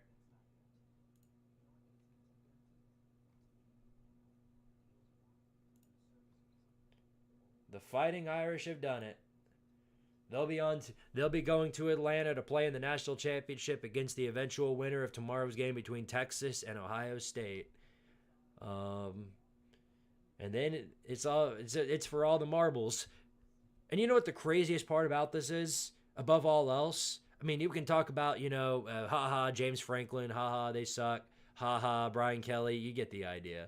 Think about it this way. For every playoff team that wins a playoff game, they get like $10 million from their win, which is evenly split up amongst evenly split up in the conference. It's given to the conference basically. So they get $10 million, and all of that's given to the conference. So if Ohio State winning 2 playoff games, they get about $20 million. All of that's given to the conference, which then is split up amongst all of the conference teams. Notre Dame has won 3 playoff games. $30 million. $30 million. All theirs. Every dime.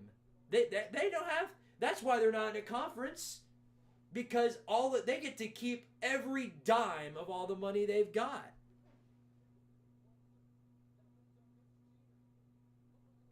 They get to keep every single dime. $30 freaking million. Even if they wound up losing in the title game, literally, even if they wound up losing, they've got $30 million to use on whatever the hell they want. NIL, scholarships, transfer portal, whatever they want to do with it. They've got $30 million to use. I bet your ass right now Notre Dame is finishing with a top 5 recruiting class. They're getting whoever and whatever they want in the transfer portal. They want a quarterback, they're getting it. They want a receiver. They need some extra receivers on that core. They're getting it. They need a new coach. They're getting it. They have enough to afford Marcus Freeman's buyout and then some. They don't even need to do that though.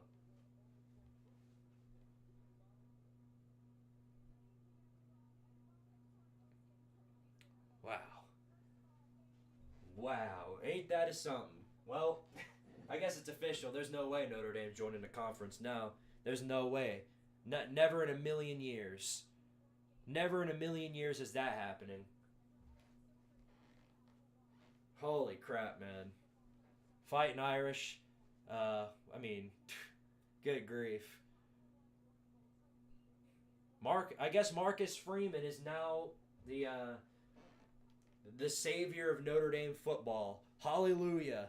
Hallelujah, huh?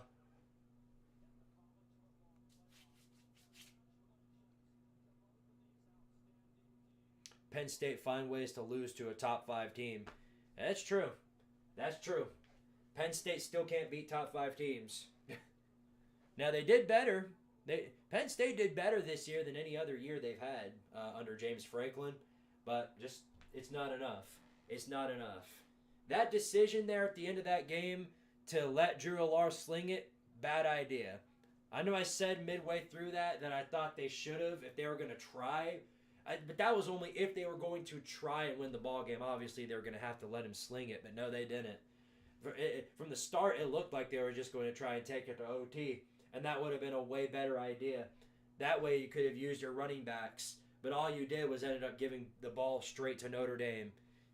I mean, you let them have this game. That's all there is to it. You can cry about the refs all you want. Boo-hoo, the refs cheated us out of a bowl game. No, if there's anybody you want to cry about Drew Allar. Drew Allar. He's the reason you lost. Above anything else.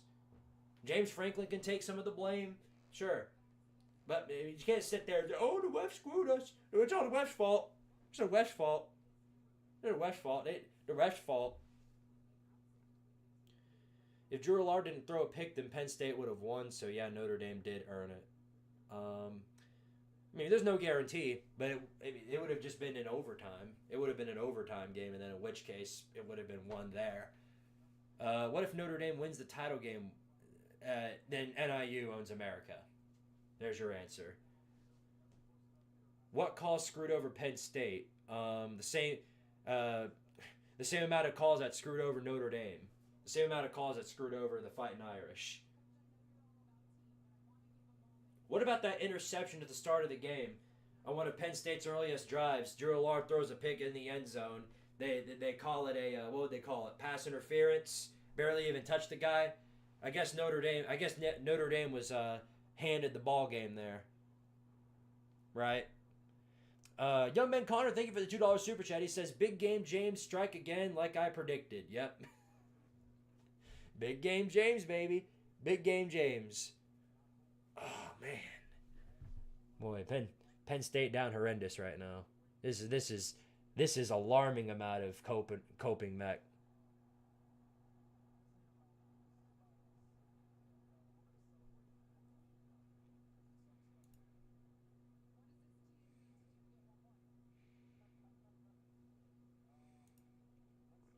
Mac, not once have I ever said that ref ball has decided a game favored a team all season long. Yes, ref ball decides games sometimes. Yes, ref ball makes horrible calls. But to sit there and say that ref ball it's all fault of ref ball. Penn State would have won this game if it were for ref ball. They just hate Penn State. It's obvious that why would the refs? Let me ask you something. For what reason would the refs have to benefit Penn State? Like, what reason would the refs actually have to benefit them?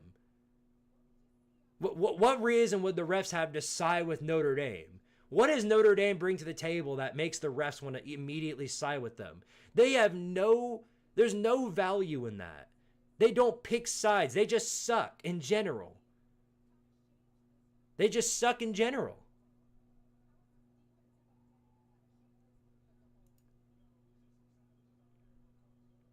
I mean, come on, man. Keep it real with yourself, bro. Keep it real.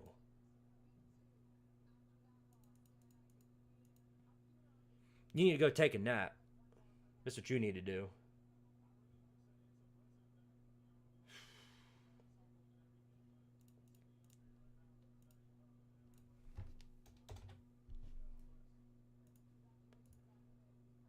Penn State, get out. That's right. That's right. NIU is the real national champions if the Irish win the title. Molly with the sexual tension. I think her name is Sexual Tension, if I'm being honest. That's down horrendous. That's wrong. That's wrong. She's a person just like everybody else, man. When you say the refs had the fix in general, and it was only the reason you lost, it just shows you are salty. Yes, they suck and we need full-time refs, but there is no conspiracy. Andrew's absolutely right. I don't know how much clearer we have to be. I really don't know how much clearer we have to be about all of this, man.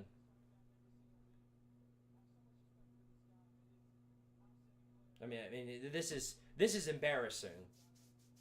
I mean, this is really humiliating, man.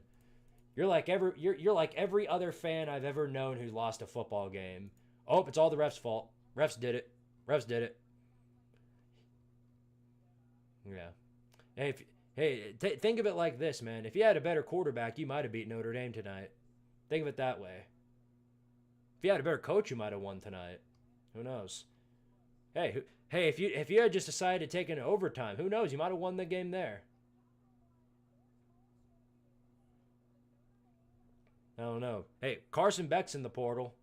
Carson Beck's he's got a do not contact order in the portal. Who knows? Who knows? Maybe you'll get lucky and he'll come to Penn State.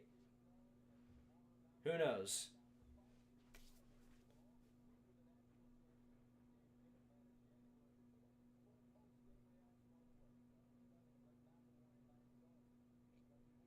Why are Penn State fans crying like y'all would be? Why y'all would beat Ohio State or Texas?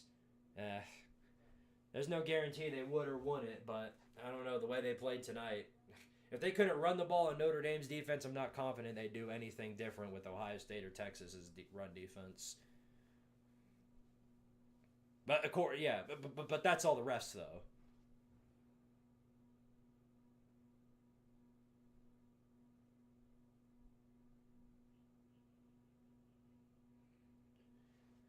Carson Beck for Jacksonville State. No, he's not that down horrendous. Come on now. Miami from 10-3 to 8-5 with Beck. I don't know. I don't think they fall off the map that hard.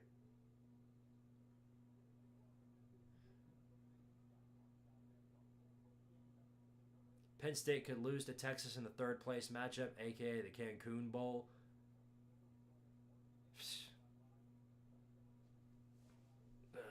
Maybe. Ohio State could have its worst game in the Natty. That too. You never know. Momentum's a huge thing, but I don't think that's happening. I don't think there's going to be a scenario where I think there's a scenario where the other team could have their best game, but there's no such thing as a team in the Natty that shows up with their worst game. There's a lot of teams that have shown up with their best game though. Michigan gave it their all last year. Georgia the year before against TCU. You know.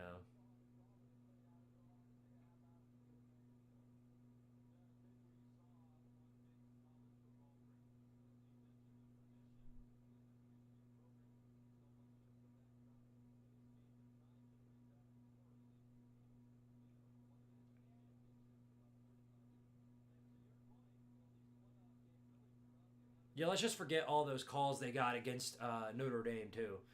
Let's just forget all those bad calls they had against Notre Dame too. You know, the interception at the start of the game. Let's forget about that. Let's forget that ever happened and just pretend that Penn State was the only one who got bad calls ever. You're right. You're right. Turns out the refs have it out for Penn State. Yeah, turns out they were all turns out they were all Ohio State fans that just really, really, really hated Penn State and James Franklin. It turns out they hated Drew Allar too. Turns out they just didn't like him. They just wanted them to lose.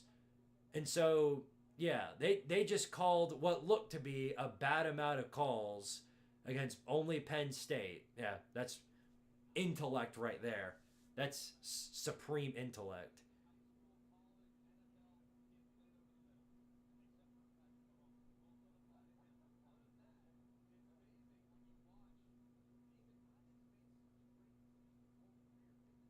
Can't wait to see the Dogs be in Tank Bowl next year. Oh, that's a dream scenario right there. Georgia in the Tank Bowl.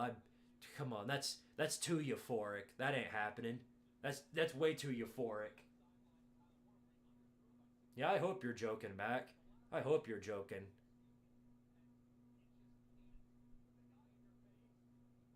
What a second half. College football is the best. Yeah, this has by far been the most competitive game. Even after my favorite team, the Oklahoma Sooners, left. I'm a Big 12 fan for life. Hey, Big 12 was fun to watch this year. I'll say that much. The Big 12 is certainly a grand old time of fun, to say the least.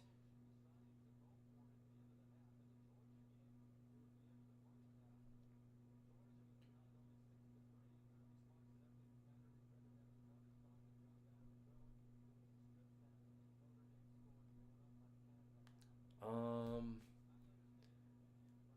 I thought the officiating wasn't that bad this game. A few missed holds on both sides. Yeah, exactly, exactly.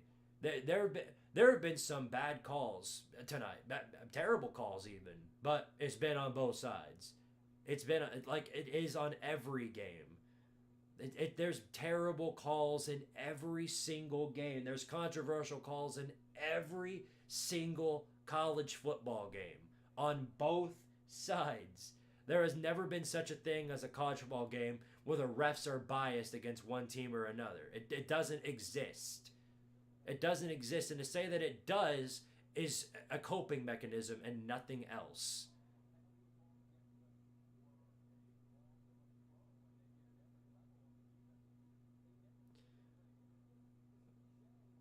Two and 10 for Oregon and Georgia is my prediction. A surreal collapse like FSU. S Swat comeback win. Never.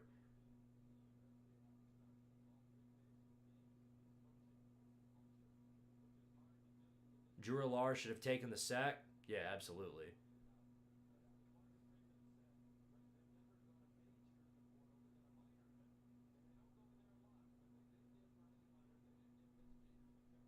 2 interceptions are white from Notre Dame from the refs. Sorry, not sorry. Should have capitalized. Mm-hmm. Yeah, this. That's what. I'm honestly glad that it ended the way it did. I'm honestly glad that it ended the way it did because that would I mean, Penn State lost that game because of their own tomfoolery. That's all it comes down to. They had plenty of opportunities to win that ball game. If Drew Lar did not throw an interception on the on their final drive, it would have been an overtime game. They might have still lost. They might have still lost, but it certainly would not have been like that. I will be the one fan in Depressed Valley to say that despite all the mistakes in play calling, this was still a close game and, in my opinion, a pretty fun game to watch. Well, fun for us, the spectators. Bro, I'd feel terrible if I were a Penn State fan.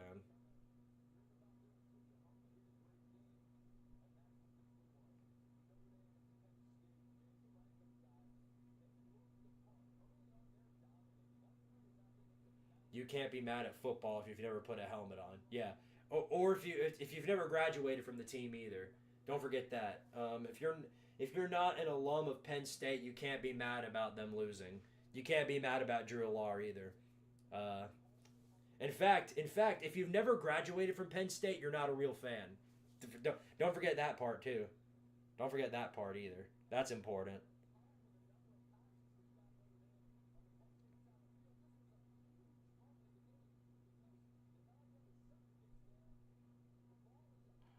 Penn State would have 100% lost in overtime? No, that's not guaranteed. They were running the ball way better than Notre Dame was. They were running the ball way better than Notre Dame was. And you're talking about a tired Notre Dame defensive line? I feel like Singleton and Allen could have definitely made some damage there. It would have been way safer to try and take it to overtime. I don't understand why they did that. God, that was so stupid. So stupid. That's what's going to be talked about, or hopefully that's what will be talked about. Not anything with the refs or Drew Lar, but James Franklin's foolishness to try and get something there. They had 85 yards to get down the field, and if they were just going for the field goal, there still would have been 60 yards to go. You know what I mean?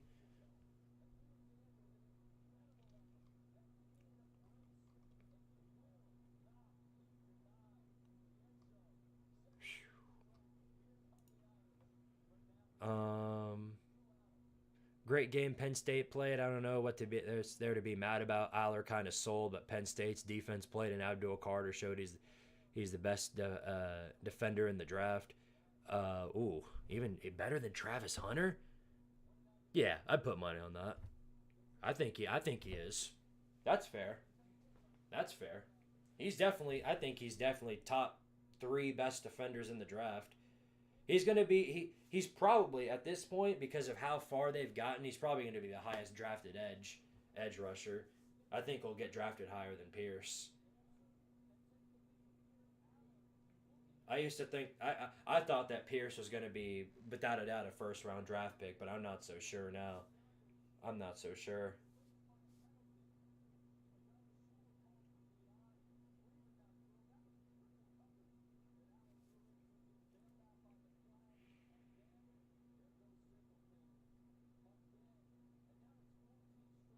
I want Nebraska back in the Big 12. I can assure you that wouldn't do anything good for Nebraska. There you go. There's a reason Penn State lost right there. Great house. Friggin' I still can't believe that. There's a reason right there. You might want to tell your corners next time not to trip. You might want to tell your corners not trip when trying to cover Jaden Greathouse. Jaden Greathouse literally wide open because the defender covering him tripped, and then he juked out another guy and made him trip too. God. Womp womp. Oh, so funny.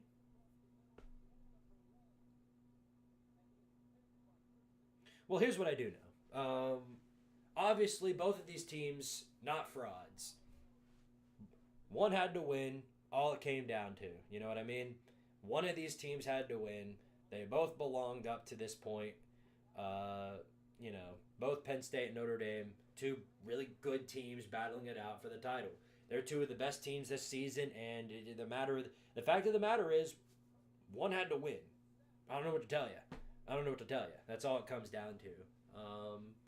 Hopefully Texas Ohio State is as good as this game was, but it might be. We have no idea how that's going to pan out. We have no idea how that's going to pan out. Ohio State's about to take Texas behind the woodshed. Shocker. I wouldn't doubt it. I would not doubt it at all. All right, how many push-ups we got? Oh, 4. Easy money. Let's see if my arm's got any strength left. Notre Dame 7-0, by the way, versus ranked opponents. Ranked opponents, by the way. 7-0 versus ranked opponents. But still going to beat Northern Illinois. It is going to be so funny. It's still so funny to me how Notre Dame is 7-0 versus all the ranked opponents that they played, but as a loss to a MAC team. I mean, what bigger shit post is that? Like, you cannot make that up. Now we need a home and home. We need Notre Dame next year to travel to Northern Illinois. Make it happen. All right, 1, 2, 3, 4. Oh, nice popping right there, and there you go. Oh, well, that was fun. That was a fun game, despite the fact that it was a low-scoring defensive slugfest. They've got James Franklin here, and they've got Drew Allar along with him. I'm not listening to what he's saying, but I'll have to listen to it some other time for sure. Oh shoot! Let me go ahead and I forgot to hold on. Silly me. Got to add Daizo to the membership list. Shout out to Daizo for being a part of the membership crew. Where are a lot of people saying Penn State was taking Notre Dame behind the woodshed? Gone. Well, fellas, that's going to do it over here in the Squidtard channel. Fans to cope. Just in time to watch the Penn State Get Out video. Yes, I'm going to be working on the Penn State Get Out video tomorrow. It should be out tomorrow afternoon. You guys stay tuned for that.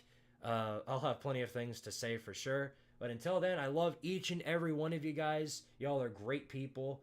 Of course, shout out to Notre Dame for making it to the national title game. I will see you guys tomorrow, same time as now, 7:30, for, of course, the Cotton Bowl between Ohio State and Texas. But that's going to do it over here. We'll see you guys tomorrow. Until then, love you guys. Power to Tardaria, of course. And I'll say it again. Why don't I say it again? I have no idea what else I could close it out with. Power to Tardaria.